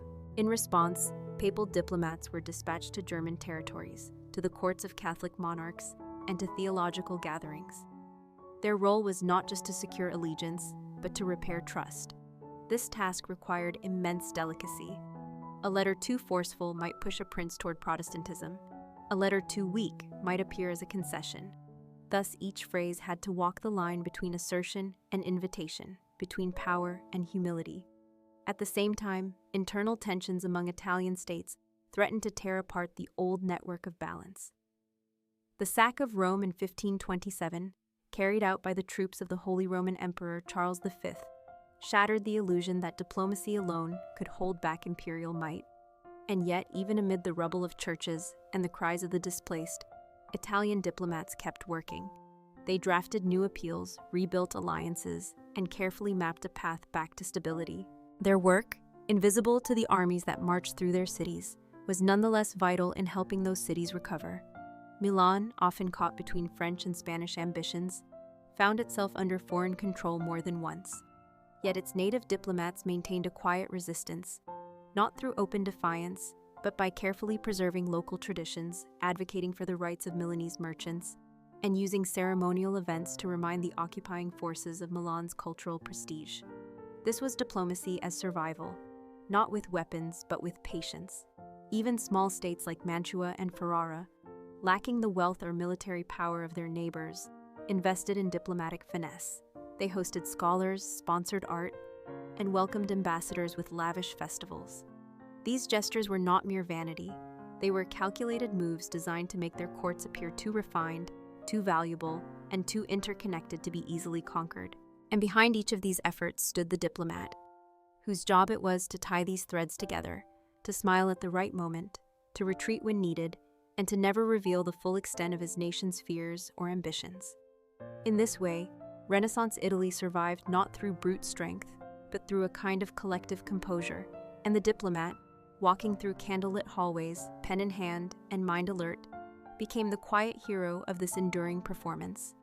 Beyond the ceremonial halls and behind the polished facades of Renaissance diplomacy lay a quieter, deeper struggle, one not fought with armies or proclamations, but with patience, silence, and subtle endurance. The diplomat, though often dressed in fine robes and received with honor, lived a life of immense pressure. He carried the weight of expectation on his shoulders, not just from his own government, but from the entire cultural identity of his homeland. His failure could mean war. His success might be invisible, buried beneath the absence of conflict. And yet, day after day, these men performed their duties with a kind of restrained grace that echoed the very ideals of the Renaissance. Among the more interesting aspects of diplomatic life during this time was the role of correspondence. The letters exchanged between ambassadors and their home cities were more than updates. They were lifelines. Every dispatch was written with an awareness that it might be intercepted, misinterpreted, or scrutinized by future generations. As a result, these documents were composed with an almost literary care. Metaphors were chosen carefully, facts embedded within anecdotes, and warnings delivered with layered meaning. The tone was always calm, even when the content was urgent. In a letter from a Florentine envoy in France, for example, what appears to be a lengthy reflection on a local festival actually contains several key details about troop locations and political tensions. In another, a Venetian diplomat's observations on the quality of silk in a distant court subtly convey information about trade priorities and economic alliances. This style of indirect communication became a diplomatic language of its own, understood by the trained, invisible to the untrained. And so, diplomacy became a craft of concealment, not in the sense of deception, but in the art of embedding truth within civility. Behind this was not only strategy, but a kind of ethical code. The Renaissance diplomat, after all, was not a rogue agent. He represented a government, a city, and often an entire worldview. His purpose was not to outwit his opponents, but to ensure peace through understanding, to prevent disaster through foresight, and to preserve dignity in moments of vulnerability. In courts across Europe, Italian diplomats gained reputations as refined, articulate, and deeply insightful men. Their presence was often welcomed, not just because of their political importance, but because of the elegance they brought with them. They spoke not only of politics, but of poetry, architecture, and philosophy. In this way, they softened the edges of negotiations, grounding them in shared cultural values. Even when tensions ran high, a discussion of Virgil or Aristotle could remind both sides of their common intellectual ancestry. This intellectual diplomacy created a unique space where disagreements could be managed through dialogue instead of force. Yet, the diplomat's personal life was often marked by solitude. Far from home, surrounded by foreign customs and unfamiliar tongues, many ambassadors experienced isolation. Friendships had to be chosen with care, and every relationship came with potential consequences. They could not afford to be careless with their words, even in casual conversation. Their loyalty had to remain steadfast, and their demeanor always composed. The pressure of constant observation shaped their behavior into a model of discipline.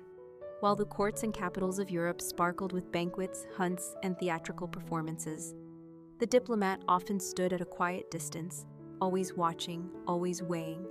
His enjoyment was measured, his indulgence limited, and when he returned to his chamber at the end of the day, he did so not to rest, but to write, to record the subtleties of conversation, the movements of foreign leaders, and the atmosphere of the moment in language that could guide decisions back home.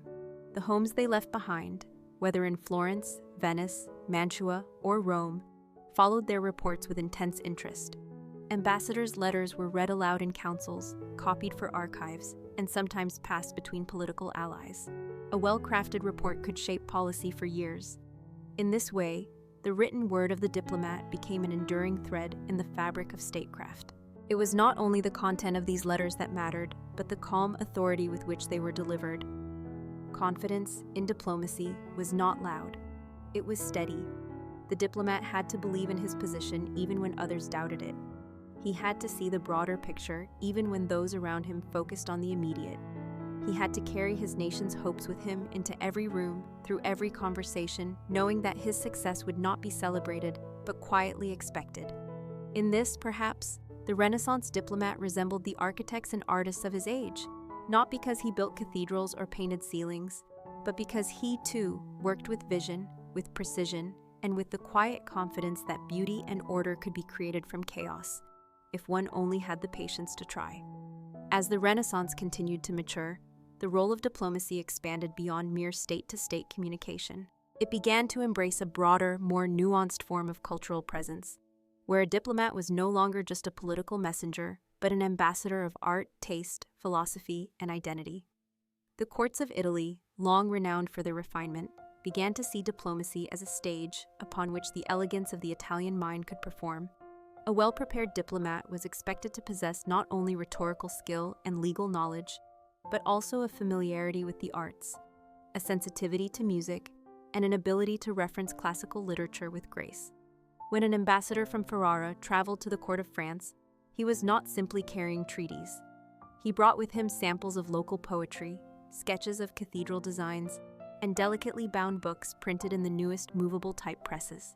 These items, while seemingly decorative, were strategic tools, symbols of the intellectual power of his homeland, quiet reminders that the state he represented was not just politically active, but culturally alive.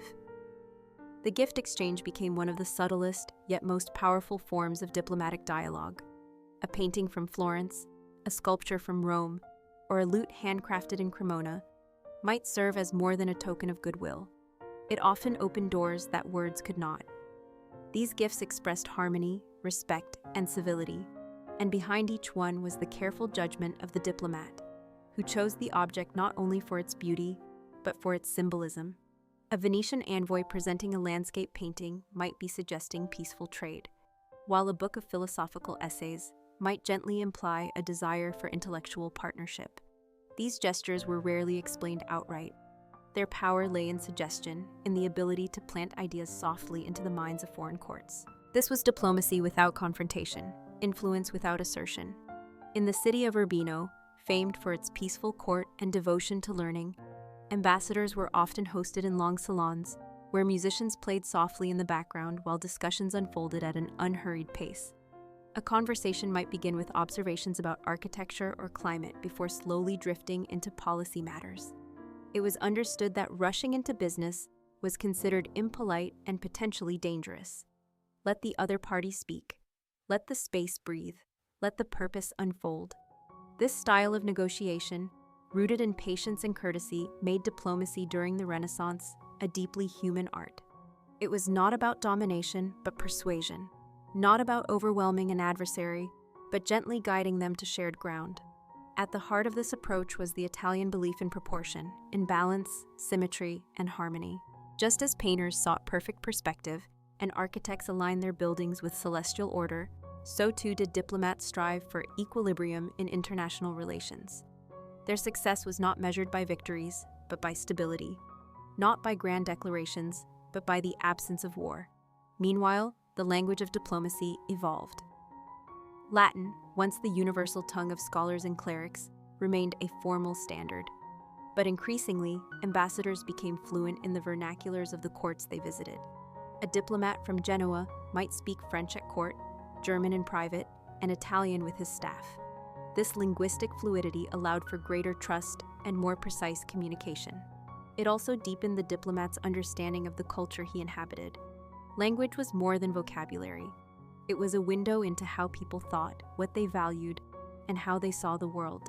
And so language became another tool in the diplomat's quiet arsenal, a bridge not just between words but between minds. But even as diplomacy grew more refined, it also became more vulnerable. As printing presses spread and news traveled faster, rumors could spread more quickly than ever.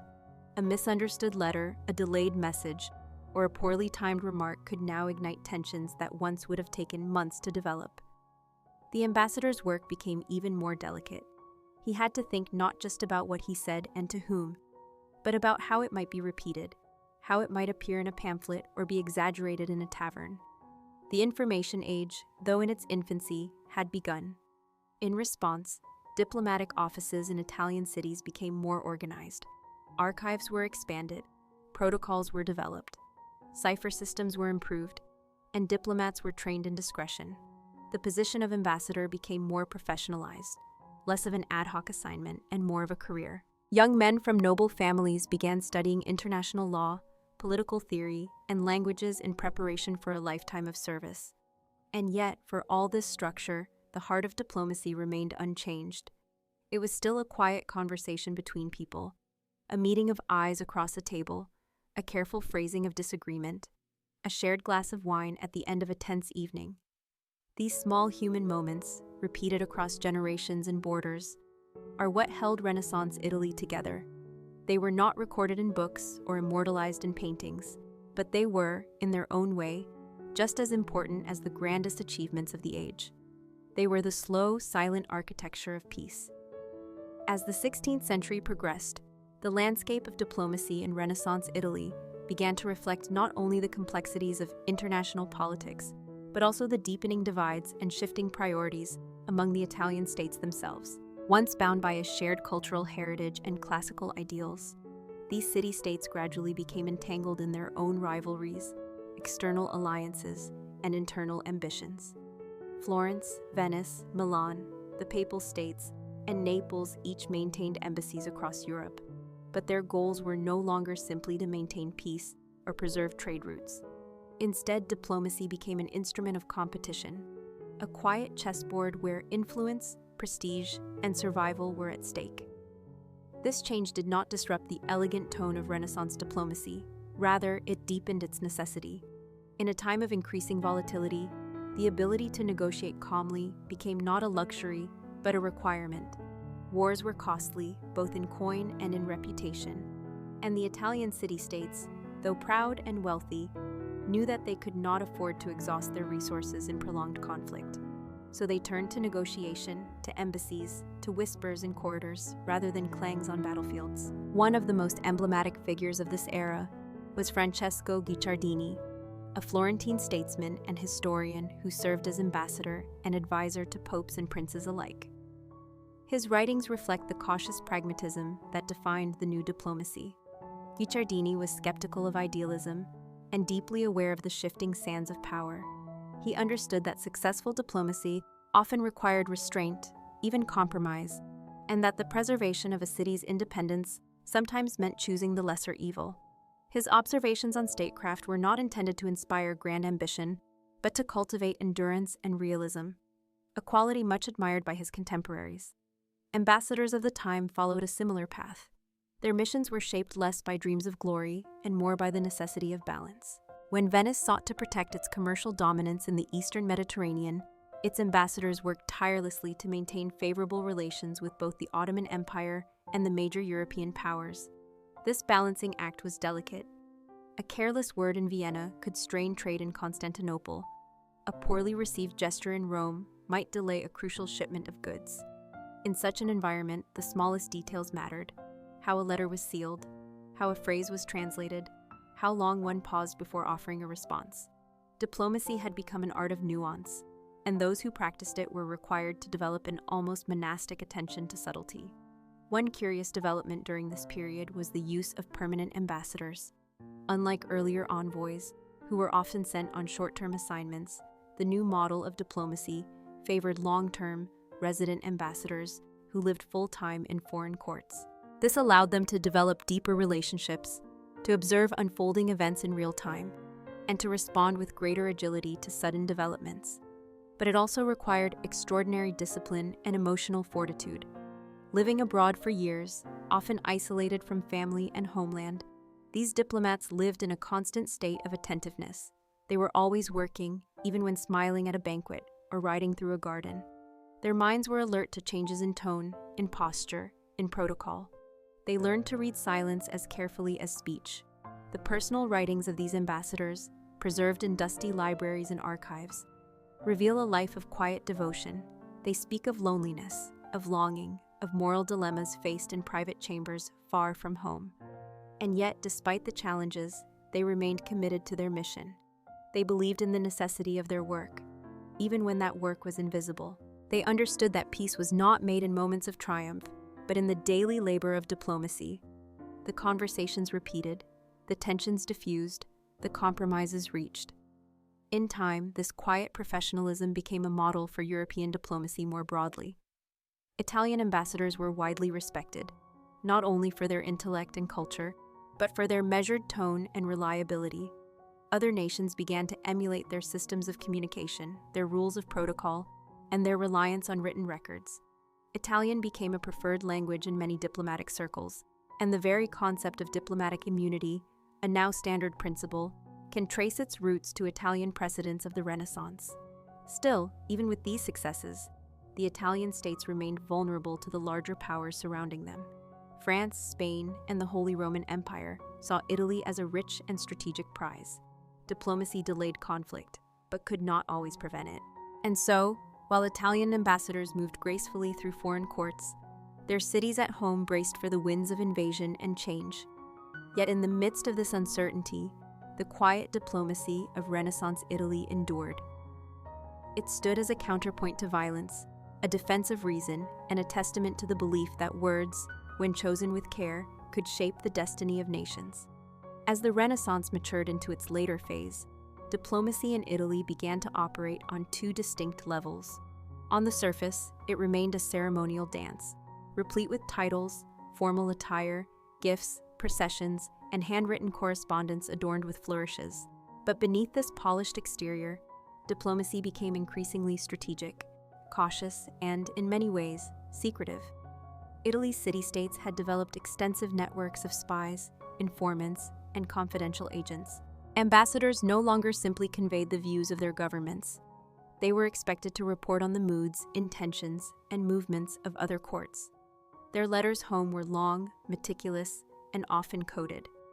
These dispatches, known as relazioni, became one of the most important sources of intelligence for Italian governments. A Venetian diplomat in Constantinople, for instance, would regularly update the Doge and Council of Ten on the military preparedness of the Ottoman Empire, the composition of foreign embassies, or whispers heard in a marketplace. These reports were not sensational.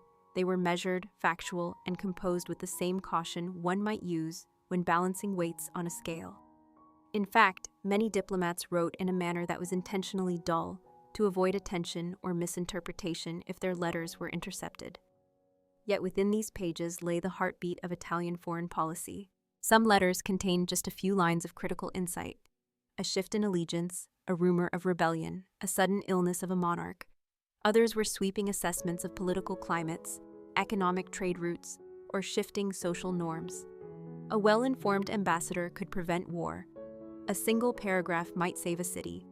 And so diplomacy evolved into a profession that required not only eloquence and charm, but discretion and extraordinary memory. Ambassadors were often forbidden from keeping private journals, lest they fall into the wrong hands. Their minds became their archives. They memorized conversations, gifts exchanged, the order of greetings, the details of previous treaties. They became walking repositories of subtle knowledge.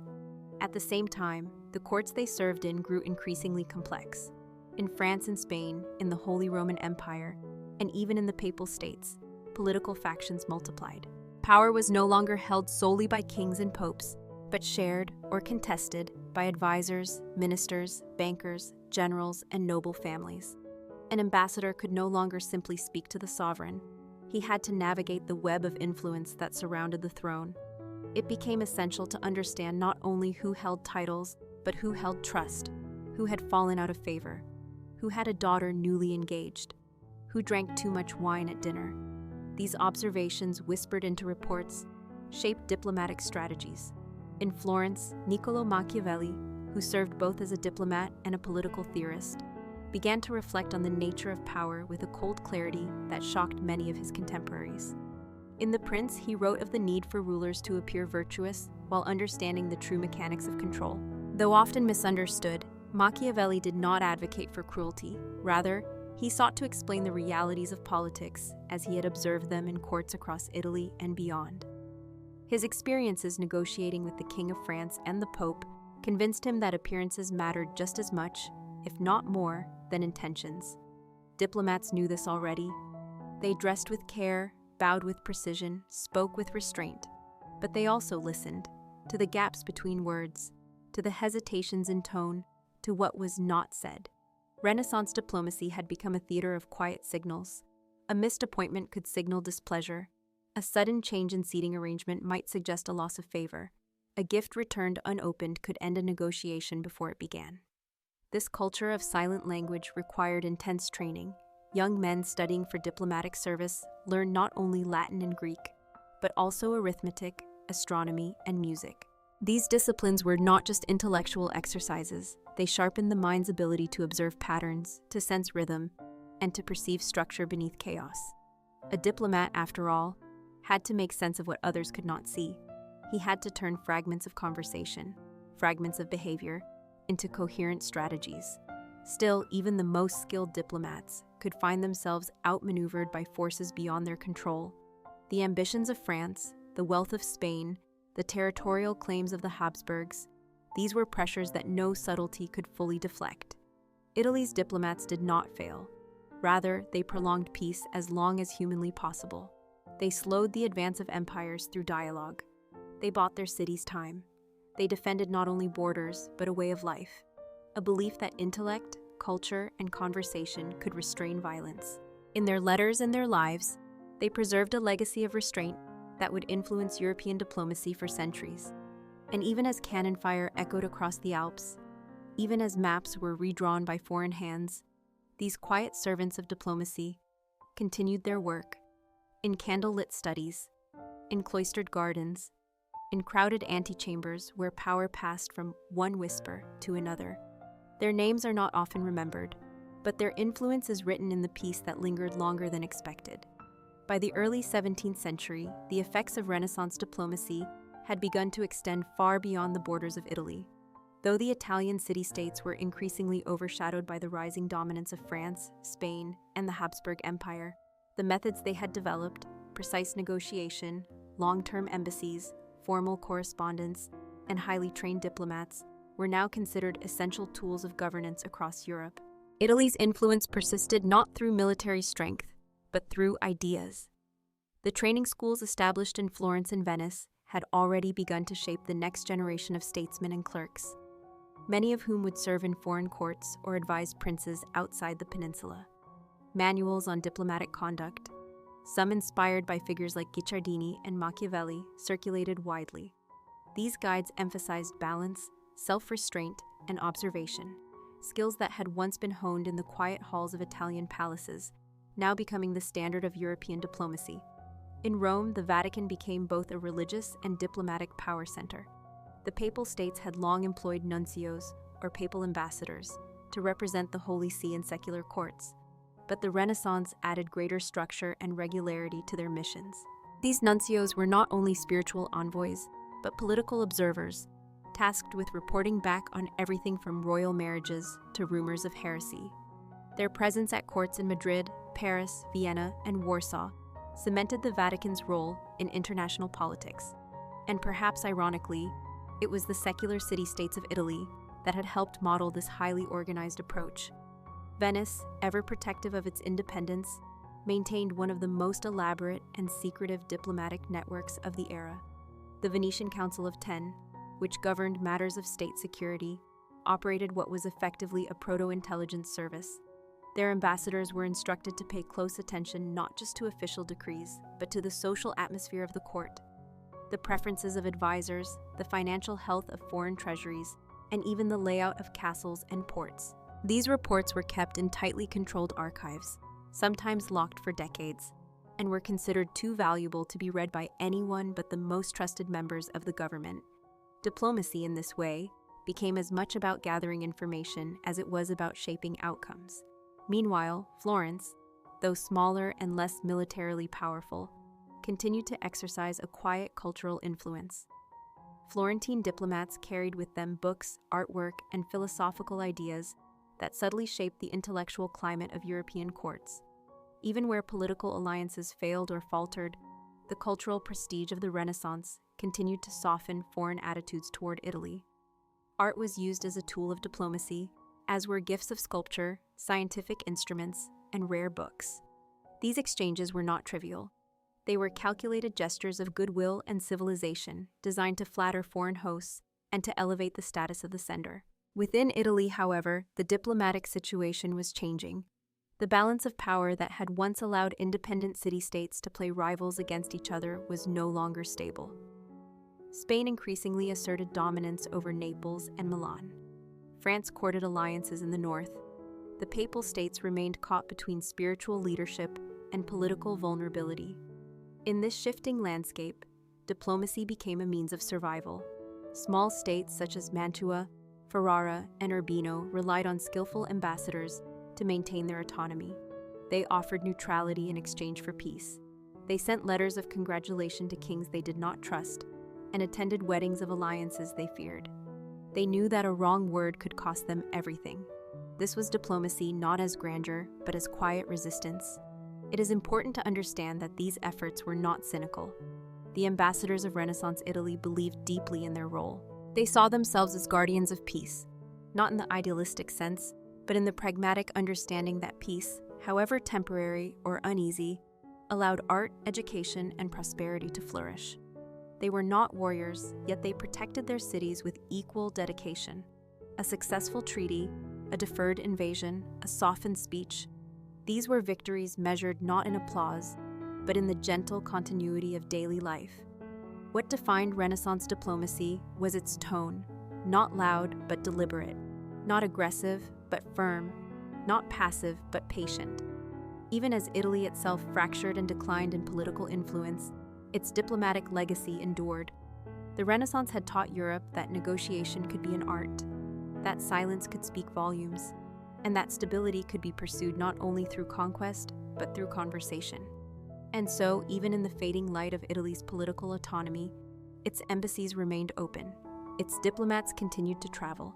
Its letters still arrived by candlelight, filled with careful words and cautious hopes. For the world had changed, but the need for quiet understanding had not. As the Renaissance slowly gave way to the early modern period, the legacy of Italian diplomacy continued to ripple outward, leaving behind a quiet but enduring blueprint for how nations could interact with subtlety, tact, and foresight. While the major city-states of Italy, Florence, Venice, Milan, Naples, and the Papal States, gradually lost their political independence or slipped under the sway of foreign powers, the tools and customs they had refined did not vanish. Instead, they became the foundation of a new European diplomatic order. The institution of the permanent embassy, once a radical innovation, was now considered indispensable. Courts across Europe began to emulate the Italian practice of sending resident ambassadors, not just for ceremonial greetings, but for ongoing negotiation, observation, and relationship maintenance. The ambassador, once a rare figure dispatched only for urgent matters, had become a fixture of governance. His role had expanded beyond diplomacy to include intelligence, cultural exchange, and political analysis. In cities like Paris, Madrid, Vienna, and London, ambassadors began to establish their own small courts, residences filled with clerks, interpreters, messengers, and advisors, all working to ensure that the interests of their homeland were quietly safeguarded. This transformation did not happen overnight, nor was it driven by a single figure. Rather, it evolved out of necessity and imitation. The turbulent politics of Europe, the Reformation, the rise of centralized monarchies, the growing complexity of international trade required steady channels of communication. And Italy, long accustomed to balancing rivals and managing fragmented authority, had shown how this could be done with decorum and discipline. Italian diplomats, even those now representing client states or diminished republics, continued to command respect abroad. Their mastery of rhetoric, their fluency in multiple languages, and their ability to convey nuanced positions made them invaluable in courts, increasingly shaped by ambition and intrigue. Meanwhile, back in Italy, diplomatic traditions found new expression in the form of archives, correspondence collections, and training manuals. The Venetian state, for instance, maintained one of the most sophisticated record-keeping systems in Europe, housing decades of diplomatic reports that detailed the social, political, and economic conditions of foreign nations. These documents, meticulously written and preserved, served not only immediate political needs, but became resources for future statesmen, scholars, and historians. In Florence, the Medici, whose power waxed and waned over the centuries, relied heavily on diplomacy to hold their position. They forged marriage alliances with French royalty, negotiated papal appointments, and used their banking network to influence distant courts. The Medici understood, perhaps better than anyone, that power could be wielded not just through armies, but through relationships. And so, the tools of diplomacy, letters, ambassadors, ceremonies, and secret agreements became their quiet arsenal. Even smaller states like Mantua or Ferrara played outsized roles through careful negotiation. They could not field massive armies or fund vast naval expeditions, but they could broker peace, act as intermediaries, and offer neutrality as a precious commodity. These states, though often overlooked in grand narratives, were vital threads in the tapestry of European diplomacy. Their participation kept alliances fluid and wars delayed. Their silence, at times, was more strategic than speech. The Catholic Church, too, adopted and expanded diplomatic norms forged during the Renaissance. Papal nuncios, trained in both theology and politics, represented the Vatican in distant lands. Their reports combined moral concern with practical assessment, and their influence helped shape not only religious policy, but also dynastic arrangements and territorial boundaries. Through diplomacy, the Church could exert its presence even in regions where its authority was contested. And as the Renaissance ideals of education, refinement, and classical learning spread northward, so too did its diplomatic ethos. Diplomats were expected to be not just negotiators, but gentlemen, cultured, literate, and composed. The ideal envoy was a mirror of the Renaissance itself, elegant, self-aware, and attuned to both human nature and political reality. In the centuries that followed, diplomacy would become more formalized, more institutional, and increasingly governed by treaties and international law. But the spirit of Renaissance diplomacy, its patience, its reliance on human observation, its respect for subtlety, would remain embedded in the practice. From the treaties of Westphalia to the Congress of Vienna, echoes of Italy's quiet negotiations could still be heard. And while the splendor of Renaissance Italy faded under the shadow of empire and modernization, its contribution to diplomacy endured. In quiet halls behind closed doors, around long tables lit by candlelight, the art of conversation and calculation lived on, a legacy not of conquest or revolution, but of listening, writing, and waiting. In this way, the Renaissance city-states, once fiercely independent and endlessly entangled, offered the world a final, enduring lesson, that sometimes history is shaped not by those who shout, but by those who whisper with purpose. And so, our quiet tale comes to a close. If you've stayed with me this far, thank you. Before we begin our next sleepy story, I'd be truly grateful if you could leave a like and maybe subscribe to the channel so we can keep exploring these soft, forgotten corners of history together. Now let's gently continue our journey through boring history for sleep, as we drift into the vast, sun-baked silence of a distant land and uncover the whispers of the lost tribes of the Australian Outback. Close your eyes and let the desert winds carry you far away, far beyond the reach of modern cities and paved highways, nestled within the vast, silent expanse of the Australian Outback. There exists a timeless landscape where wind carves patterns into red earth, and the stars stretch endlessly overhead. It is here, across ancient deserts, rocky escarpments, and shimmering salt lakes, that stories older than recorded history once echoed. Stories of the lost tribes whose footprints were etched not in paper or stone, but in song, shadow, and the memory of land.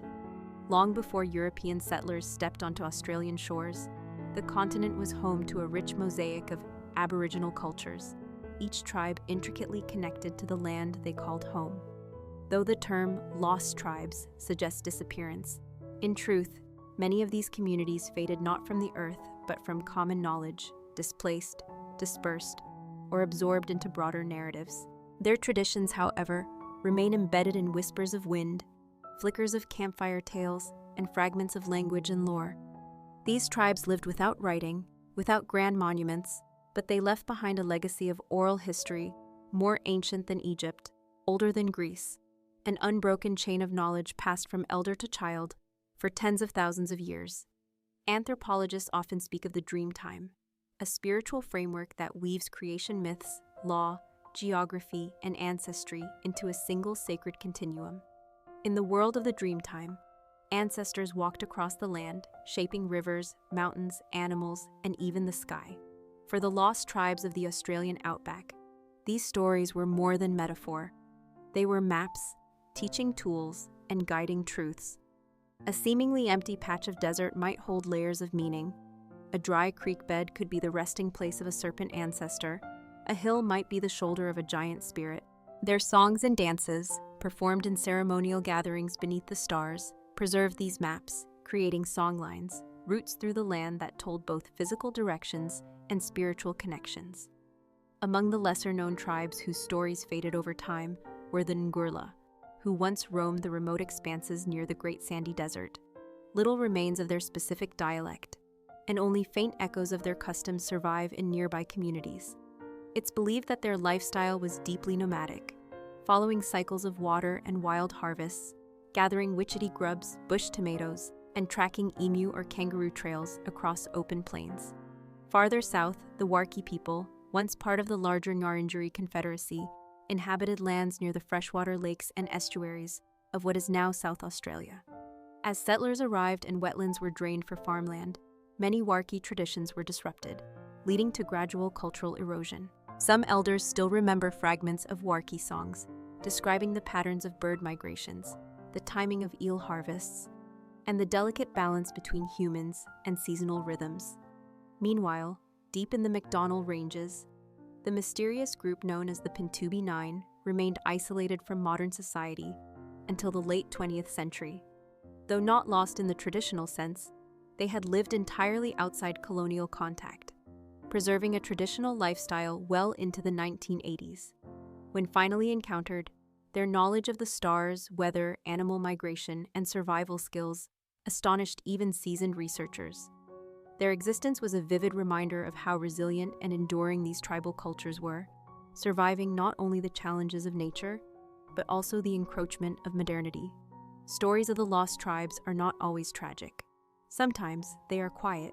A community fades not through conflict, but through time. As younger generations move toward cities, languages go unspoken, and elders pass away with memories unrecorded. In many cases, documentation was never made, or colonial authorities failed to preserve the intricacies of local cultures. Over time, the names of some groups vanished from maps and census records. Yet the land remembers. The rock art left behind in Arnhem Land, the ochre handprints on cave walls, the carved trees standing like sentinels on plains, all tell silent stories to those who pause and listen. And in recent decades, there has been a gentle resurgence. a movement among Aboriginal communities and researchers to recover, protect, and share these fading legacies.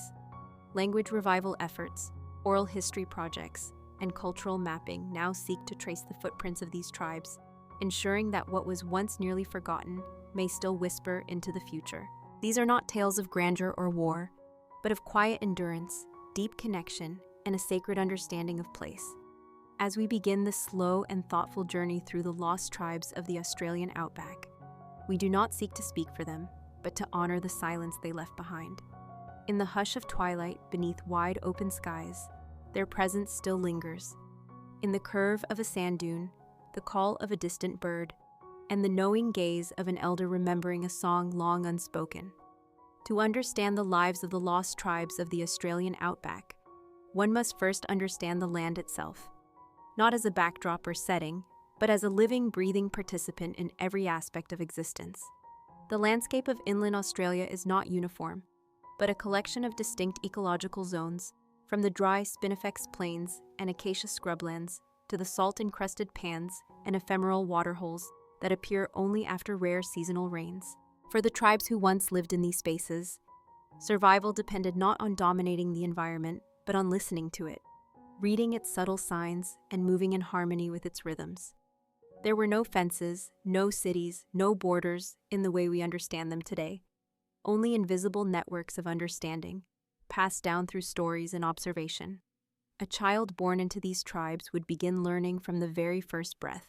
Elders would sing them the names of stars, teach them how to read the movement of ants, how to listen for distant thunder and distinguish the tracks of wallaby from the traces of lizards in soft sand. Knowledge was layered like the earth itself, never written but etched into the mind through repetition, through ceremony, through time. Within the tribes now considered lost were deeply complex social structures. Kinship rules governed who could marry whom, how one addressed a cousin versus an uncle, and the responsibilities each person carried within the group. These rules were not arbitrary, but formed over millennia to maintain balance and harmony within communities that had to rely on cooperation to endure. For example, moiety systems divided people into complementary halves, dictating alliances and obligations. The concept of skin names functioned like an intricate social web, guiding relationships, regulating behavior, and reinforcing respect.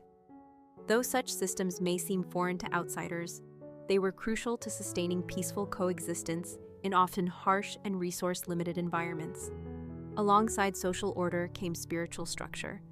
The Dreamtime was not simply a mythological origin. It was an ever-present reality, shaping each step taken and each word spoken. Every hill, tree, and rock formation was imbued with ancestral significance. To walk across the land was to walk across a sacred canvas, where each feature held a story and a lesson. A traveler might pause before a particular bend in a dry riverbed, not because it offered water, but because it marked the site where a rainbow serpent once rested, or where an ancestral hunter dropped his spear and created a spring. These narratives were not mere decoration. They served as geographic memory, ecological instruction, and moral guidance, woven together in a system that modern science is only beginning to fully appreciate. Many of the tribes now forgotten by the broader world had language groups so distinct that neighboring clans, only a day's walk away, might struggle to communicate. It is estimated that before European settlement, over 250 different Aboriginal languages were spoken across the continent, with many more dialects and regional variations. Language was a living archive, containing not just vocabulary, but worldview. A word might describe not just an object, but its relationship to the speaker, its sacred status, its place in the seasonal cycle. In some languages, even the direction one faced while speaking was embedded in the grammar, reflecting an orientation deeply attuned to the environment. When tribes were displaced or absorbed, these languages often faded rapidly, and with them, entire epistemologies vanished. The impact of colonization on these communities is difficult to overstate.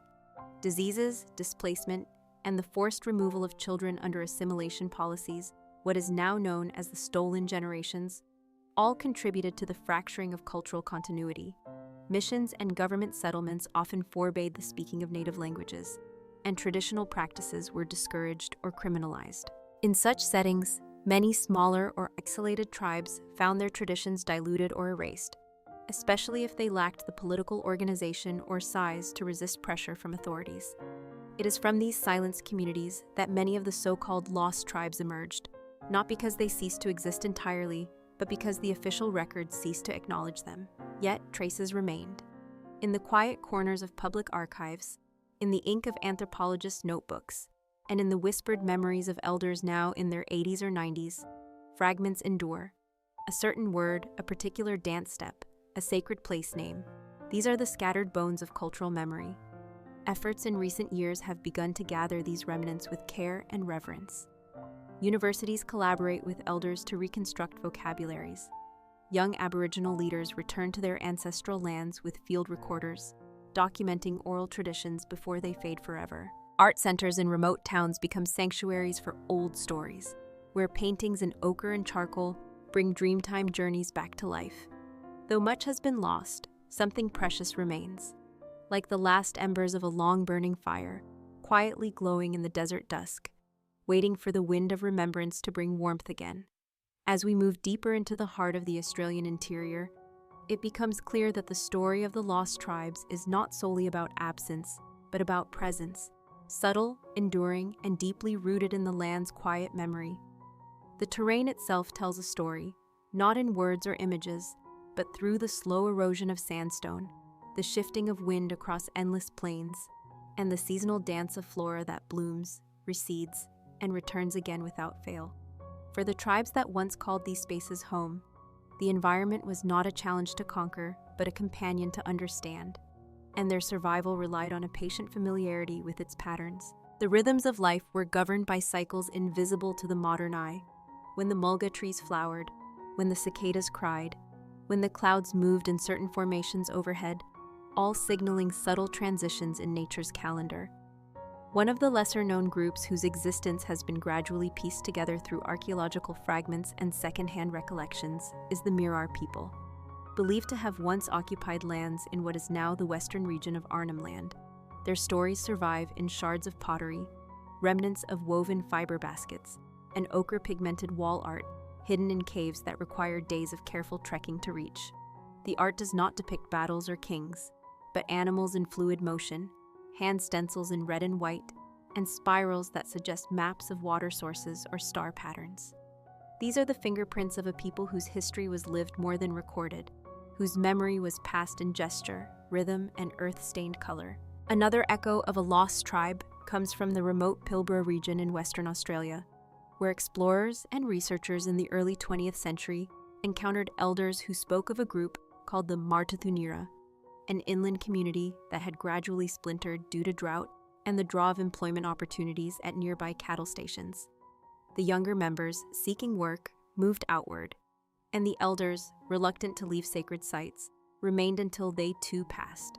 Today, linguistic records of Martuthunira survive in only a few dozen transcribed words, mostly catalogued by visiting anthropologists who had little understanding of their full meanings or cultural weight. Yet, for those who seek to learn, even a single word can become a doorway into a forgotten worldview. The silence that follows the passing of a language is profound, not merely the absence of sound, but the loss of an entire philosophy of life. Aboriginal languages often contain layers of meaning, verbs tied to the moral implications of an action, nouns interwoven with stories of origin and ancestry. In this way, even mundane phrases were rich with embedded knowledge. Losing a language meant losing an entire lens through which the world was seen and felt. This is why many Aboriginal communities today are placing renewed emphasis on language reclamation. Elders gather with linguists, sitting under shade trees or in modest community centers, sounding out syllables from memory, piecing together grammar rules, recalling lullabies once whispered to them as children. In some places, schools now offer classes in ancestral tongues, and children grow up bilingual, speaking English, yes, but also carrying the song of their people's identity in their mouths. Alongside language comes art. The Aboriginal art movement, which gained global attention in the late 20th century, is not simply an aesthetic pursuit but a cultural lifeline. Dot paintings, cross-hatchings, and carved wooden pieces are often misunderstood as decorative when, in fact, They encode stories of land ownership, totemic heritage, and sacred events. In some artworks, each color and pattern corresponds to elements of a songline or ritual. What to an outsider appears as abstract becomes, to the initiated, a detailed narrative map of country. For the tribes whose names have faded, such art becomes one of the last places their spirit resides, passed through the hands of descendants who may not even know their names but still feel their pull. Ceremonies, too, are being revived. Where once corroborees, the traditional gatherings of dance, song, and storytelling, were suppressed or forgotten, some communities now host them again under moonlight, with barefoot dancers tracing patterns their ancestors once knew. Elders teach the correct songs, the proper movements, and the meanings behind each posture. These are not performances for tourists, but acts of cultural restoration, rituals of remembering. In doing so, they reaffirm that these tribes, while labeled as lost, were never entirely gone. They lived in the recesses of memory, in the folds of the land, waiting for hands willing to dust off the silence. This process is neither quick nor complete. For every tradition that is revived, others remain buried by time. Yet the very act of seeking, of honoring what remains, is itself a form of cultural continuity. In this way, the story of the lost tribes becomes not one of disappearance, but of return, whispered slowly into the quiet spaces of a land that still remembers every step taken upon it. As we continue this slow, gentle journey through the quiet corners of the Australian outback, it becomes clear that the legacy of the lost tribes does not exist only in artifacts or distant memory, but also in the very patterns of the land, its silences, its echoes, its subtle scars, and sacred traces. In regions such as the Gibson Desert and the Great Sandy Desert, there are pathways that wind between salt flats and dune fields, pathways known only to those who once traveled them by foot, carrying stories, songs, and food across great distances. These were not simple routes of transit, but songlines, living maps that encoded not only geography, but identity and spiritual meaning. Every turn, every landmark was marked by a verse in an ancient melody, sung and remembered for generations. To follow such a path was not merely to move through space, but to move through history, through mythology, and through the very essence of one's people. These songlines were sacred contracts with the land and with the ancestors who created it during the dreaming. For tribes like the Ngaju and the Yulparia, who once inhabited parts of Western Australia, such routes connected not just places, but responsibilities, places of ceremony, of burial, of gathering, and of instruction. One could not simply travel these paths at will. They required reverence, knowledge, and often initiation. When European settlers imposed fences, roads, and railways across these ancient trails, the spiritual integrity of these routes was ruptured. Entire networks were severed, stories disrupted, and generations cut off from the full meaning of their heritage. Still, some of these songlines survive, sung quietly in the minds of elders who walk alone at dawn, retracing the melodies once taught to them as children. In arid regions where rainfall might not come for years, the knowledge of where to find water was a matter of life and death. The tribes that thrived here, including now dispersed groups whose names are barely preserved in oral accounts, developed a precise understanding of geology and seasonal shifts. They knew which trees harbored moisture in their roots, how to dig for soaks beneath dry creek beds, and when the bloom of a certain plant indicated the presence of nearby springs. This knowledge was not written down, yet it guided entire communities safely through some of the harshest climates on Earth. To lose the people who carried this wisdom is to lose a form of science that modern hydrologists and ecologists still struggle to replicate. In the northern reaches, near the Barkly Tableland and the Gulf of Carpentaria, other fragments of forgotten tribes can be found in stone arrangements and ceremonial grounds. Some of these sites, rock circles, linear stone pathways, and alignment markers, suggest complex astronomical knowledge. In one location, stone alignments mirror the position of the Milky Way as it appears during the dry season, pointing to the possibility that sky stories were not only told, but inscribed into the earth itself. These sites often remain unmarked on maps, protected by elders who guard their locations as sacred secrets. Occasionally, a researcher is granted access under strict cultural protocols, but even then, much remains untold. What we call lost is often just hidden, deliberately, for protection. And perhaps that is a form of preservation, choosing silence over distortion, withholding knowledge rather than letting it be misunderstood. Not all loss was immediate. For many tribes, the erosion came slowly, over decades. Government settlements and mission stations promised food, education, and medical care, but at the cost of autonomy and language. Children were taken from their families, raised by strangers, and taught to forget the ways of their ancestors. Women were often made to abandon traditional birthing practices, and men were told that their ceremonies were savage, their songs primitive. Over time, internalized shame began to silence the few who remembered. A grandmother might know a song but choose not to sing it. A father might recall a tale but never pass it on. In these moments, the loss became generational, not because the knowledge was absent, but because it was buried beneath layers of pain and displacement. And yet today, in quiet corners of the Outback, there is a stirring. Community radio stations in remote towns now play songs in Aboriginal languages. Schools organize cultural weeks where dances once banned are performed with pride. Children wear their ancestors' markings painted on their cheeks, not in defiance, but in celebration. What was once lost is now being carefully, quietly called back into being. It is not a loud movement, nor a swift one. It happens in whispers, in steps, in the time it takes to boil tea over a campfire. While an elder shares a memory, it happens as hands shape clay into bowls once used for gathering bush foods. It happens in the hush of twilight, when stories are shared in the flickering shadows of gum trees.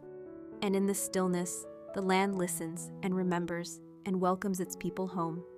As our slow and dusty journey unfolds across the vast Australian outback, we find ourselves not just wandering across a physical landscape, but drifting through layers of time, memory, and silent resilience. In this part of the world, history does not shout. It hums beneath the ground, it rides the wind, it lingers in the scent of eucalyptus at dusk. Among the many tribes now considered lost, there are those whose names remain unknown even to anthropologists, not because they were insignificant, but because they lived in such deep harmony with their surroundings that they left little behind that the modern world recognizes as history. No written scripts, no monuments of stone, just ephemeral traces of campfire circles, subtle reshaping of tree bark used for tools or canoes, and the echo of footsteps long swallowed by the red soil. In places like the McDonnell Ranges or the Simpson Desert, there are rock faces that still bear markings, simple yet intricate patterns drawn in ochre, representing everything from ancestral spirits to weather patterns, to moral lessons encoded in metaphor. These sites are often called sacred, but that word, while respectful, fails to convey their full meaning. They are not just places of worship. They are places of remembering, teaching, and renewing the relationship between people and land. A particular cave near a dry riverbed may have been a school for boys entering manhood, where an elder would trace a line of red across the rock wall and tell the story of a spirit snake who slithered across the sky to drink from forbidden waters, thus breaking cosmic law. Another cluster of rocks might mark the place where women once gathered to teach girls the names of plants and how to interpret the calls of birds as signs of change. None of this was casual. Every story had layers. Every gesture had weight. The transmission of culture was an act of reverence, a way to hold the past steady even as seasons shifted and generations passed. When colonial expeditions and missionaries made their way into these remote areas, they did not always come with violence, but they often brought a different kind of erasure, one that came with good intentions but devastating effects. Aboriginal people were asked to move closer to towns, to abandon nomadic roots, to enroll their children in schools that insisted English be spoken and native customs left behind. Some elders, hoping for safety and food security, complied. Others resisted quietly, continuing to hold ceremonies in the bush when no one was watching, bearing sacred objects in hidden hollows of the earth to protect them. Over time, however, as elders passed on without apprentices to their knowledge, songs grew quieter, stories faded, and rituals were forgotten, not with dramatic finality, but in the slow dimming that comes from silence. And yet, there are occasional rediscoveries that hint at just how much still lies hidden. In the early 2000s, a controlled burn in a remote region of Central Australia revealed a set of stone arrangements buried under layers of brush and soil. Some of these stones, when mapped, formed star patterns nearly identical to those observed in the night sky above during the southern winter solstice. The discovery raised more questions than it answered. Who placed them there? What were they used for? Were they instructional tools for young astronomers, or markers for seasonal ceremonies? No tribe remains to claim them directly, yet nearby communities have since gathered at the site, not to take ownership, but to acknowledge and honor what might once have been. These acts of recognition matter. They shift the narrative from loss to continuity, and in doing so, they also challenge the notion of what it means to be lost. Perhaps these tribes are not gone, but simply transformed, no longer visible in census records or textbook timelines, but still present in ways the land remembers, in the patterns of fire stick farming, now being reintroduced to reduce wildfires, in the songs that birds still sing in the early morning, mimicked by elders teaching grandchildren to listen closely, in the wind that passes through spinifex and mulga, sounding eerily like breath or whisper, or the distant echo of names long spoken. These are not merely poetic musings. They are the subtle mechanisms by which cultural memory persists, not just in minds but in environments. The land of the Australian outback is not barren. It is storied, layered, and awake. It has held space for its people for tens of thousands of years, and even when those people are no longer visible, their traces endure in more than one way. The tribes we call lost may still walk beside us, unseen but not gone, murmuring their stories in ways we have yet to fully understand. As the soft winds continue to sweep across the endless plains of the Australian outback, we begin to understand that time here does not march, it drifts. It does not rush forward in abrupt historical breaks, but rather moves in gentle spirals, revisiting the past in the quiet ways that only ancient landscapes can. The so-called lost tribes of this vast interior did not disappear in a moment of catastrophe, but rather faded gradually into obscurity through a series of small, compounded losses, each generation a little less connected, each memory a little more fragile. Yet some traditions remained embedded in the environment itself. Take, for example, the practice of seasonal movement. Many Aboriginal groups did not build permanent homes, not because they lacked the skill, but because permanence was never the goal. Life was a rhythm, a relationship, a response to the land's offerings. When the rains fell in the north, tribes would gather near billabongs and rivers, fishing and weaving and holding ceremonies beneath the stars. When the heat returned, they moved to higher ground, to caves that offered shelter from the scorching sun, where the walls still bear their red and yellow handprints, stamped in layers, one generation upon another, like a gentle accumulation of time. These seasonal rhythms were not just survival strategies. They were cultural calendars, reminders that life was meant to flow in cycles. Each phase of the year brought new responsibilities, new songs to be sung, and new lessons to be taught. The concept of ownership in the European sense was foreign to many of these tribes. Land was not something one possessed, but something one belonged to. The earth was a relative, not a resource. This is why, when settler maps drew lines across territories, naming ranges, valleys, and rivers without consultation, the spiritual geography of the people who had lived there for thousands of years was disrupted. A river that had once been known as the resting place of an ancestral crocodile spirit was suddenly renamed after a European botanist, and the story, once whispered to children at night, began to fade. But not everywhere. In some places, small groups held on. Families that refused relocation kept to their ancestral lands, often at great personal cost. They became unofficial stewards, protectors of sacred sites, even as fences went up around them. Their efforts were rarely recognized by official records, yet they played a crucial role in ensuring that some stories remained alive. Today, when archaeologists discover unusual stone circles or burial mounds in remote areas, they often consult these descendants, not as passive sources of information, but as co-narrators of a history that defies written form. The collaboration between science and oral tradition has led to remarkable insights. For instance, the oral histories of a particular group once dismissed as myth, stories about fire falling from the sky and scorching the land, have since been linked to a meteor impact crater found in the central desert, matching the timeline and location told in the elders' stories. These are not coincidences. They are reminders that knowledge comes in many forms, and that memory, when held collectively and passed through generations, can be as accurate as any textbook.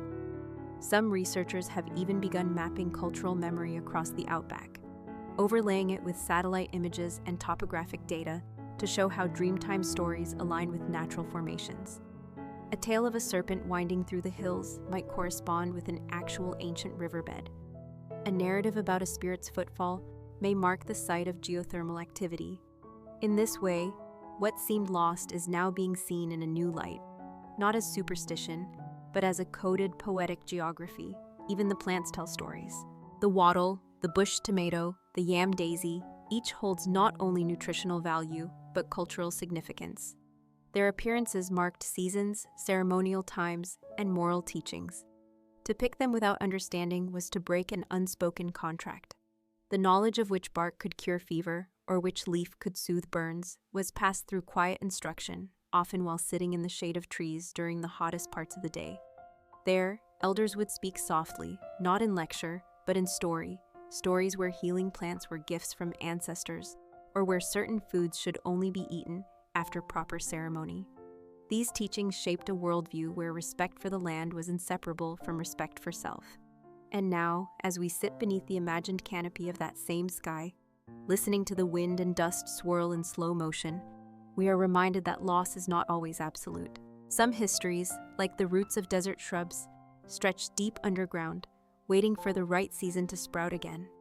The tribes we call lost may not walk the land in the same form, but in whispers, in roots, in the dance of firelight on cave walls, they remain. As the sun continues to cast long amber shadows over the cracked earth of the Outback, we are invited deeper into the subtle layers of memory that reside not in grand monuments, but in modest echoes, small remnants of life that lingered just out of sight. The lost tribes of this vast interior were not defined by the size of their population or the visibility of their culture, but rather by the profound silence in which they operated. A silence not of absence, but of presence so fully integrated into nature that it could be mistaken for stillness. In truth, their world was alive with meaning. One of the most enduring aspects of their culture was the songline, or dreaming track. An invisible map stretched across the land, traced through song, story, and dance. A songline might begin at a rock formation in the west and wind hundreds of kilometers through desert, grassland, and mountain, ending at a salt lake in the east. To walk this path was not simply to travel. It was to sing the land into existence, to remember each detail of terrain, each source of water, each ancestral event that shaped the landscape. These were not metaphors. For many Aboriginal people, the act of singing a country was the act of keeping it alive. Without the song, the place might fade.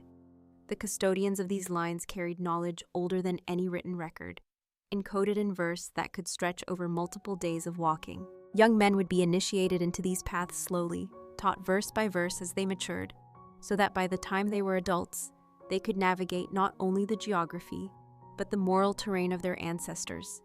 In this way, spiritual, ecological, and social knowledge were interwoven into a seamless, melodic framework. But the arrival of fences, roads, and settlements disrupted many of these ancient roots. Where once a person could walk from one sacred site to another over the course of weeks, now there were highways, cattle stations, or restricted zones that broke the chain of song. Yet, even in this disruption, some threads held. Elders would gather young ones around campfires and tell them fragments of the paths, often using metaphors that seemed like simple bedtime stories, but carried deeper meaning. A crow flying east at sunset might signal a change in season. A rock that looked like a woman's face might be the mark of a spirit who gave birth to fire. These weren't idle tales, they were mnemonic anchors, reminders of where one stood in the moral and physical landscape. Women, too, played a vital role in preserving cultural knowledge, especially in the realm of bush medicine, childbirth, and the ethical teachings embedded in food gathering. Their stories were often passed in whispers during shared labor, while grinding seeds into flour, weaving bags from native grasses, or painting designs onto bark or skin. These designs weren't decorative, they were symbolic, often representing a family totem, a spiritual protector, or a seasonal shift.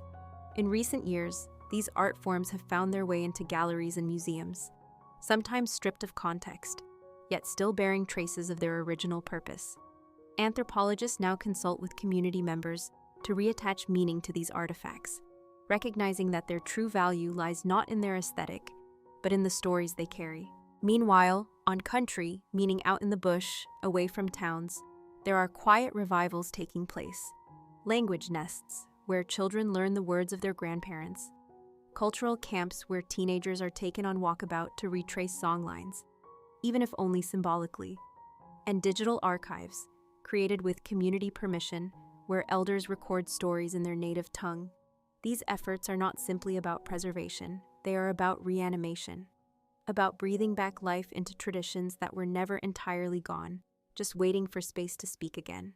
And when they do speak, they do so with extraordinary subtlety, a single footprint in the sand, a mark on a tree, the way a kangaroo's path curves unnaturally to the left. These are all read as signs, as messages, as part of a living dialogue with the land. Outsiders may overlook them, but to those attuned, they are louder than words. And so the idea of loss becomes more complex. It is not a disappearance, but a dispersal. Not a silence, but a language spoken too softly for hurried ears. In this way, the tribes of the Outback remain, not as relics or ghosts, but as quiet presences embedded in the very rhythm of the place.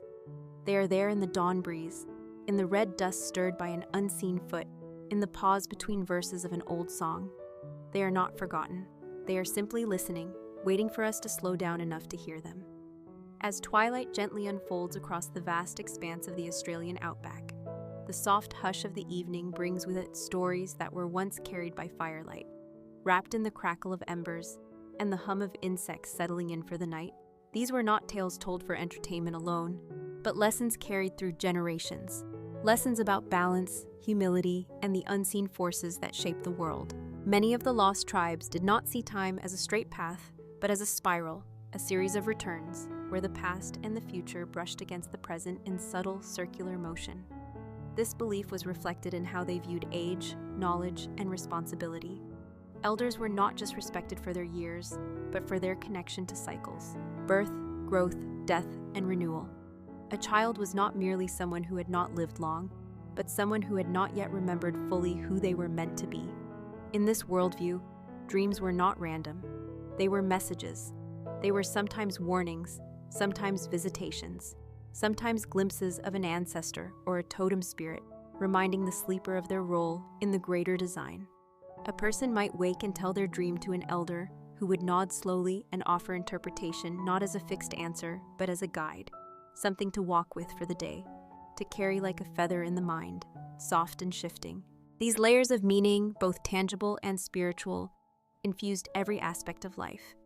Even daily routines were seen as sacred. Fetching water was not just labor, but a ceremonial act.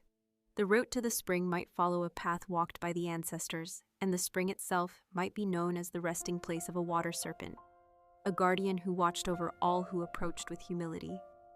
Children were taught to greet the spring with a whispered word, to place a hand on the earth before dipping their bowl, not because the water would vanish if they failed to do so, but because respect was what bound the visible and invisible together. Fire was another constant teacher. Its light brought warmth and clarity, but also demanded caution. Certain fires were used to clear the land, cool burns, practiced with precision to prevent uncontrolled blazes and to renew the growth of native grasses. These methods, now studied by environmental scientists, were passed down through observation and quiet instruction. One learned by watching, by doing, by feeling the heat, and noticing how quickly flame traveled across dry spinifex. Fire was not the enemy. It was a force to be partnered with, to be sung to, danced around, and treated as one treats an elder, capable of comfort, but also deserving of distance. Alongside these environmental traditions lived a complex system of social relationships. Kinship was not limited to blood. It extended to landforms, animals, and elements. A person might refer to the wind as uncle, or the moon as grandmother. These terms were not metaphorical, but literal within the cultural framework, shaping how one interacted with the world.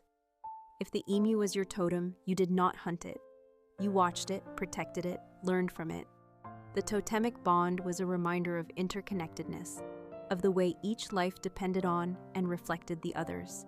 When a totem animal was seen behaving oddly, perhaps wandering far from its usual territory, it was often interpreted as a sign, a message to the community that something was out of balance. These beliefs, far from primitive, fostered an awareness of ecology, behavior, and seasonal change that was deeply nuanced. In recent decades, anthropologists and biologists have begun to recognize the sophistication of this knowledge. Species migration patterns, rainfall cycles, and even climate anomalies were embedded in the stories of these people. What scientists might detect through satellite imagery, elders observed through the flowering of a bush or the nesting of a bird. This observational tradition required no written records. It was held in memory, in conversation, in the careful noticing of small changes. What grew where, when, and how it responded to touch, to heat, to the passing of time. In this way, the land was not simply inhabited. It was read, listened to, and spoken with. The tribes, though scattered, lost, or displaced, left behind more than artifacts.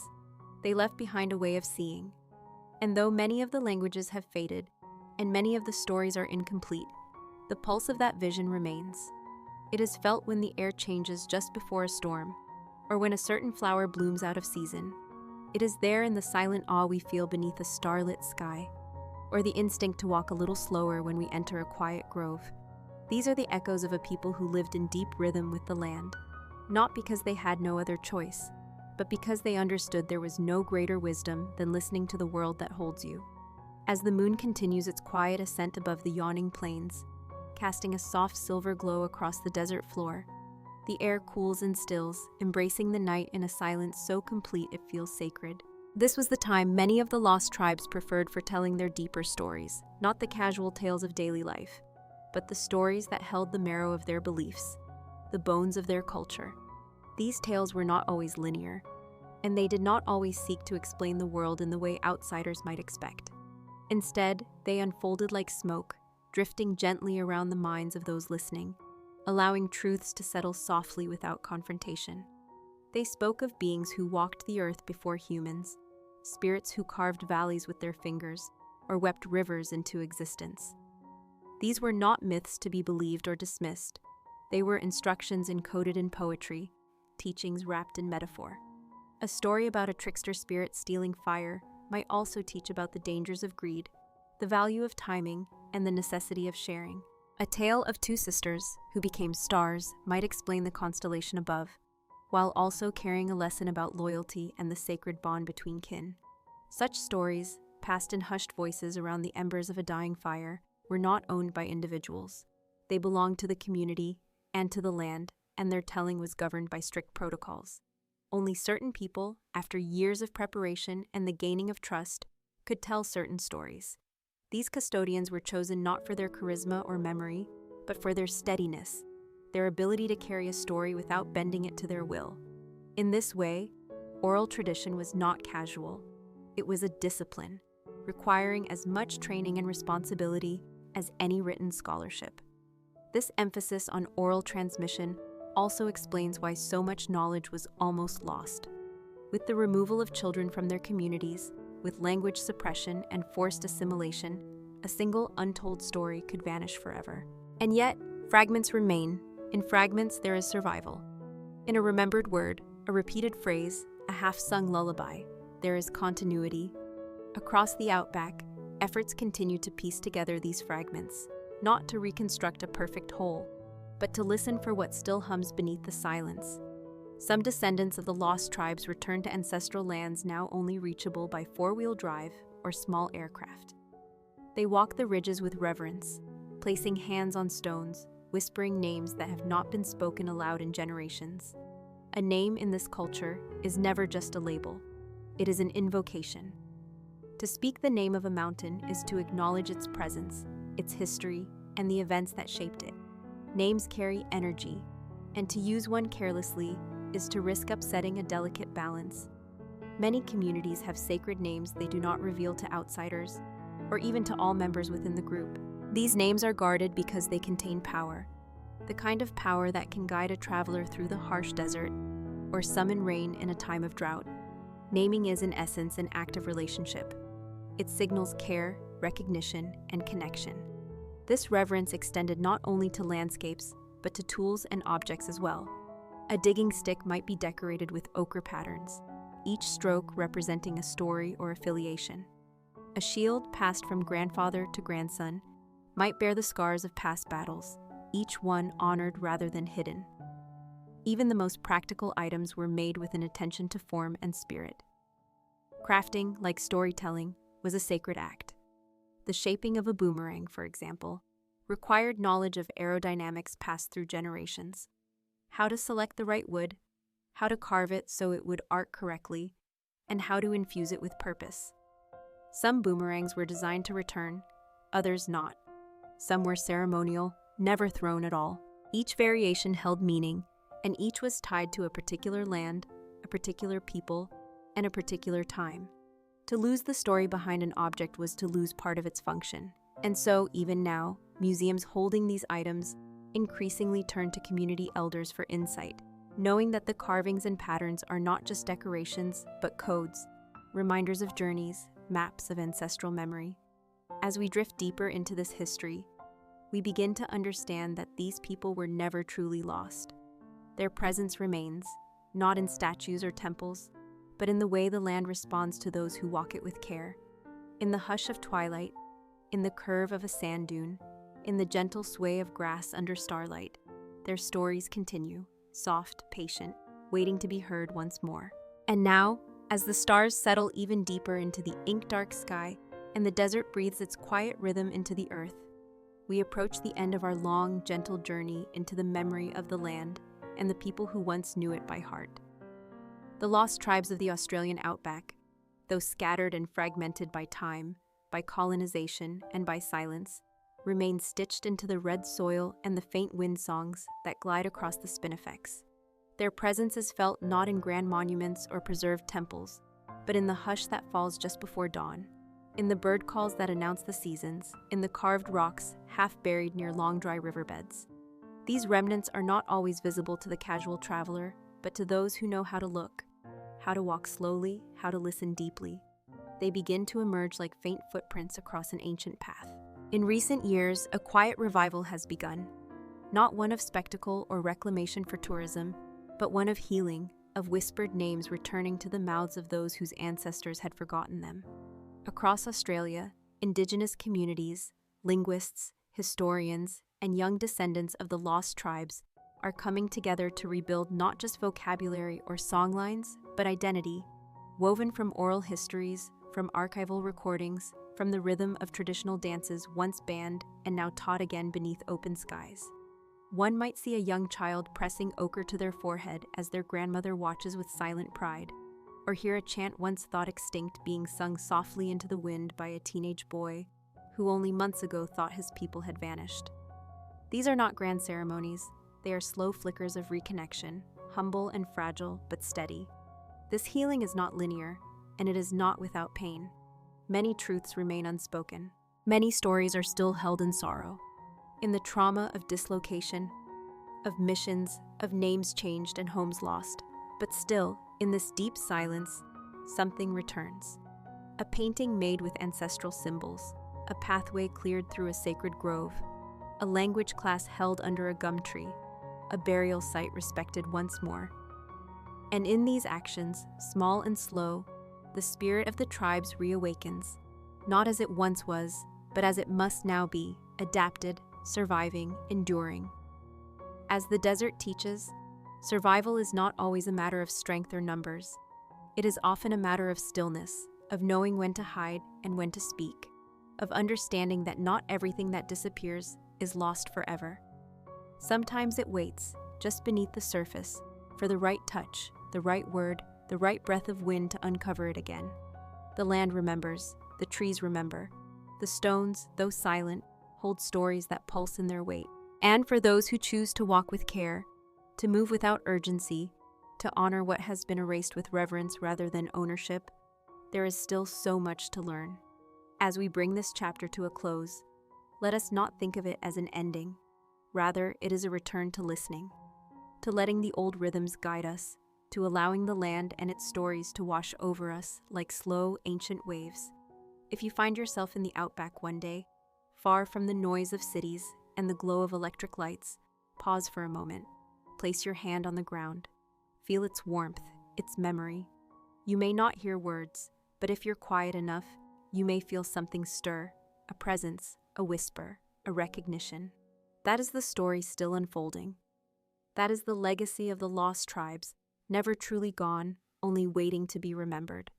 And now, as your breath softens and your thoughts slow, let this final echo of the story lull you deeper into rest. The wind will carry what remains. The stars will keep the watch. And the earth, patient and enduring, will hold you through the night. Thank you so much for spending your time with me tonight. When you wake up, may your heart feel light, your mind feel calm, and your day begin with joy, energy, and a quiet kind of happiness. Take care, and I'll see you again in the next video.